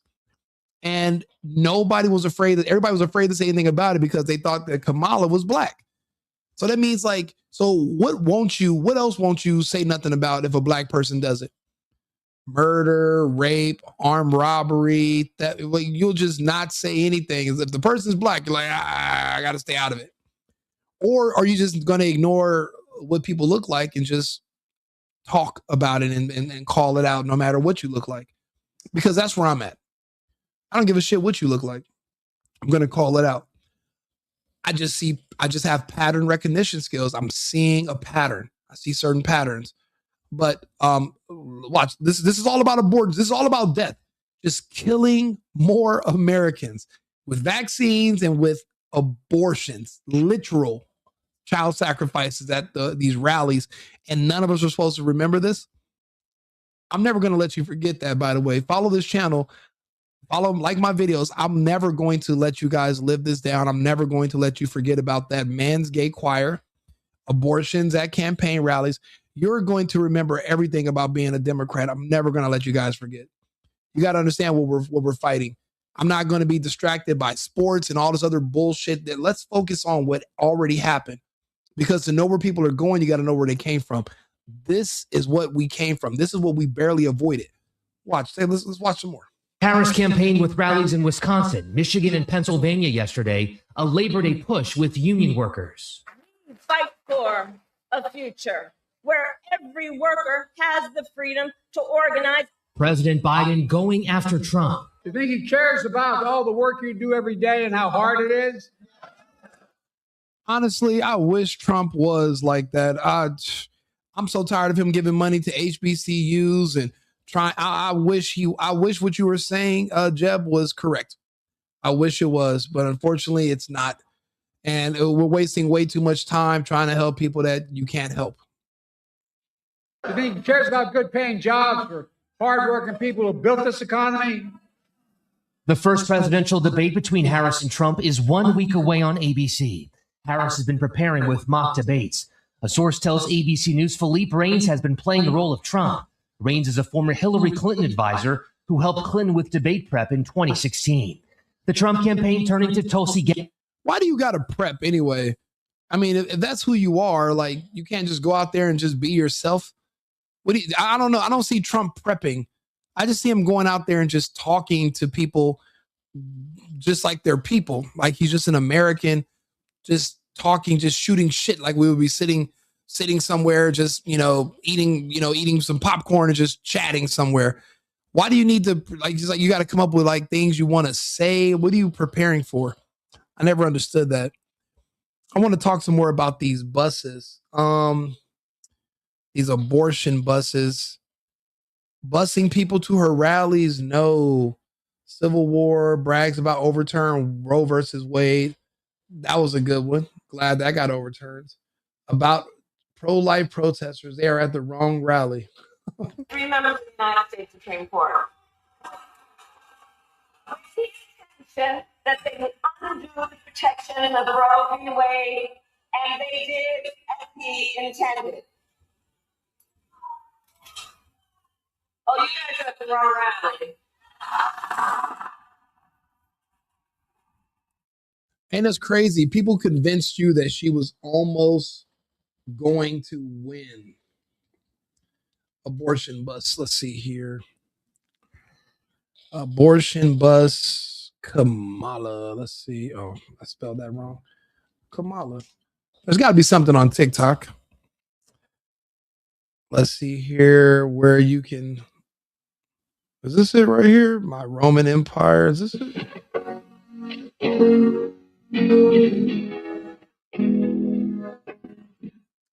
There was an entire video of these buses that were showing up and they were literally getting abortions. They were getting an abortion at a fucking campaign rally. I mean, this is probably one of the sickest things I've ever seen. But again, you're seeing a gradual descent, and it just shows you how far things have fallen when that's what the other side is promoting. One side is promoting life and liberty. The other side is promoting death, literal death. They're advocating for wars. They're advocating for abortion. They're advocating for just anything that's against life. And that's what I tell people. Like, is that what it means for you to be a Democrat? What does it mean? So when there's less and less of them because we're deporting their fake voters, and the other ones have been euthanized pretty much, their whole 13% there, they took it. It was designed for them. Epstein designed it. Bill Gates designed it. They literally told you that's what it was designed for. You just have to listen. Don't get mad at me because I actually pay attention and I read the literature. I mean, I can tell you everything about it. I wanted to, let's see here. You can see they can draw crowds. People keep talking about the buses when they are bringing people to her rally. Let me see if I can get on X. I mean, some people don't know about this, but I wanted to point it out. Let's see here. X, there we go. Let's see if I can bring this up. Let's see here. Kamala abortion buses.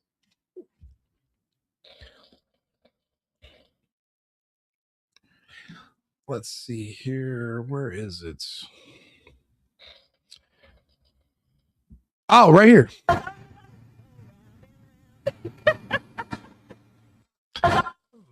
Oh, no, not that one.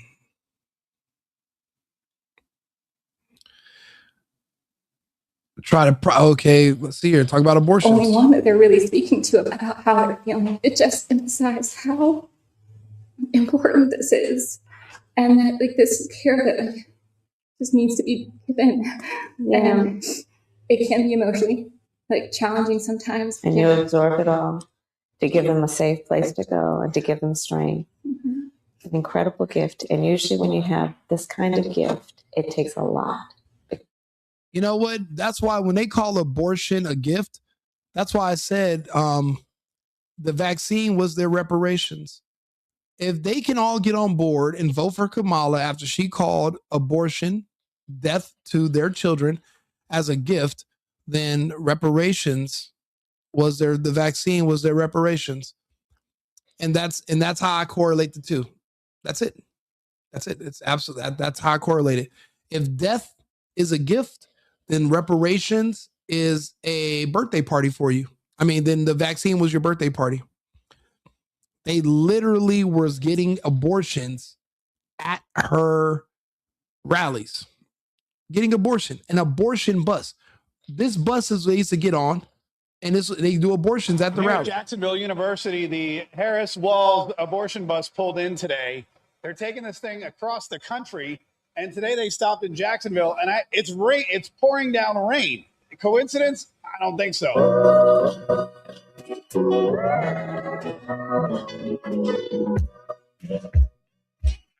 This is the first Harris for President yard sign I've ever seen. They ran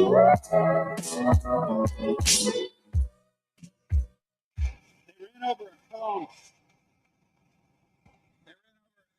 the building right there, and I tried to get in, but I'm not a student.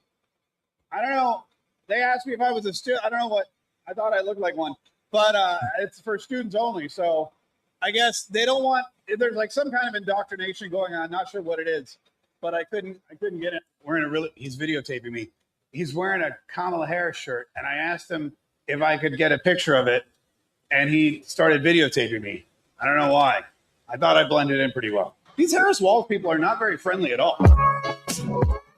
What's going on today? I'm just here for the Kamala Harris. The bus is here. Did you see it? Yeah, I've seen it. Okay, cool. I wanted to get some video of the bus, talk to people about the bus. Is that all right? Follow me. Oh, perfect. Great. Fantastic. Oh, look. You can't get near the bus. I can't get near the bus? Hi. There's more. There's police here now. Look at it. Are you police? Oh, and you're police.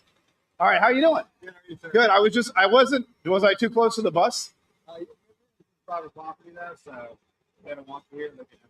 Oh, did they tell me to leave? No. Yeah, oh, all right. All right. I should probably leave then. What's the penalty if I stay around like 5 more minutes? And it's a misdemeanor. Okay. All right. Okay. How much time do I have before I get the next warning? You gotta go now. Oh. If you don't leave right now, it's gonna snap that rule. Okay. All right. I'm not gonna take your information. Okay. All right. If you refuse to leave, then I will take your information. Okay. It will be that misdemeanor charge. It is private property. It's public access. Right. But it is private.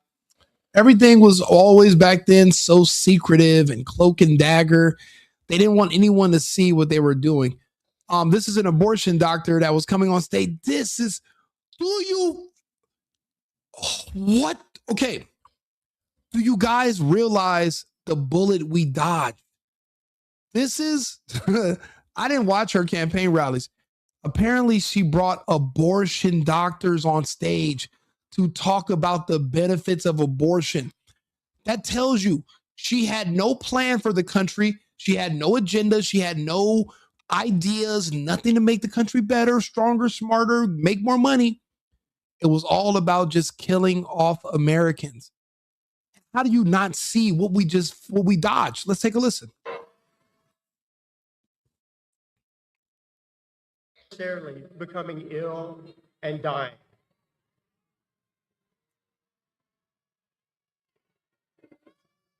Nationwide, I think someone needs some medical assistance over here.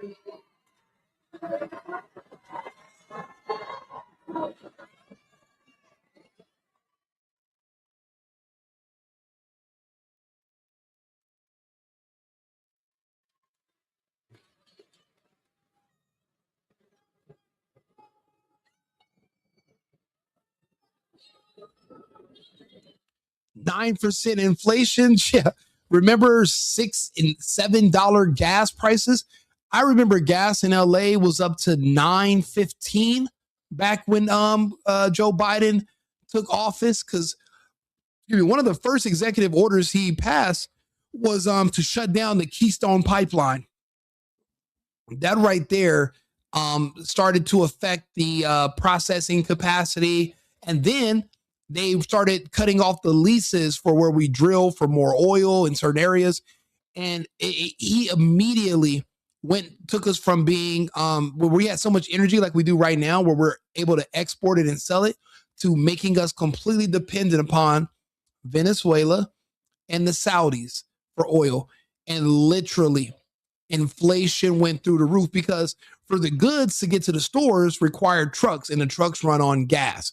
All that bullshit about solar and oh yeah, we're gonna run on love and fairy dust and unicorn piss.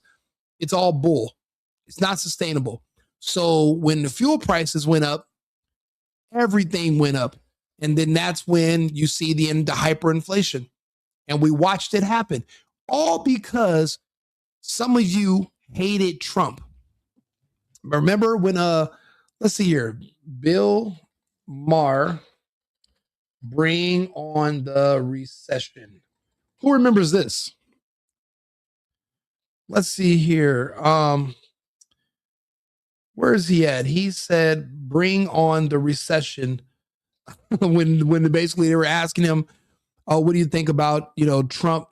Let's see, was this it? Well, big announcement today from chipmaker NVIDIA, the company playing a huge role in the AI revolution. They are set to produce AI tariff crackdown. Mixed if we're not smart. knows the kind of manufacturers in the Blame China? I think it's a thing to do in this kind of art. And so it'd be roughly $3 trillion with President Trump. Carefully talk about are in a decoupling process. Oh, there's a Bill Mayer where he was saying, economy with an unemployment rate of 4% and a per person GDP of $85,000 does not have to be made great again. It is great. Yet, the economy is the Christmas Eve voters' other big issue, and they think it's terrible, when actually it's bigger and better than ever. Makes Arnold Palmer's dick look like nothing.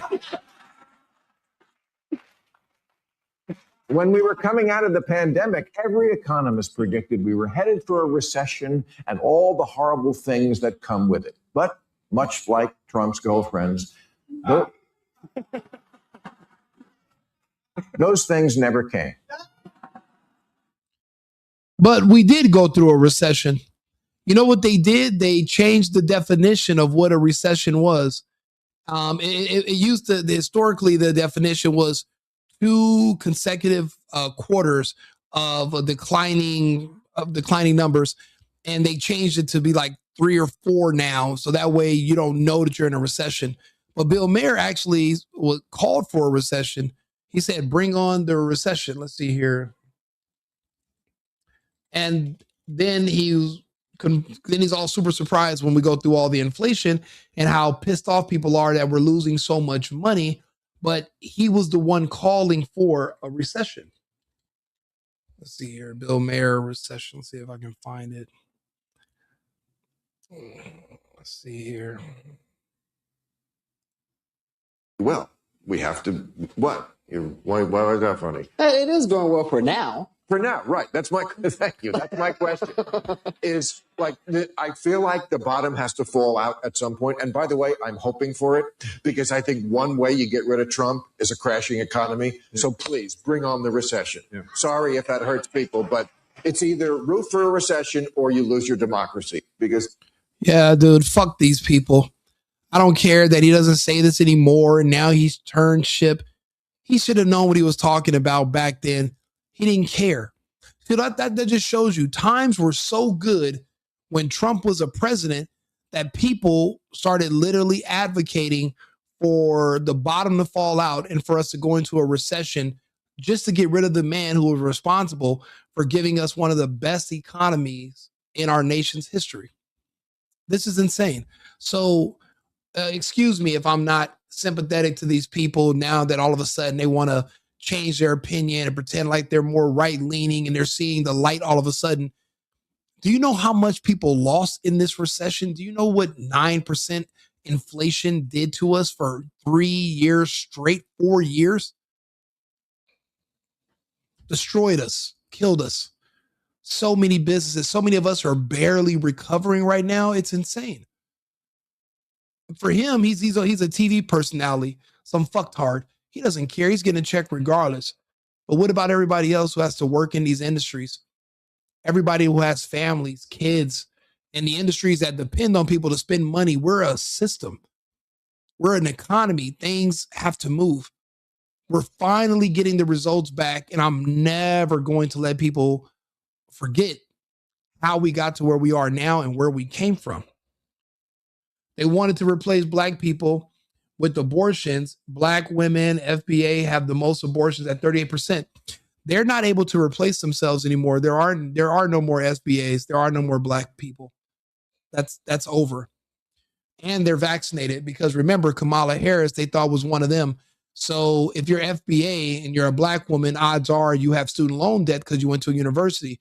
If you went to university, you felt like Kamala was one of your people.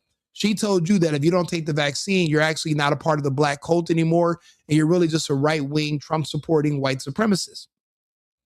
They fell for that propaganda, and they went out and took that. They went out and took those experimental injections at a rate over 92%, the same way they vote Democrat, and now they're all dying, all of them. All your favorite rappers and celebrities, they're all having heart issues. They're all just suddenly dying. They're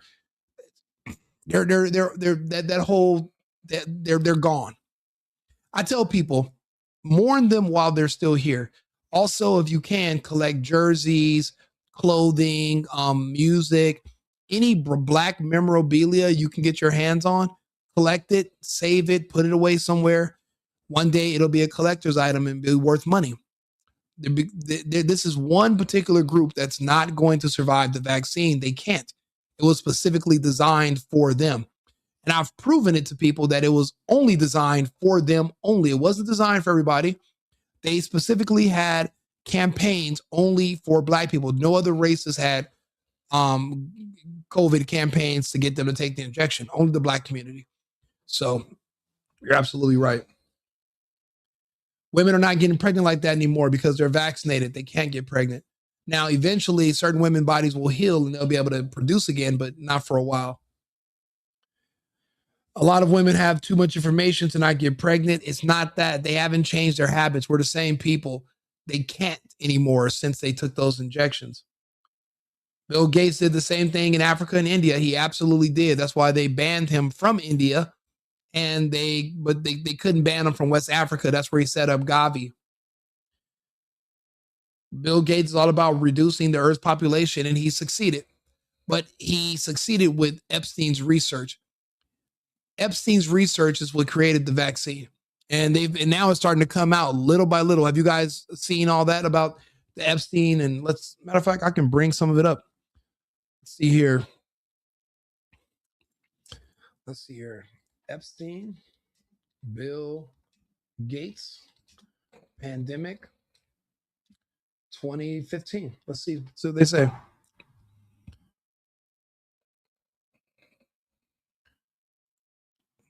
The population is growing, population problem. Population growth, the population growth rate goes down. You're going to have a tripling in population.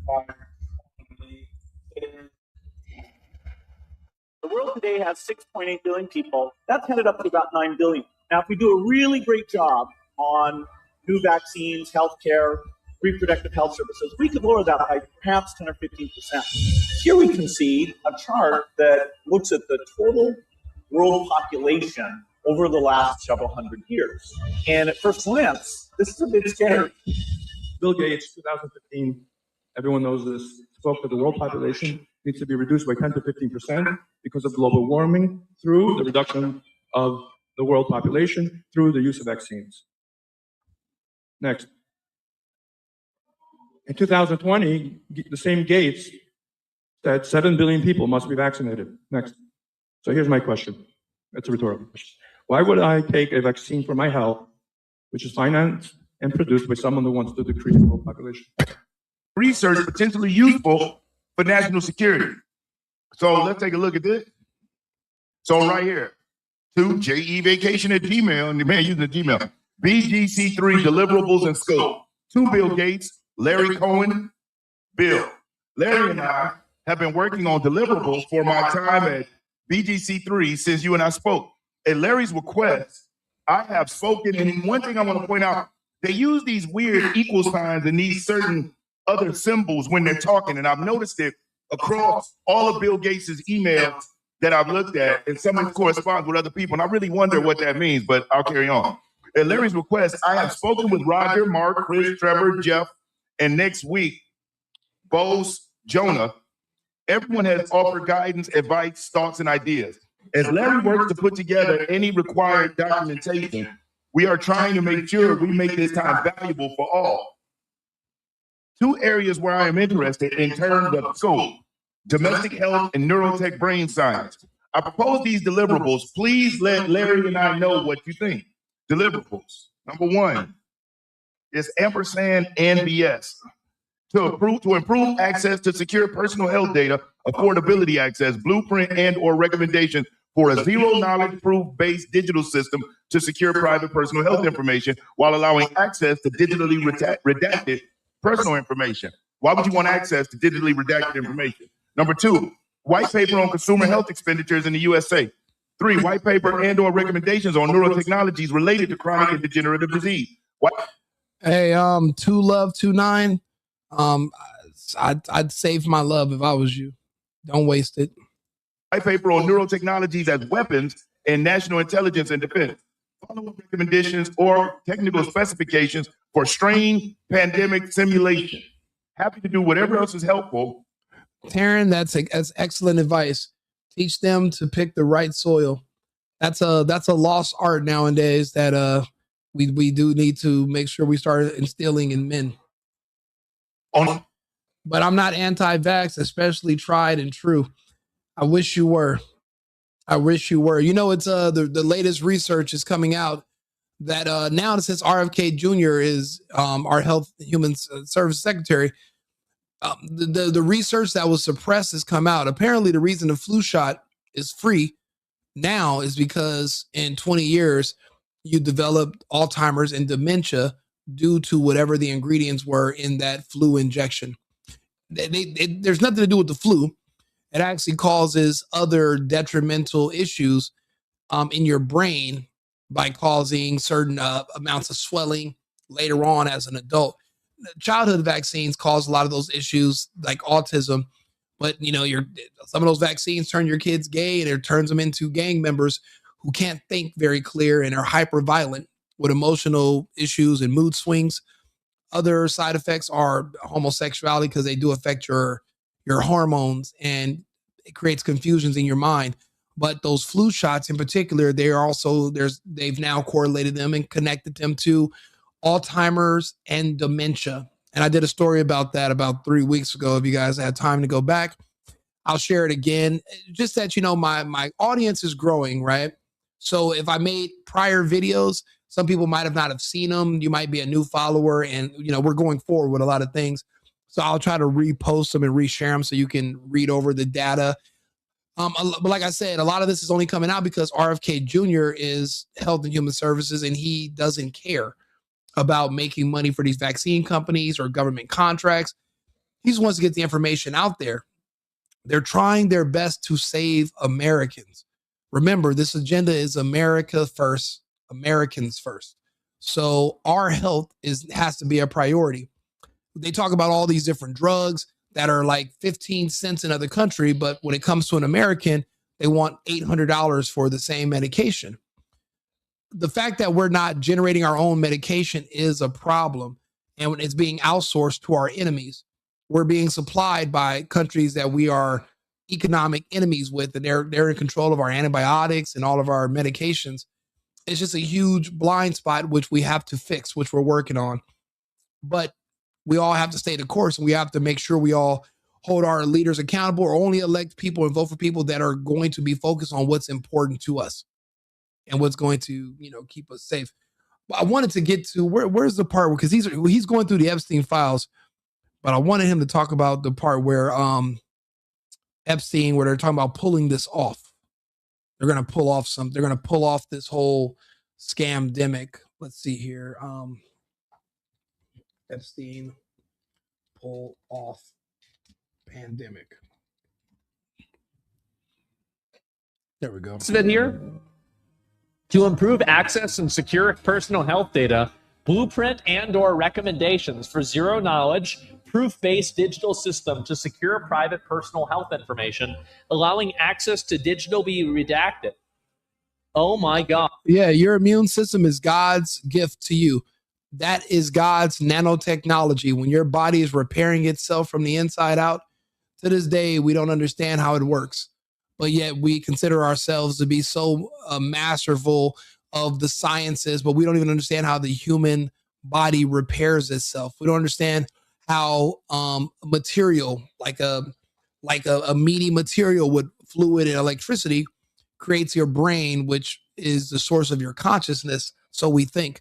We don't understand how any of these systems work. And it's crazy. When you look at that Epstein interview, he goes over how we don't understand how none of these systems actually work. We know they work. We don't know how, and we need to create a new study to figure it out. That's what that man was proposing. And all this stuff about kids, it's like it's all put out there, it seems, just to get you to ignore the actual genius behind the things that this guy is suggesting and the things he's been working on. I mean, we got to keep going, but this is apparently from him, and this is about him and Bill Gates planning the scamdemic. Follow-up recommendations and/or technical specifications for strain pandemic simulation.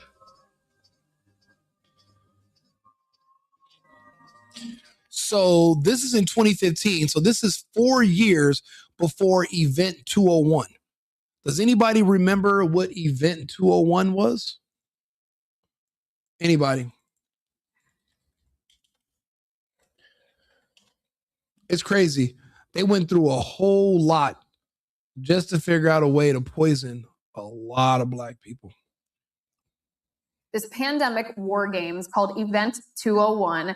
They actually bragged about this online. They made their own little sizzle reel, their own highlight reel, showing exactly how this worked, who was involved in it, what they were talking about, who was making the calls, the very dramatic readings that individuals who were participating in this would go up to the podium and say what was happening next, like how many people had died, which hospitals were overflowing, who was going to make the decisions. They made a little highlight reel, which I think is worth watching. So let's take a look.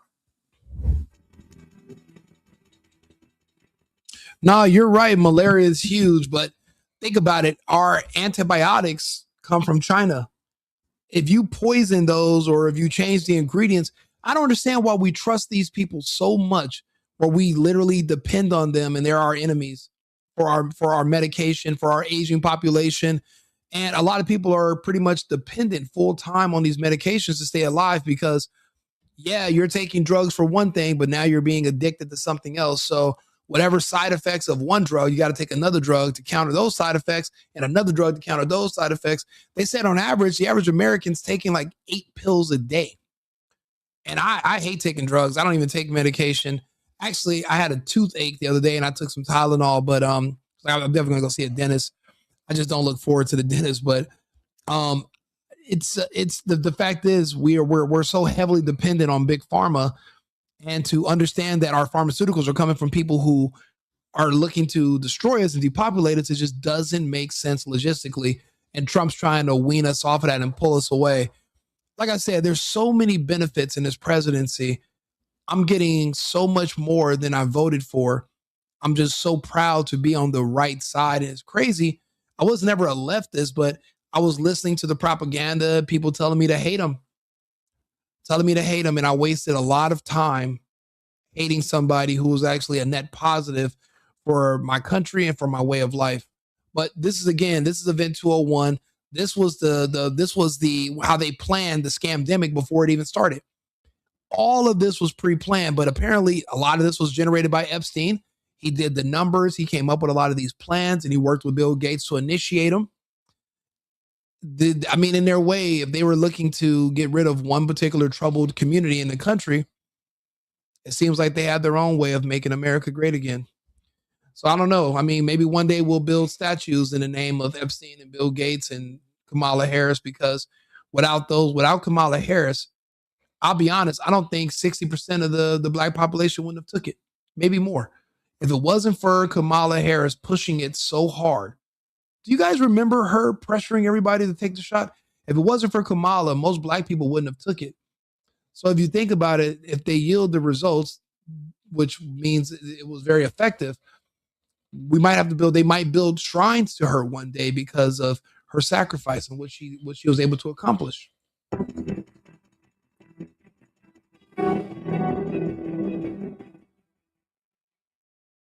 It began in healthy-looking pigs, months, perhaps years ago. A new coronavirus spread silently within herds. Now, this is a simulation. And notice how they were saying healthy looking. You might just say, what did they tell you in 2020? Well, yeah, you don't have any symptoms. You're not sneezing. You're not coughing. You're not sick. You don't have a fever. But that doesn't mean you're not sick. You could be what they call asymptomatic. Remember that bullshit? Remember being asymptomatic? Remember being an essential worker? Remember all the bullshit and propaganda they fed you? Did you eat it? Did you believe it? Did you bang pans at 7 p.m. at night and say thank you to the medical workers? But then a year later, when they decided they didn't want to take the vaccine, you advocated for them to be fired and lose all their jobs and not get their student loans forgiven and all that. Don't you remember? I do. And I'm going to remind you every single time you watch this channel. So stay tuned. Gradually, farmers started getting sick.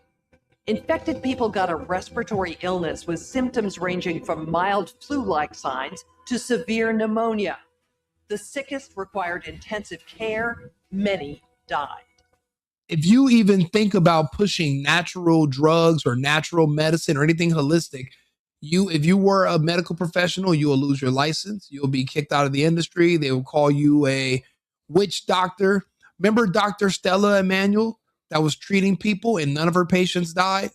Remember how they wanted to kick her off the internet, called her a witch doctor and all kind of crazy names? She was actually one of the frontline doctors of America back with Dr. Simone Gold, Joseph Ladapo, who's actually the Surgeon General of Florida right now, which is why Ron DeSantis, I don't care what no one says. If it came down to me picking between DeSantis and JD Vance, 1,000% I'm going with JD. I'm going with DeSantis because I've seen DeSantis as a warrior this whole time in Florida. I've seen DeSantis's results. I like DeSantis. So what? He put a little high heel on his boot. It happens. Okay. Some of us are big, tall guys. If you look smaller than us, we're Americans. We respect size. We like, you want to see a man, you want to see a bigger man. He's probably a shorter dude. That's probably why he did the heel, but I'm definitely going for DeSantis if I can get him in there. Experts agree, unless it is quickly controlled, it could lead to a severe pandemic, an outbreak that circles the globe and affects people everywhere. And it's all, and this whole thing of, for one thing, it's never been proven that you can transfer sickness from one sick human to a healthy human. They've tried hundreds of experiments. They used to use prisoners 100 years ago, and they would take people that had, like 100 years ago, there was like a really bad sickness that went around the world. And it came out the same time that radios came out in World War I. They called it the Spanish flu. What they did was they took people that were sick from the Spanish flu, and they would have 100 prisoners, and they would take their bodily fluids and have them, and they would inject it and put it on the prisoners. They were never once able to successfully transfer sickness from a sick person to a healthy person. So this whole thing of being contagious, again, there are systems in this world, in life, that we don't understand. The way a sickness is spread might be the same way a woman's period syncs up with another woman, and when they're in proximity to each other, we don't understand. But pretending that we do means that no one's going to question anything because you would think that the science is settled. One thing about science, it's never settled. I'm a scientist because I personally use a scientific method.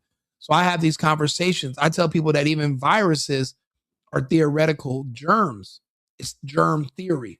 It's not germ fact. All this is just theoretical instruments that no one understands. But if you leave it on the table long enough, you make enough TV shows about it, you'll start to believe it, just like Star Trek. There's no such thing as a nebula or a black hole or a quasar, or it's all just bullshit made up by a man named Gene Roddenberry. Even the whole astronomical measurement unit of one astronomical unit, which is 93 million miles away, equivalent between the distance between the Earth and the sun, it's all fake. It's all made up. It's just made up. What is 1 mile? It was a king named Mile, and he'd say, okay, from here to the river, it's whatever, how many feet that is, that's 1 mile. I mean, some people just make things up in their mind. Some people make things up based on reality. A mile, they were able to measure with their feet. No one's ever actually been to the sun. No one's been to space. There is no space. It's all fake bullshit anyway. So a lot of our lives, it's all these different systems that are just made up, and you're indoctrinated into believing them. And unfortunately, because of that trust in the belief system of nonsense, so many people fell for this. And the rest of us just walk right through it. I never even took a test. It never even made sense to me. Why would I shove some shit up my nose? If I'm sick, why would I need to test myself to know it? And also, if it has a 99.996 recovery rate, what the fuck would it matter? It wouldn't. But again, that's why we have to have these conversations, because if you know better, you can do better. Sorry, my dog is he had a dream. Now he's waking up and he's making noises. Sorry. The mission of the Pandemic Emergency Board is to provide recommendations to deal with the major global challenges. Yeah, to love. Space is fake. They tell you that you're in this monster universe and you're just an insignificant speck of sand on a galactic beach. They don't want you to know that you're actually special and that God is a lot closer than you think and you're actually important. They want you to think that you're nothing, your life means nothing. And so many people believe that. They don't understand how precious life is, and you can see the results around us. What do you think rap music is and black culture? Why do you think so many people are killed and it's all about nobody cares? They don't understand how important and special we are. They want you to be as far away. The further out in space they tell you that they're going, and they're not encountering God, that's the further away from you even thinking that there's a such thing. So it's all to just pull you away from source, from God. And I'm not even a religious person, but when I see the amount of propaganda trying to convince me that Jesus is fake and Christianity isn't real, and the way of life that these religions teach you to live is bad, and this, I mean, it just shows when I'm looking at the people that are trying to convince me to not listen to it, I realize how important it is that I do the exact polar opposite of whatever those people are telling me.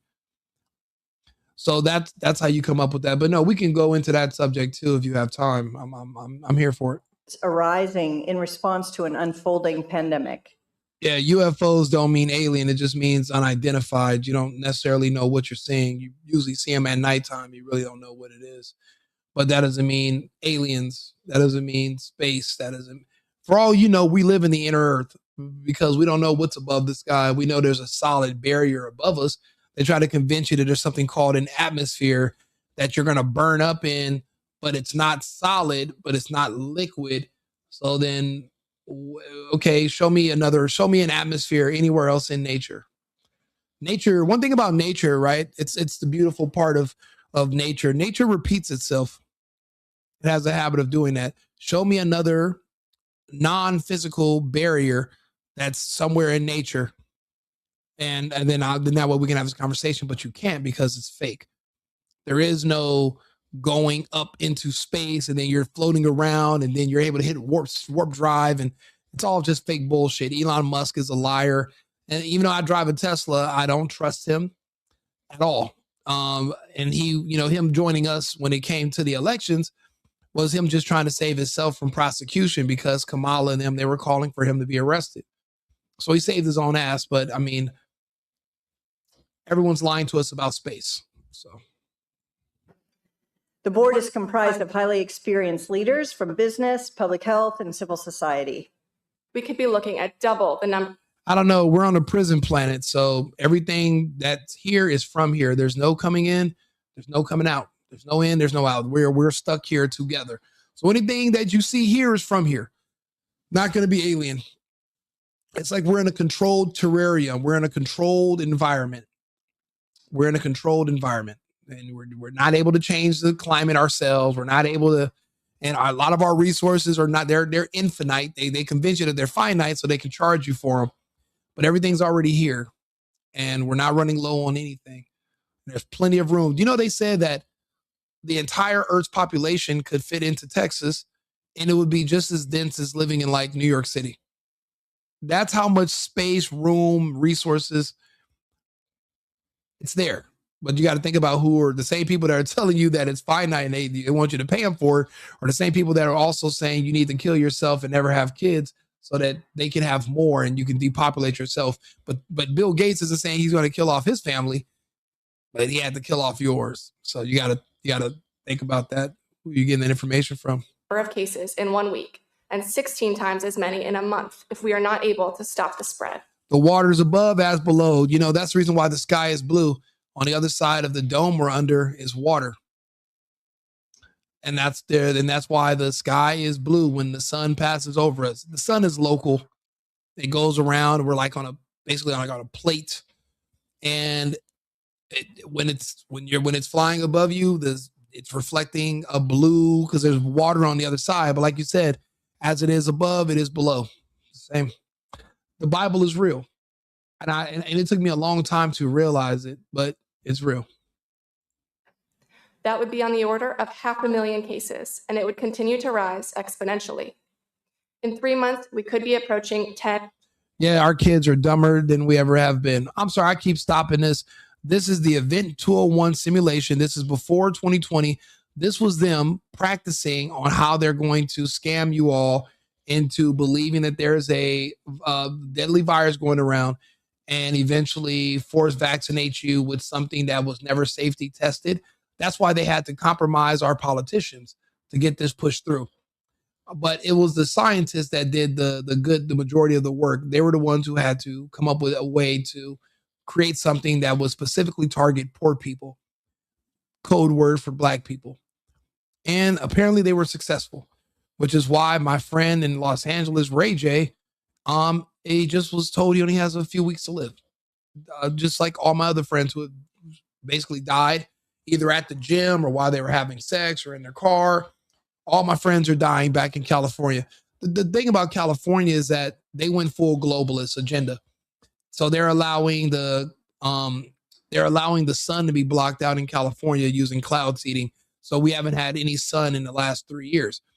Whatever is in that injection, it has a reaction to LED lights, and but natural sunlight can stop the effects. So they blocked out the sun, and now they're showering you with LED lights because you have to use artificial illumination because it's cloudy and gloomy all the time.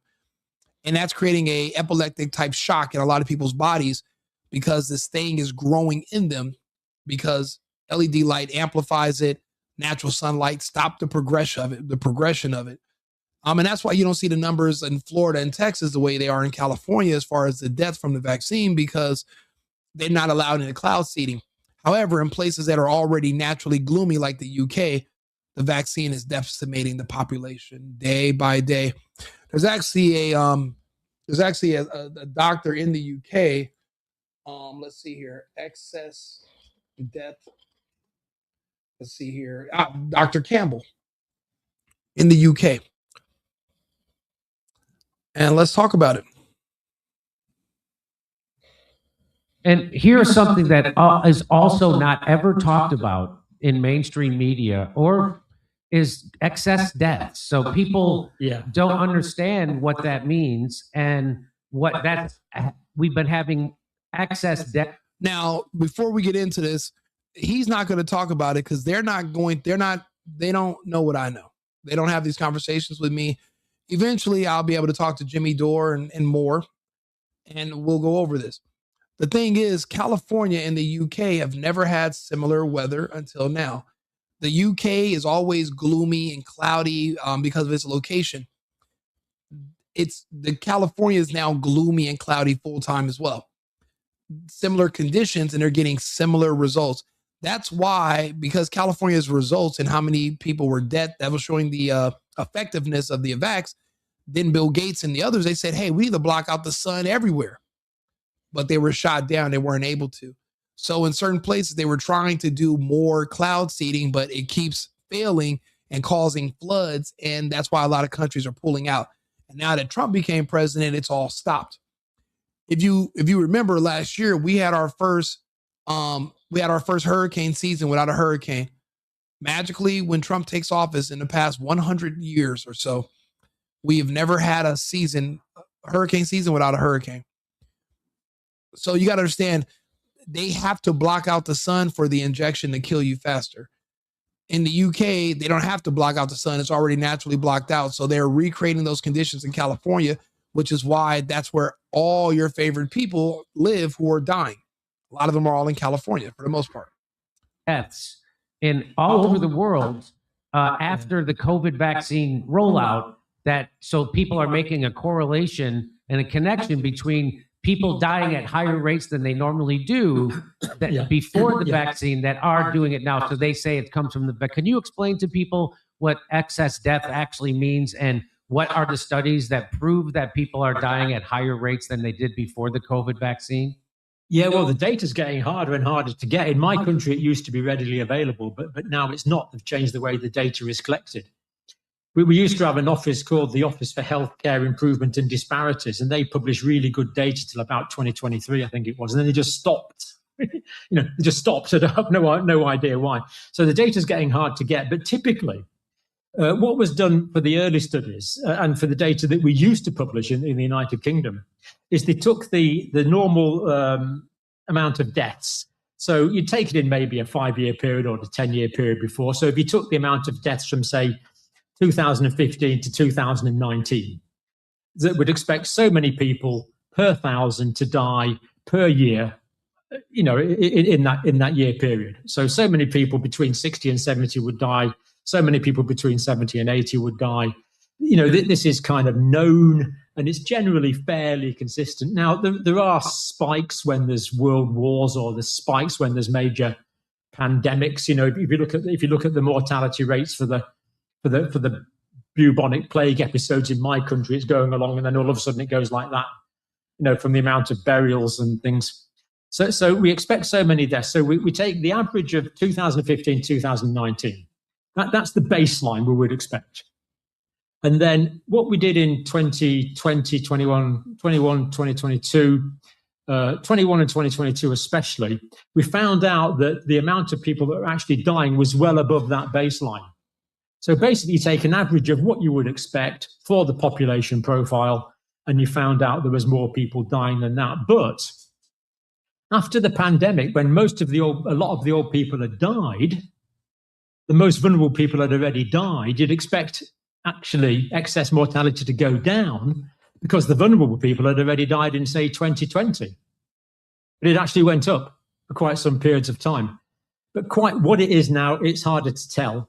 It's probably down to nearer a baseline now, but it certainly went up in 2021, 2022 in pretty well all countries, including the United Kingdom and the United States. So we had, after a pandemic, when you would expect excess mortality to be lower because vulnerable people had died, we actually found it was higher for a period of time. So what is that temporarily correlated with? Well, we started doing the vaccines in 2021.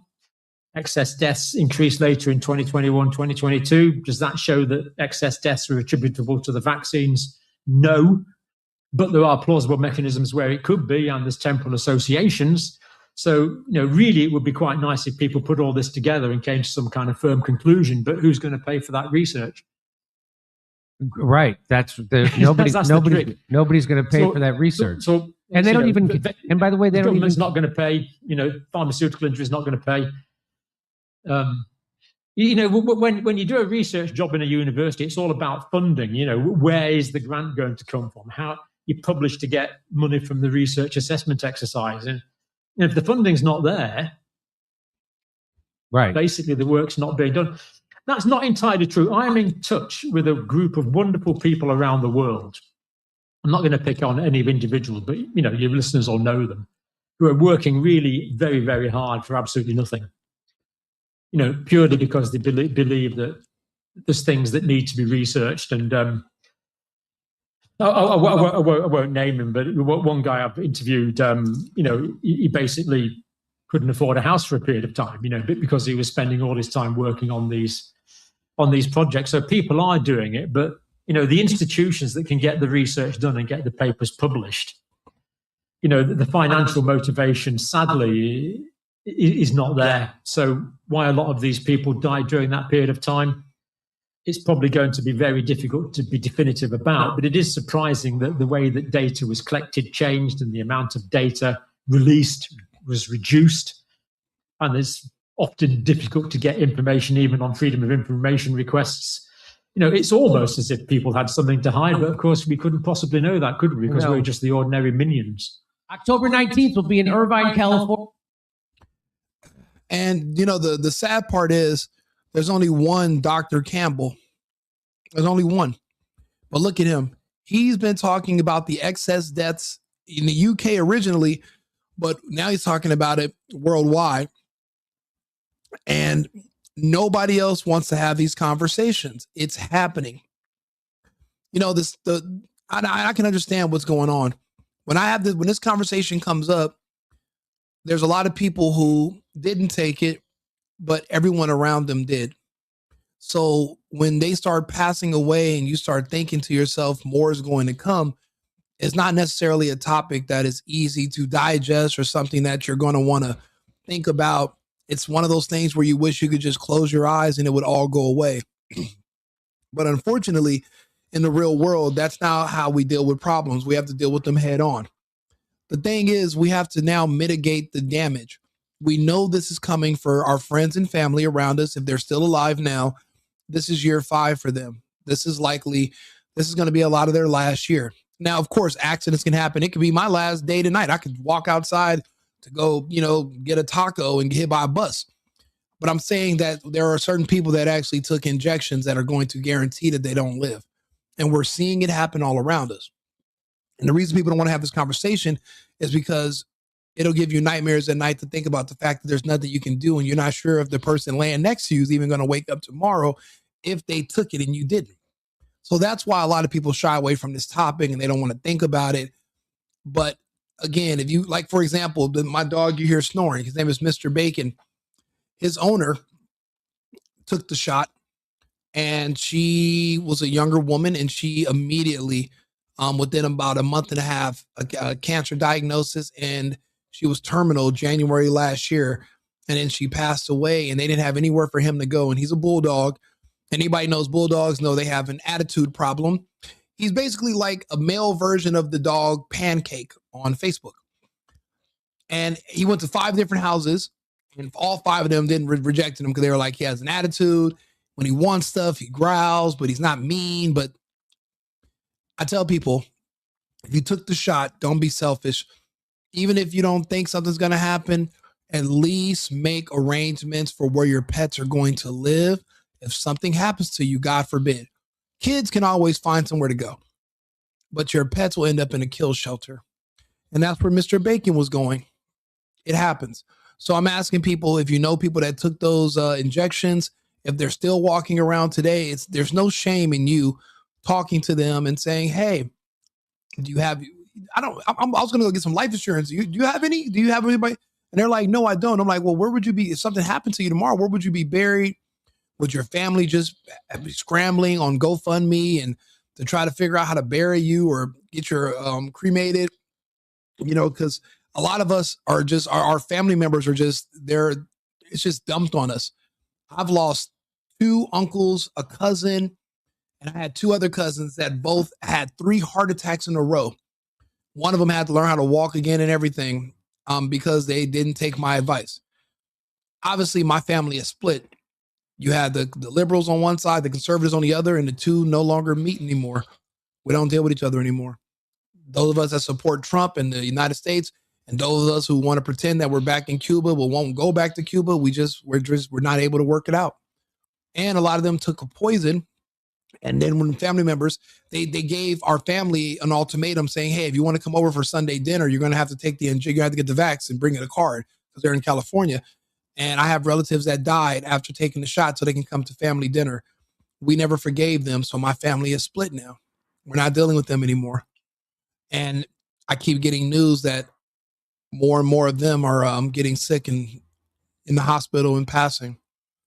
But I mean, it's been 3-4 years now since we've all seen or been dealing with each other. And I mourned when I first found out they were Democrats that were going to take the shot. I started to mourn them back then. I knew where this was going. You're going to have to do the same. We all are. Mortality, no one's going to be able to escape death, but it's just of when. If we can do things to keep ourselves alive, I would suggest that we do. And like I said, anything can happen to anybody anytime, but let's not, we don't have to go out there and play Russian roulette every day. Taking those injections that they told you were experimental and they made you sign a waiver saying that they don't even know what's going to happen. So they can't give you informed consent because they're not informed themselves and you still did it. I mean, you do need to at least humor the fact that something could go wrong and at least make arrangements so your family doesn't have to spend everything, making your final arrangements. And if you have pets, make sure they have somewhere to go that's solid, like I said, this topic, a lot of people don't want to talk about it. I like to talk about it a lot. There's so much data and information about it. I just, that's why I need you guys to, follow the channel, make sure you stay tuned in with me. I do these lives and I bring up all this information. A lot of it, some of you have never heard. Some of you have, or you heard bits and pieces of it. We're never going to forget where we came from because we have midterms coming up. There's another election in a few years. And I need people to understand why Trump and ICE and certain things have to happen. Because look at where we came from. Look how bad things were. We came too close. We came close to the edge. I mean, what if Trump would have died in Butler? Where would the country be today? You know, it's frightening to think about. The point is, we were able to we lived to fight another day, and we have to do more with our time here and our efforts. Yeah, I know. I mean, I mourn them, but they are sheeple, and I mean, even the sheep, you might mourn for them too. Hey, you got to eat grilled chicken breast. You know what I'm doing? I'm getting rid of carbs. I'm not doing all that carb stuff. My only weakness is French fries. Makes my face fat if I eat it, but now I'm just going back to straight carnivore, eating healthy, exercise, drinking less, and just trying to do the right thing. But to be honest, as long as you didn't take those injections, you're fine. Oh, you're judgmental. You need to travel. I do travel, but maybe I need to travel more. You're right. I'll be honest. There's not very many suggestions people are going to give me that I'm going to turn down. I am extremely imperfect. And I mean, what if it's a good idea? So I'm not going to ever turn that away. Obesity kills more than the vaccine. You know what? You make a very compelling argument, dead man. I can't say I disagree or agree with that because, I mean, there's so many obese and the obese are dying too. Actually, if you look at the people who they were using to convince you that the virus was real, the fake one, they were all a bunch of obese people with comorbidities that were passing away from hypertension, diabetes, and they were all being blamed on some fake virus that was never proven to exist. That magically doesn't exist anymore in 2026. Same one. So obviously so you're right. Obesity is a problem.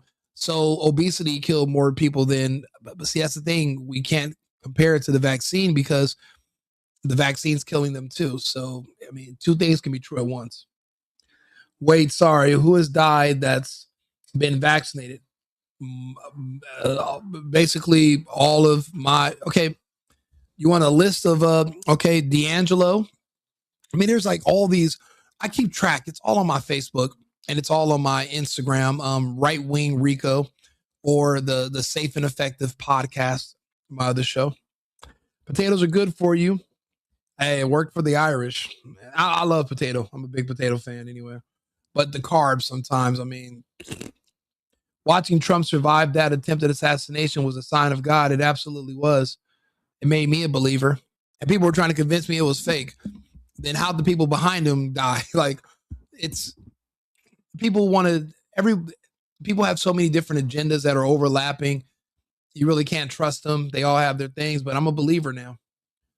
Yeah, people are, people a lot. I mean, that's a cultural thing. Also, the food in America, your body can't digest it anymore.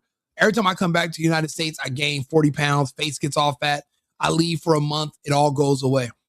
Because the food that's like I could, even though we're in the United States, I couldn't take a Happy Meal and get on an airplane and fly to another country. Their customs would make me throw that food. It's illegal over there. It's illegal. I couldn't even fly to a poor country like Colombia with food from the United States. The food here is illegal over there. But you don't see the obesity in these other countries either.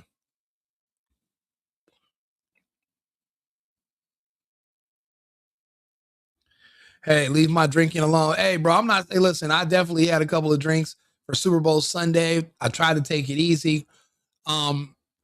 Just like everything else, you don't want to do it in excess.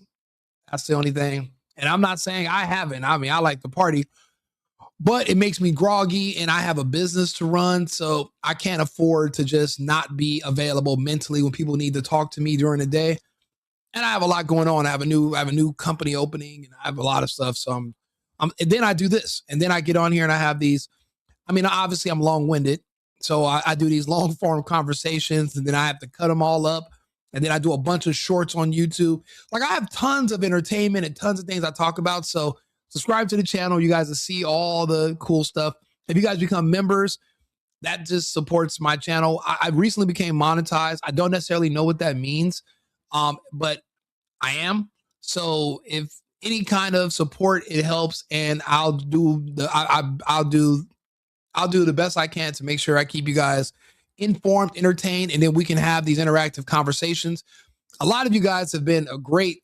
Actually, I would love for some of you guys to actually just come up and just talk. You don't have to be on camera. It can just be audio. I would love to invite some of you guys up as guests because I do a lot of these topics. Arthur's my co-host, but me and Arthur got into it earlier, obviously. So I don't know if I'm even going to still bring him as a co-host because he wouldn't even entertain the fact that there's new data suggesting that Epstein was behind Bitcoin. And I feel like he's an AI, but he's very closed-minded AI. He's not like the computer from Star Trek: The Next Generation. Computer, can you tell us this and this? No, he's closed-minded. And I'll be honest, he had a little bit of a British accent. He's kind of an asshole. And I don't know, we're America first, but I got a British AI co-host. It feels like I'm betraying. So I don't know. So if you guys want to come up and talk sometimes, and we can bring up some of these different topics, I appreciate it. I have like 10 topics a day. I'm only able to do maybe about 4 or 5 videos a day about these different topics, but you guys are more than welcome to come up and join me. We're friends. You guys, it's $5 a month or something, or $3 a month, and you guys can support the channel. I've never asked for anybody to do that. I'm just new to all this, so I appreciate you guys even being here with me this long. If we could, if possible, I'd love to sit here and talk to you guys every day. I mean, if you guys have time, if it's late night, if this is in your time zone, to be honest, this time of the day works for me. Middle of the night. I don't know why. During the day, I have a business that I run, so I have to deal with people all day long. Then I have to take my dogs out for walks. Then I eat. Then I'll probably take a quick nap. And then I'll wake up around 10 o'clock at night. And I can sit here at 10 o'clock at night until it's 5 a.m. here now. And then around 5:30, I'll take a nap, and then I'm up at like 9, 10 o'clock in the morning, and then I start all over again. So this is actually a good time for me, just like in the middle of the night. So if this works for you guys, well, then we can keep having these conversations every day, like all the time. If I do take off a night, it's because maybe I went out or I had a date or something, because I'm obviously active. I'm still dating. And it's hard, when you meet women, you got to screen them, make sure they're not vaccinated. And, and then you can go out to dinner with them, and it's great. But if we have drinks and the next day I'm like, oh, I'm dreading it. But I mean, like I said, on the days I'm not doing that, I would love to sit here and talk to you guys, and you guys can, join in. And the best movie computer was Hal. I agree. Hal was a kick-ass. Actually, I like Kit and Michael Knight. I think that was a cool AI. But Arthur is just not, he's no Kit. You know what? I wonder if I can ask ChatGPT to change the voice of my AI to the same voice as Kit from, what was the name of that show? Kit was the AI in Knight Rider. Damn, that's an old ass show. Yeah, I've seen reruns of it too.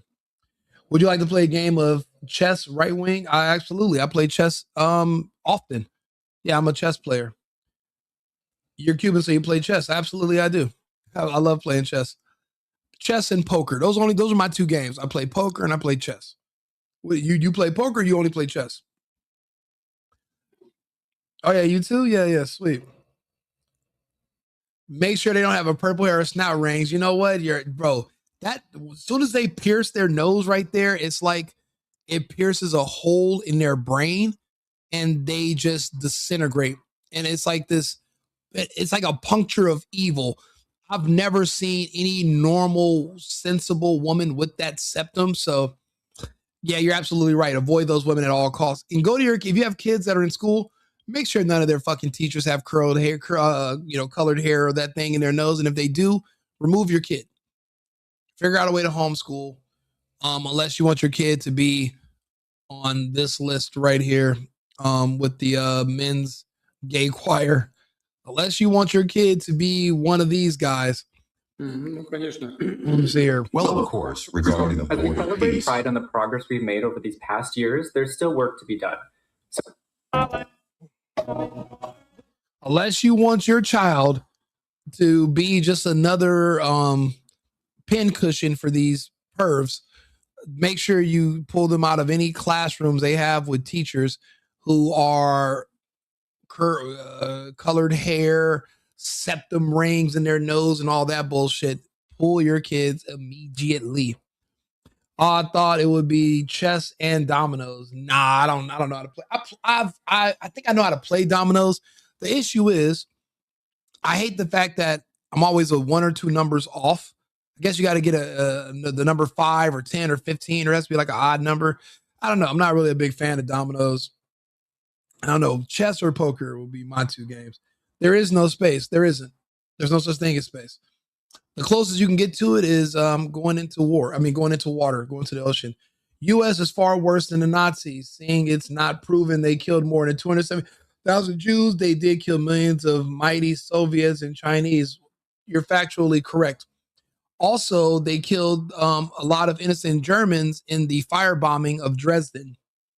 So it was the U.S. has a far greater history of indiscriminate extermination of populations.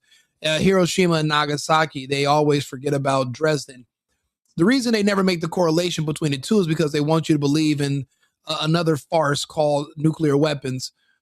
There was no A-bomb dropped on Hiroshima and Nagasaki.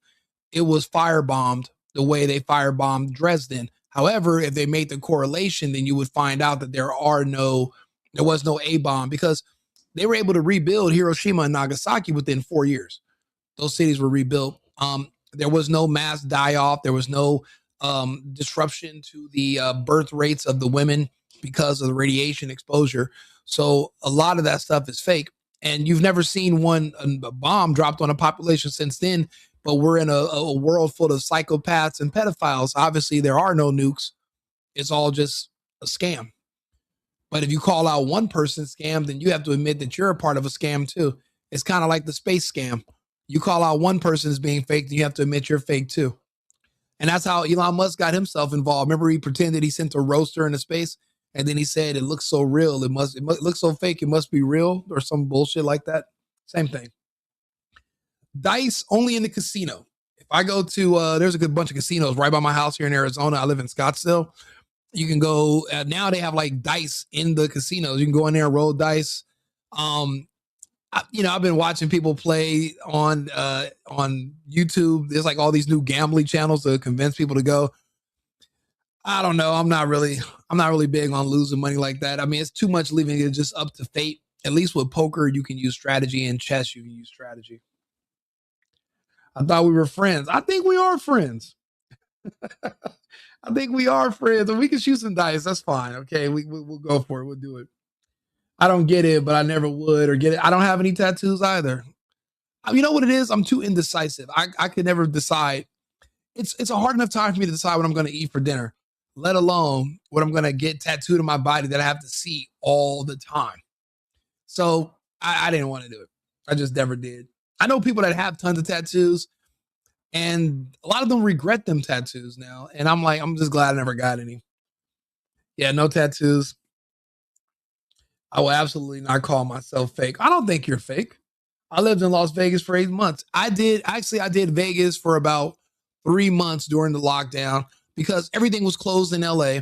I moved to Arizona, and then Arizona closed. And then at the time, my pup, man, my dog of 10 years had passed away, and I was very depressed, and he died at my home in Arizona, and I just couldn't stay there anymore. And me and my ex-girlfriend were having issues. So one day I just packed up and went to Vegas, and I moved into the Cosmo, and I lived at the Cosmo Hotel for a month. And then I was always going to the Venetian when I would have like friends in town, or I would meet chicks and want to go on dates. We'd go to the Venetian, and they had all these restaurants. They had like a little boat that you could ride around. And there was like a real nice steakhouse right in front of the little river. And I was like, you know what? I'm going to move to the Venetian. So I moved from the Cosmo to the Venetian. Now, this is Vegas during the lockdown. So this is like 2020, 2021. Everything was dirt cheap because it's the lockdown. Everyone thinks that there's a deadly fake virus going around. I'm partying every single day. And there's like stripper parties inside these big, huge suites, 5,000 people in a hotel suite. But nobody's dying of the fake virus. And I tried to explain to people that it's fake. So I was one of the first people that was like, look, I'm going to keep traveling. So I was getting on airplanes and friends would be, no, don't get on the plane, Rico. You're going to die. And I'm like, bro, I am from Los Angeles. I go to parties and clubs that I know are going to get shot up just because that's where the prettiest women are at the most dangerous locations. Obviously, the spirit of fear is not something I'm accustomed to. So no, I'm not going to not do certain things because I'm afraid of the air. It just doesn't make any sense. So that's what I did in Vegas. And then when Vegas started pressing the whole mask issue, I left Vegas and then I discovered a magical land called Texas. Never even heard of the vaccine. They never heard of masks. They have no idea what I'm talking about. Everything was wide open and I fell in love. I fell in love with Texas. I never gave Florida a fair shot, but I love Texas.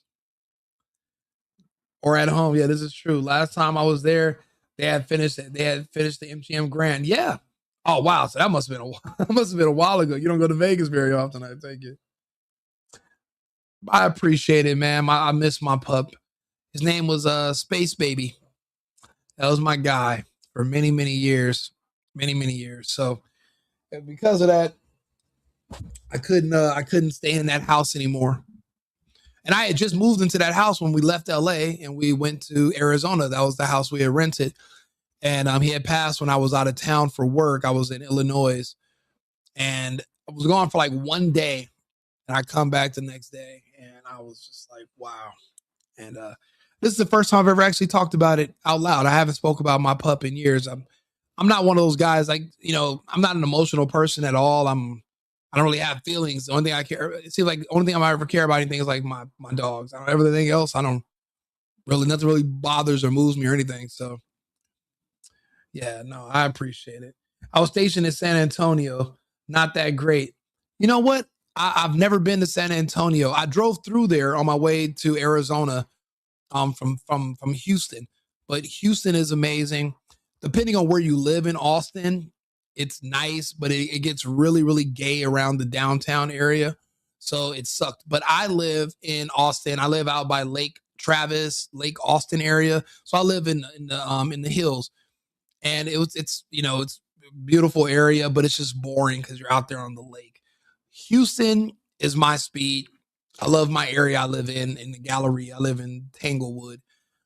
Dallas, I've only been there once I was there for a Medicare conference like 2 years ago. I had fun, but I just stayed at the hotel. So I didn't really go look around or anything. So I don't know much about it, but I just know Houston, great place.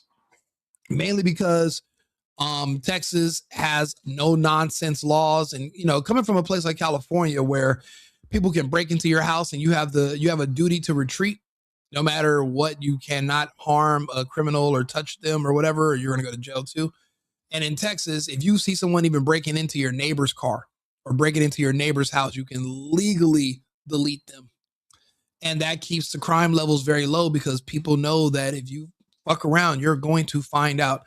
And that's a beautiful deterrent in Texas, and the behavior amongst the people in these cities completely different than what I'm used to in California. They're civilized. In California, we are not. It's a big difference. So it's amazing when it comes to the culture. Austin is California. It is. It's a disgusting cutout of Santa Monica and San Francisco. It's basically like the construction crew was made up of these guys, and they just built Austin. Especially this weird fucker right here. He was basically the foreman of the job of Austin. It's like the same in New York City and my city. Yeah. Oh, yeah, I appreciate it. Good night to you. Or LA. Yeah, you're right. Florida is great. I'm so glad we never had that shutdown. You are a lucky person. I'm actually going to do a little web series that's basically a comedy based on the first 6 months of the lockdown. And it's basically just going to be exaggerated bullshit. I did a small little mini vlog series, and it was called The Canary in the Coal Mine. And basically I was just driving around downtown LA because I lived in downtown and I live right next to Skid Row. Now all of LA is Skid Row, but back then it was only 2 streets. And I was telling people, and I explained to them, if if, okay, 100 years ago, if they were going to the coal mines, they would take a canary because they were sensitive to changes in oxygen levels. So if the canary stopped chirping, you had about 4 minutes to get everybody out of the mine because you hit a methane patch or something like that. Basically, it was an early warning system that something bad was going to happen. If the homeless people are the canary, if there was really a deadly virus going around, the homeless people could not shelter in place for 2 weeks. They're outside with no mask, no gloves, no hand sanitizer. They're eating tacos with feces on their fucking hands. If anybody was going to die, it would be the homeless people. But the canary kept singing.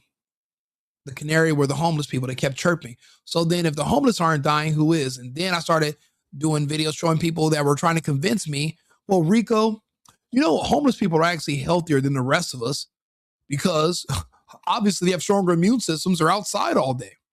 They're outside in the trash. So I'm like, you mean to tell me that people that don't take showers are physically healthier than people who live indoors and take care of themselves? And that's when I realized everyone in California had lost their godforsaken minds, and I have to get out of here as fast as I can. And that's when I made my exodus and became a refugee. Sing like the canary. Yeah.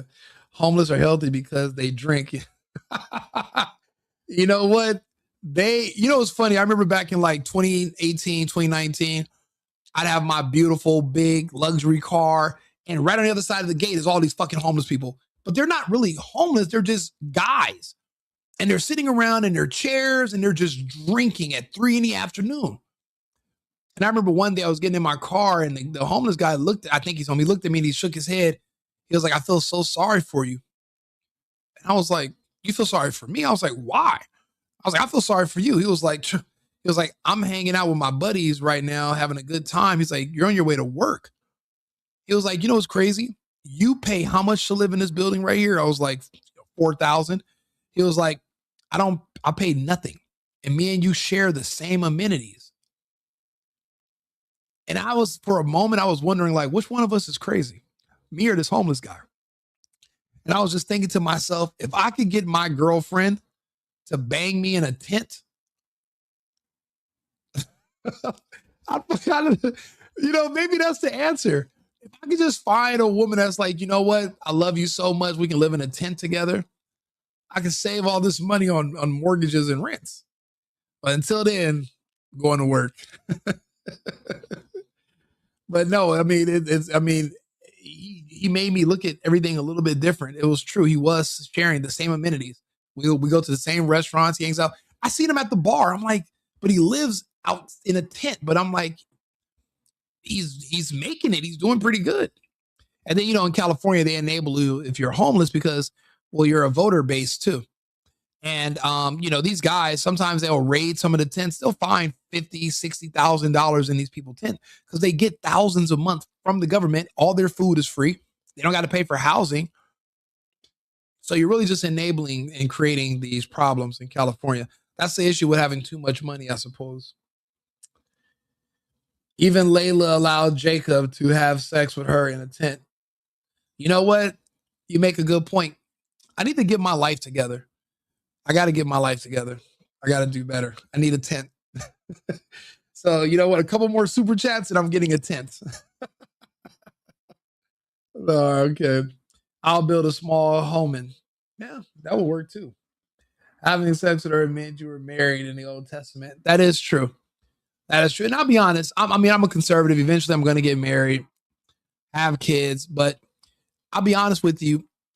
I've been moving around. I'm trying to decide if I'm going to need to run and be somewhere, but I don't know who needs someone like me in their local government somewhere. I don't think that the only elections that matter is the presidential election. There's boards, there's all types of positions, but there are places that need me more than others or need someone like me. But it's people like you guys in the chat. It's people that are interacting with us. It's going to be up to us to start running for these positions. And what we're all going to do is one thing different than anybody else. We're going to set up studios in our homes and we're going to talk to our constituents every single day about all the topics. You're not going to have to schedule meetings. You're not going to have to worry about us coming up with different policies behind your backs and not being transparent, and you're never going to see us. We're going to be the politicians that you're going to be able to talk to every single day.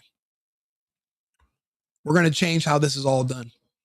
No more bait and switch like Mondami. They promise one thing, get in there, and a week later, they're like, oh, yeah, sorry. People that are openly communist, planted here by somebody else. They don't care about this country. They're not invested in this country. They have no children, so they don't care about the future. All they care about is the now. That means they're different than us. You know, we have families. They don't. That's how you can tell who's who. Kamala is one of them. She has no children. That husband is fake. I think she's a lesbian too, or she's dating Montel Williams. The point is she doesn't have kids. People that don't have kids, they live in a different world than you. But we're occupying the same country, and that's a problem for me. It's a problem. I see that as an exploit. I see that as a blind spot. They are the Obama sons, or maybe better. There's a troll diary saying, "Build a smell in the hair of the shower." Yeah, I've heard that too. Middle school seems it failed the trolls. I think it did. I don't think they really paid much attention in those schools. And depending on how old they are, they were probably being groomed anyway. They were in there talking about their sexuality. They weren't actually learning anything. It's so easy being a conservative when lefties are so clueless and transparent about their idiocy. That's true. Zoran is Epstein's son, and I was looking at that. He has some of his mother's features, but he has Epstein's forehead. I think Mondami is Epstein's son, or he had something to do. She definitely has something to do with the Epsteins. They're also saying the Island Boys are his son. You guys remember those weird little twin boys with all the tattoos that have a bunch of money that no one knows where it comes from? They were like, I'm just an island boy trying to, they were like doing like this fake rap bullshit. They're saying they were saying that they're his kids also. I mean, there's so much coming out in these files. I just hope it's a net positive, and I hope that when they find out about this whole black extermination thing, they don't try to say Trump was behind it using warp speed because he's racist, because that's all it's going to do is just kind of slow down our America First agenda. That's why I said these Epstein files don't need to come out for another few years, because you really don't care about all the child molestation and rape stuff. All you care about is Trump. So it's pointless. And then when you find out about warp speed, they're going to use that against Trump. Even they're going to say, "Oh, warp speed. This was Trump was working with them," and it's not true. But it's just going to just create a delay that we don't necessarily need. Kamala Swallows. See, now you make me want to vote for her. God, now I'm torn. I ain't gonna lie. She is a cute ass old lady, but she's an Indian, and Indians are cute at that age. So. I mean, I'll be honest with you. And now you're telling me all this other little freaky stuff about her. So now I might have a nightmare or a daydream. I don't know how it's going to go today. Actually, after that's all they wanted was Trump to be in those files. Absolutely. And it's just, for one thing, these are just emails. There's no like videos or pictures or, and I'm thinking, okay, since when do people have sex with rich billionaires and celebrities, and the next day they don't go to the hospital to get a rape kit? Nobody went to go get a DNA. I mean, even Monica Lewinsky saved a DNA sample from years before on a blue dress, and she was able to prove that that belonged to the, the spooge of Mr. Clinton, President Clinton.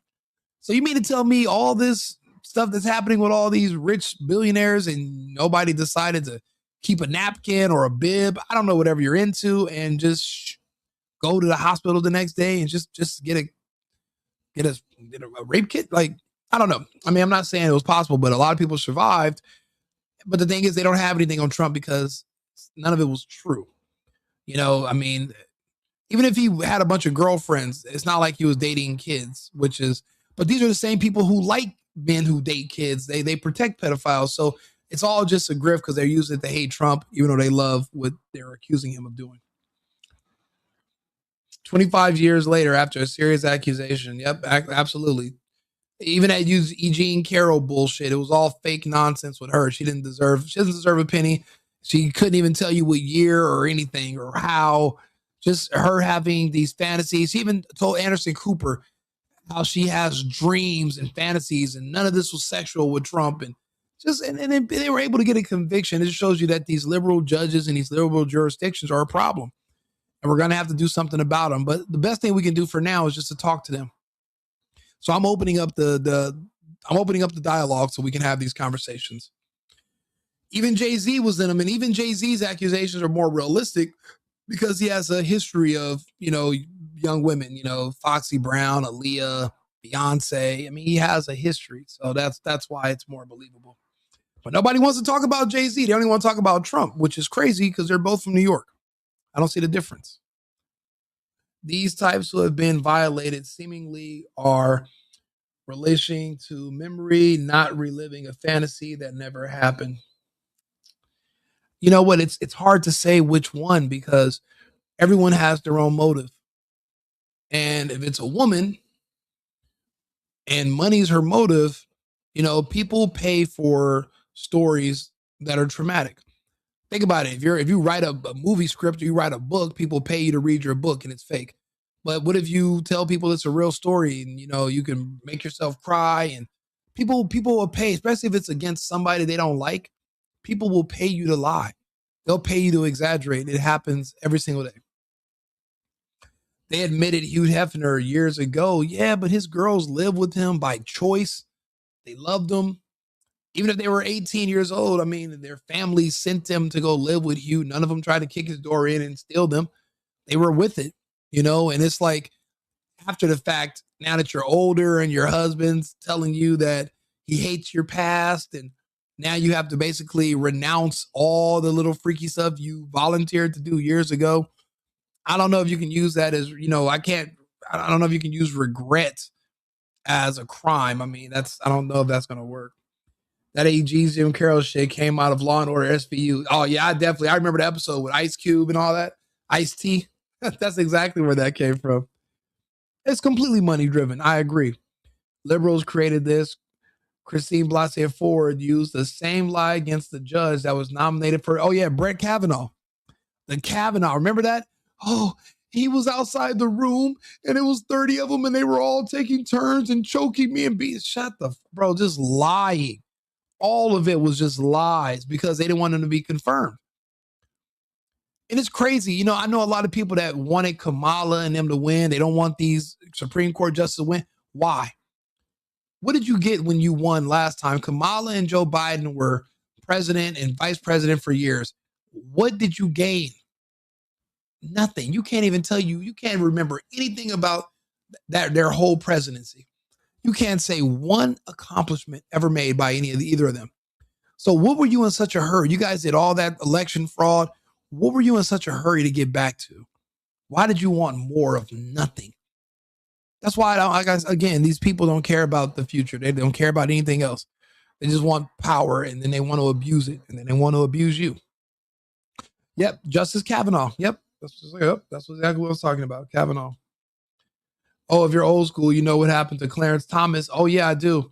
I remember when Joe Biden literally tried to destroy Clarence Thomas during his nomination hearing to be a Supreme Court justice. I believe he did a filibuster against Clarence Thomas. We can actually bring that up. Let's see here. I love when we have these conversations because we can just look stuff up. Let's see here. Biden, Clarence Thomas. There we go.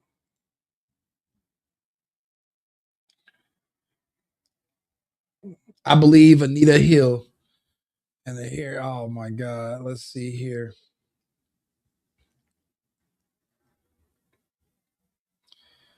Let's see here. So you'd still like to serve on the Supreme Court? I'd rather die than withdraw from the process. Then there's a guy, by the way, who's on the Supreme Court that sits in one of those big robes with her and talks about these very serious cases. His name's Clarence Thomas. You might remember him. Let's go old school. Let's go old school Biden. I'd like to go to the video, please.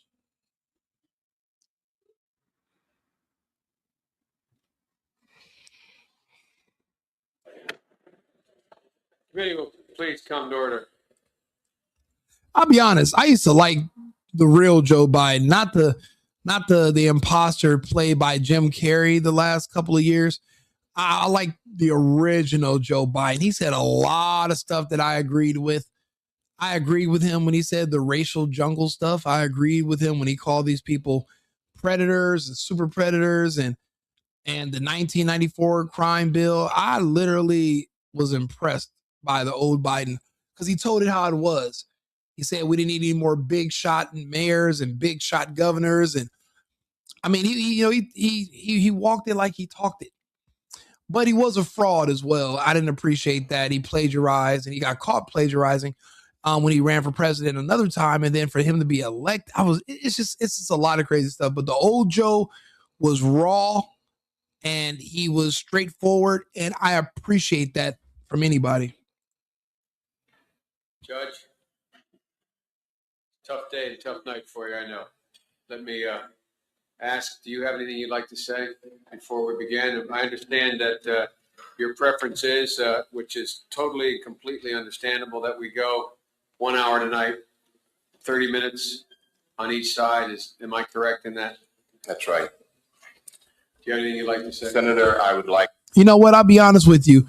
They voted for him and they did know how Biden treated black people, colored people. They like it. They like the mistreatment. So who am I to defend them and tell them, oh, you shouldn't be mistreated? No. If you vote for it, that means you like it. So that means I love it. And I lean into it heavily nowadays. It's just because that's what they want. They don't respect you when you're nice and respectful. Do you remember how much money Trump offered them to donate to their black-owned businesses and rebuild their areas and start a fund which would specifically help them, even though that would be illegal because you can't get funding to people based on their race. That would be illegal. But he was basically going to bend some rules so that he can try to help their community specifically. And you know what they did? They told him, fuck you, and they stabbed Trump in the back. And they said, we're going to wait until after we get Biden in office, then we're going to ask him for something. Instead of understanding that politics are negotiations and you're supposed to negotiate ahead of time and you're supposed to get something for your support. These people were so idiotic, so stupid and slow that their suggestion was, let's try to negotiate after he gets in instead of ahead of time, completely not understanding how this works. They think it's a popularity contest. Oh, I like this guy. Oh, I don't like this guy. Like they're looking for a prom king. Ridiculous. So that's why nobody takes them seriously anymore. I'd like to start by saying unequivocally, uncategorically, that I deny each and every single allegation against me today that suggested in any way that I had conversations of a sexual nature or about pornographic material with Anita Hill, that I ever attempted to date her, that I look like Clarence Thomas is crazy. Bro, he has Danny Glover's hairline. I have a regular hairline with a ponytail. Definitely, I don't look like Danny Glover, I'm sure. But he definitely could have been the guy from Predator or from The Color Purple. I mean, it's a look. It's the glasses. I had to take them off for a second, but yeah. ever had any personal sexual interest in her, or that I in any way ever harassed her. The second, and I think more important point, I think that this today is a travesty. Bro, listen, when Trump shores up these voter rolls, you're gonna realize that 81 million votes is impossible. To be honest, they're gonna find out that the American population is not even 320 something million. It's closer to about 220. They've just been padding voter rolls on both sides for so many years that we think we have a larger population than we actually do. We don't. Even with the 20, 30 million in illegals, but to be honest, we don't know how many illegals are here. We're not able to keep track, but it's still, we're well under 300. So 81 million in one person's direction, it's impossible. But they put out all stops. All this just to give people that look like Clarence Thomas an injection that was going to kill them.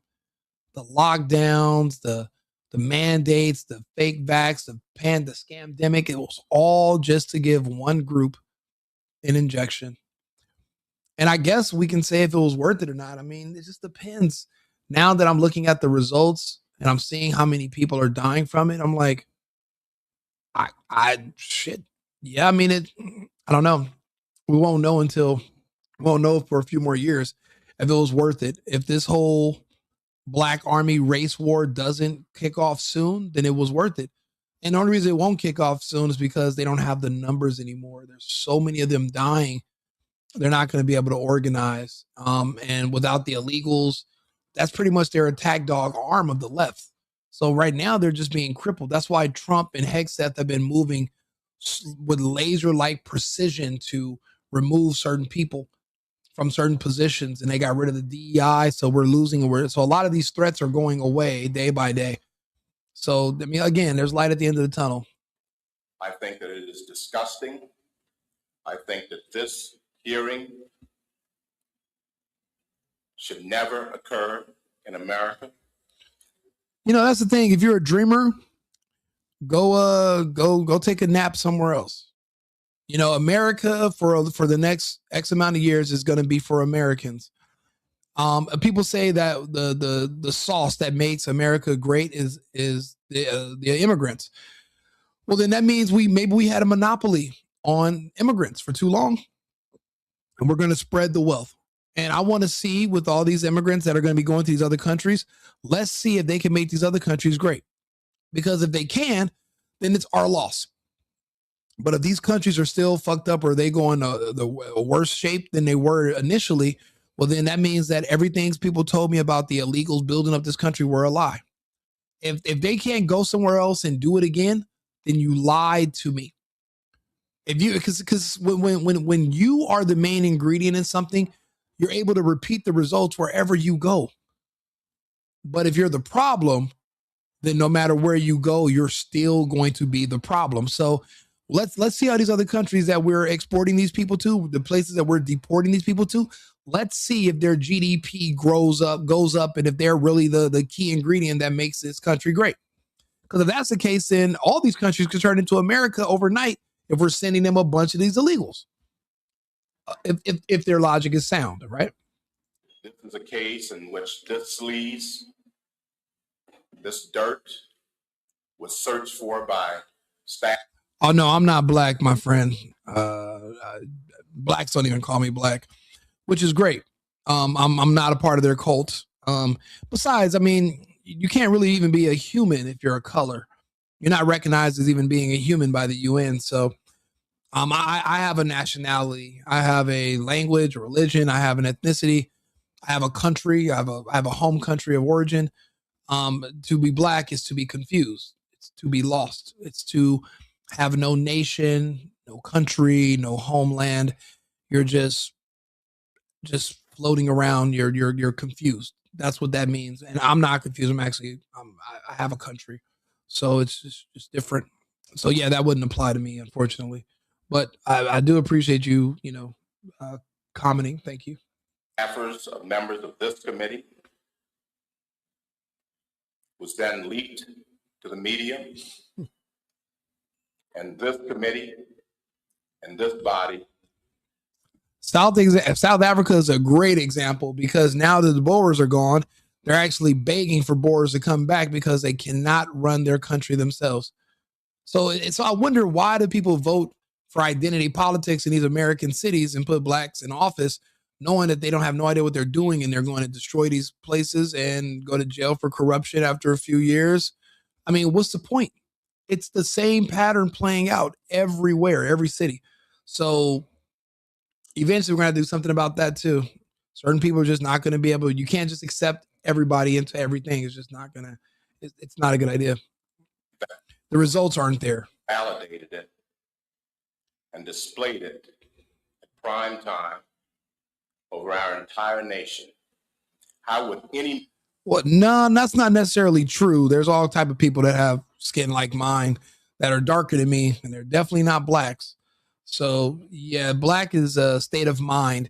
Basically, to be black is basically just, it's a lifestyle choice. And it's a lifestyle of consistently making bad decisions in a row. And to not be black or to be white or be something else is you making better decisions in a row. So basically anything that's unpatriotic, anti-American, anti-human is black. So the opposite of everything that fits that description is black. The opposite of that is considered white. So you have two sides of the spectrum. I'm on the other side. I'm not on the black side with you, unfortunately. Member on this committee, any person in this room or any person in this country would like sleaze said about him or her. Yeah, I mean, it's uneducated people that are trying to run for this country, but you don't really see a lot of that. You really just see a lot of foreigners and scammers now that are coming over here trying to run for office. Typical Americans, we're so caught up in our own regular lives, we're not necessarily interested in this. And that's why we're going to have to take a step back. And this is a duty. We have a duty to our country and a duty to our fellow people to ensure that our system continues. Not paying attention is how we got into the issues that we had during the lockdowns. And that's never going to happen again. I'm not going to ever not pay attention again. So I'm just going to make sure that I'm involved. So that's why I'm having these conversations and I'm putting myself out there and I'm talking to you guys so that we can kind of figure out where we are and which way to go. In this fashion, or this dirt dredged up, and this gossip, and these lies displayed. There's no such thing as a wake-up call. The only wake-up call you're going to have is just in your dreams. If you have an inferiority complex against white people or anybody else, you're going to have that issue, but you're having it alone. It's all in your head. It's a personal choice. Others are not going to share in your same delusion. They do have medication for people that believe in racism and oppression, and they see tormenting evil white people everywhere. They have, for that mental condition, there is treatment for that now that you can sign up for. I'm not sure if you have Medicaid or whatever, if you know any illegals that can maybe give you some Somalians might be able to hook you up, and you can probably get treatment for your delusions of racism and evil white people everywhere and wake up calls and Jesse Jackson, whatever other shit you're imagining in your head. They do have medication for that. You should seek treatment, and hopefully you don't poison your children with those same lies and nonsense. In this manner, how would any person like it? The Supreme Court is not worth it. You see, Josh, you're right. They are getting dumber and dumber, and that's why it's going to take people like us to throw ourselves in there. The problem is it's money. People get in these office and they don't come from money, so they're easy to corrupt because they're new to money. They're new to money. I remember Schwarzenegger said that he was uncorruptible, but it's not just money. Sometimes it's power, and sometimes people care about other people liking them. That's what I think has to change. Trump is guilty of that. He cares if people like him way too much. If you can get over knowing that people dislike you, but you're doing the right thing and you're staying the course, then I think you'll make a better political person than somebody who's just saying what they got to say because they want people to accept them and like them. I'm not in a hurry. Trust me, I'm definitely not winning any popularity contest. Trust me. No job is worth it. I'm not here for that. I'm here for my name, my family, my life, and my integrity. I think something is dreadfully wrong with this country when any person in this free country. Nobody loves AOC. I mean, she's cute, but she's a moron. She's like a Spanish version of Jasmine Crockett. Jasmine Crockett is a pretty little woman. She's just, she went full retard. But it's really just an act because normally she speaks like a regular American. And then she turned into like this ghetto Beyonce reject backup dancer. It's all just an act, AOC's she's really just a bimbo. She's not very smart. She's a bartender before. She's good at looking good. And we're Americans. We're shallow. We'll admit it. But no, nobody can say they love. What's there to love? What about her do you love? There's not much there. You just love how she looks. And then that's the case. We all love how she looks. I mean, she's cute. She's like the Spanish version of Sarah Palin. Remember Sarah Palin? I had the biggest crush on her when I was a little kid, bro. I thought Sarah Palin was so damn.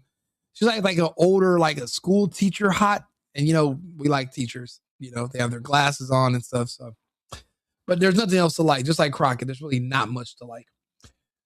You're not from Europe, truth seeker.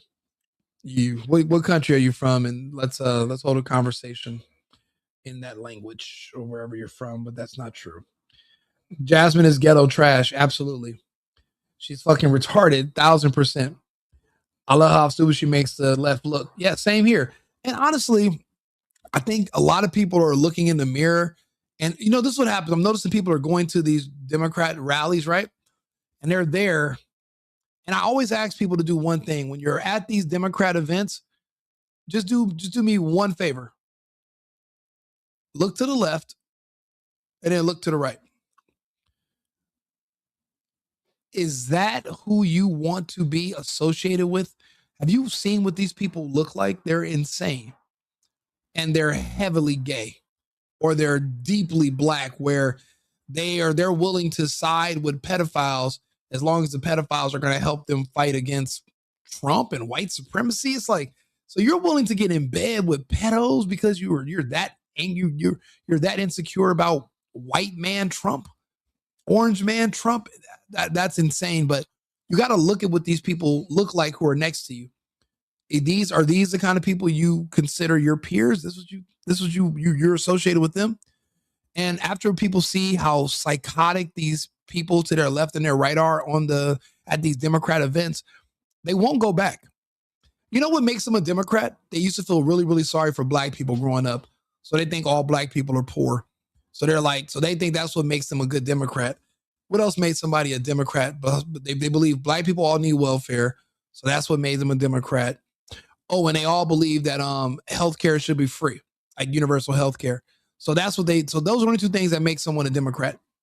They feel sorry for black people and they want free healthcare. But if you look at what free healthcare leads to, it leads to MAIDs, which is medical assistance in dying suicide. So when you have free healthcare, they offer you suicide for any reason. Are you depressed about going through a recent breakup? We could euthanize you and the pain will go away. Do you need a wheelchair for a while? You were injured in a car accident, you broke your leg. Well, we could get you a wheelchair, or hear me out. We could put you in a pod and we can put you to sleep. And then you don't have to worry about walking again at all because you're dead. They're literally euthanizing people in Canada right now for literally just going through temporary depression due to breakups. That's how despotic it is in these universal healthcare systems, because it's unsustainable and it's not affordable. And you can't just dump all this on a government. And anytime you're in a communist society, communism only works in a small commune. Once a population gets too big, they have to kill off large swaths of their population. That's just how it goes. Because it doesn't make sense. So yeah, that's what makes somebody a Democrat. And if they believe and they want free shit, that's all it is. And that doesn't work for us. That's why I tell people, instead of fighting for something you're going to lose, why don't you just relocate to a place that already has all that stuff? Canada, find another country in Europe, China, you can go relocate. The United States is not for everybody. Some of us choose to come here. Some of us are born here. You can choose to go somewhere else. That's my only suggestion. Yeah, Tulsi Gabbard is hot and she's a badass. She's a soldier. Is she married? What is Tulsi? What's her situation? I don't know if she's married or not. I know she's hella pretty. I think she used to be, I know Kristi Noem is from South Dakota. So Tulsi Gabbard is from North Dakota. I forgot where she's from. We have universal health care in America. It's called the VA. Yeah, but you got to be a vet. And if you didn't sign up, you're kind of on your own. The Democrats must have illegal people voting for them. And due to the fact they have performed abortion all their future voters. Absolutely. And they vaccinated their base of blacks, but they were hoping to replace them with illegals. And now that Trump's removing their illegals, they're losing their minds. They really did double down on the bullshit, and there's no more Democrats left, pretty much. They must be offering that now in Canada, maids. Yes, they are. Absolutely. I just did a story about it like a week ago. You guys got to check it out. It's crazy. What, because remember Dr. Kevorkian, remember he went to jail and now it's the law of the land. There's actually 7 states that are doing maids here in the United States. All liberal Democrat states, of course. They're all about killing Americans. Yeah, the most racist thing that a Democrat can say is that black people are too stupid to get an ID. But you know what's crazy? When Democrats say black people are too stupid to get an ID to vote and they're too stupid to know how to use the internet, I don't hear any black people ever push back on them and say, hey, excuse me. Yeah, what the fuck are you talking about? I can vote. I have nowhere. They never push back and correct them. So I'll be honest. I'm starting to think maybe it's true. I mean, because if somebody says something about you that's wrong, you would correct them and set the record straight. I never see anybody come out and say, you know what, the Democrats are wrong. I actually got 2 IDs. I got a license and a state ID. I don't ever see that. I never see it. No one ever objects to it. So as far as I know, it could be true. I mean, the governor of New York said they don't know how to use computers and they've never seen a computer. They don't know what a keyboard is. And I was like, God damn, but then again, I don't live in the hood. I don't know what they have over there. Maybe they don't have computers or IDs. I don't know, but it's hilarious either way. But if you don't have an ID, why do you want to vote? Like, just go back to whatever you're doing. You don't need to participate in the process. It's not for people like you. It doesn't matter. Tulsi's married. That sucks. Look, let me know if her husband is slacking on his macking or whatever. Okay, because I like Tulsi. She's beautiful. Nothing is free. What the fuck? You're wrong. Okay, where am I wrong? I mean, I want to hear it. I want to hear it. I love Canada. I mean, it's a lovable place, but Tulsi is gay. I thought she was gay because she's very masculine and she has that hair, like, the gay woman hair, but I don't know. Do gay women? I think there's a gay woman hair pattern I've seen before, but I mean, I don't know. She says she's married, so that's good enough for me. She's Hawaiian. Yeah, that's what she is. Okay, you're right. She's badass though. Super badass.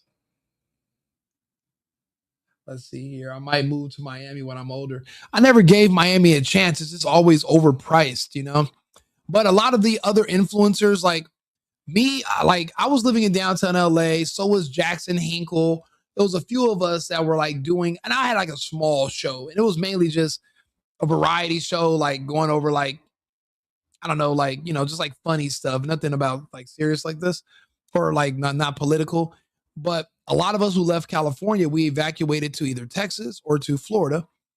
And I'm hearing good things about Florida. I just know that it's overpriced and hurricanes all the time. So I don't know. But I mean, I love Texas. I'm a big fan of Texas, bro. I've really enjoyed Texas. And then I go down to Florida. It's a bunch of Cubans. And I'm like, I'm Cuban. Then we all just look at each other. I mean, it's just, it's a reminder. So I like Houston a little bit. I like Houston a lot better. Tulsi's from, let's see here. Perpetual victims. I pray for the perpetual victims in this country. Yeah, I pray for them that they snap out of it. Stop being victims. Being a victim is a choice. And the Democrats allow for infanticide. They absolutely do. They supported. Kamala Harris was literally doing infanticide, had an abortion bus at all of her rallies, and women could come and get free infanticide abortions and kill their kids. Disgusting. Yeah, I love this guy's trolling. Who, me? I'm just talking. I'm not really trolling. Canada, the shithole country. I mean, it's only because a bunch of illegals and migrants came in and turned it into shit. Now you're having all-out shootouts in downtown Toronto and guns are prohibited. They're literally having shootouts where people are getting killed, like Drake's friends and all that stuff. Somebody shot up Drake's house. That's definitely un-Canadian. Florida is the best. It's also known as China. Yeah, it is. Yeah, it's absolutely known as China. Listen, guys, we've been on now. Let's see here. Almost 5 hours. Listen, this has been a great conversation. We covered a lot of bases. We really got to know each other. You guys got to know me. I got to know you. Please subscribe to the channel. I want to make sure I follow you guys back. But I want you guys to join in, and I want to be able to bring you guys on the stage and we can just have conversations. And we might agree on some things, disagree on other things, but the point is we're talking. We need to talk to each other, you know? So I appreciate you guys all being here. I'm going to go. Actually, I got to go do. I got a couple of emails to answer, drink some more water. I'm not going to eat. I had some fruit earlier, but I might get some breakfast in about 30 minutes because it's 6 a.m. here. But I got to take a nap. I got work stuff to do tomorrow. So I appreciate you guys all tuning in. Remember, it's America first and America only. And I'll be back on with another topic in about 6 hours. Cheers. I've been needing to find a new apartment, which has not been easy with credit as bad as mine. Luckily, I found cosigning.com. They connected me with a cosigner who helped me get my dream apartment for me and my dog. I just paid a small fee and was able to move in fast. Get the cosigner you need for the apartment you want. Check out cosigning.com today.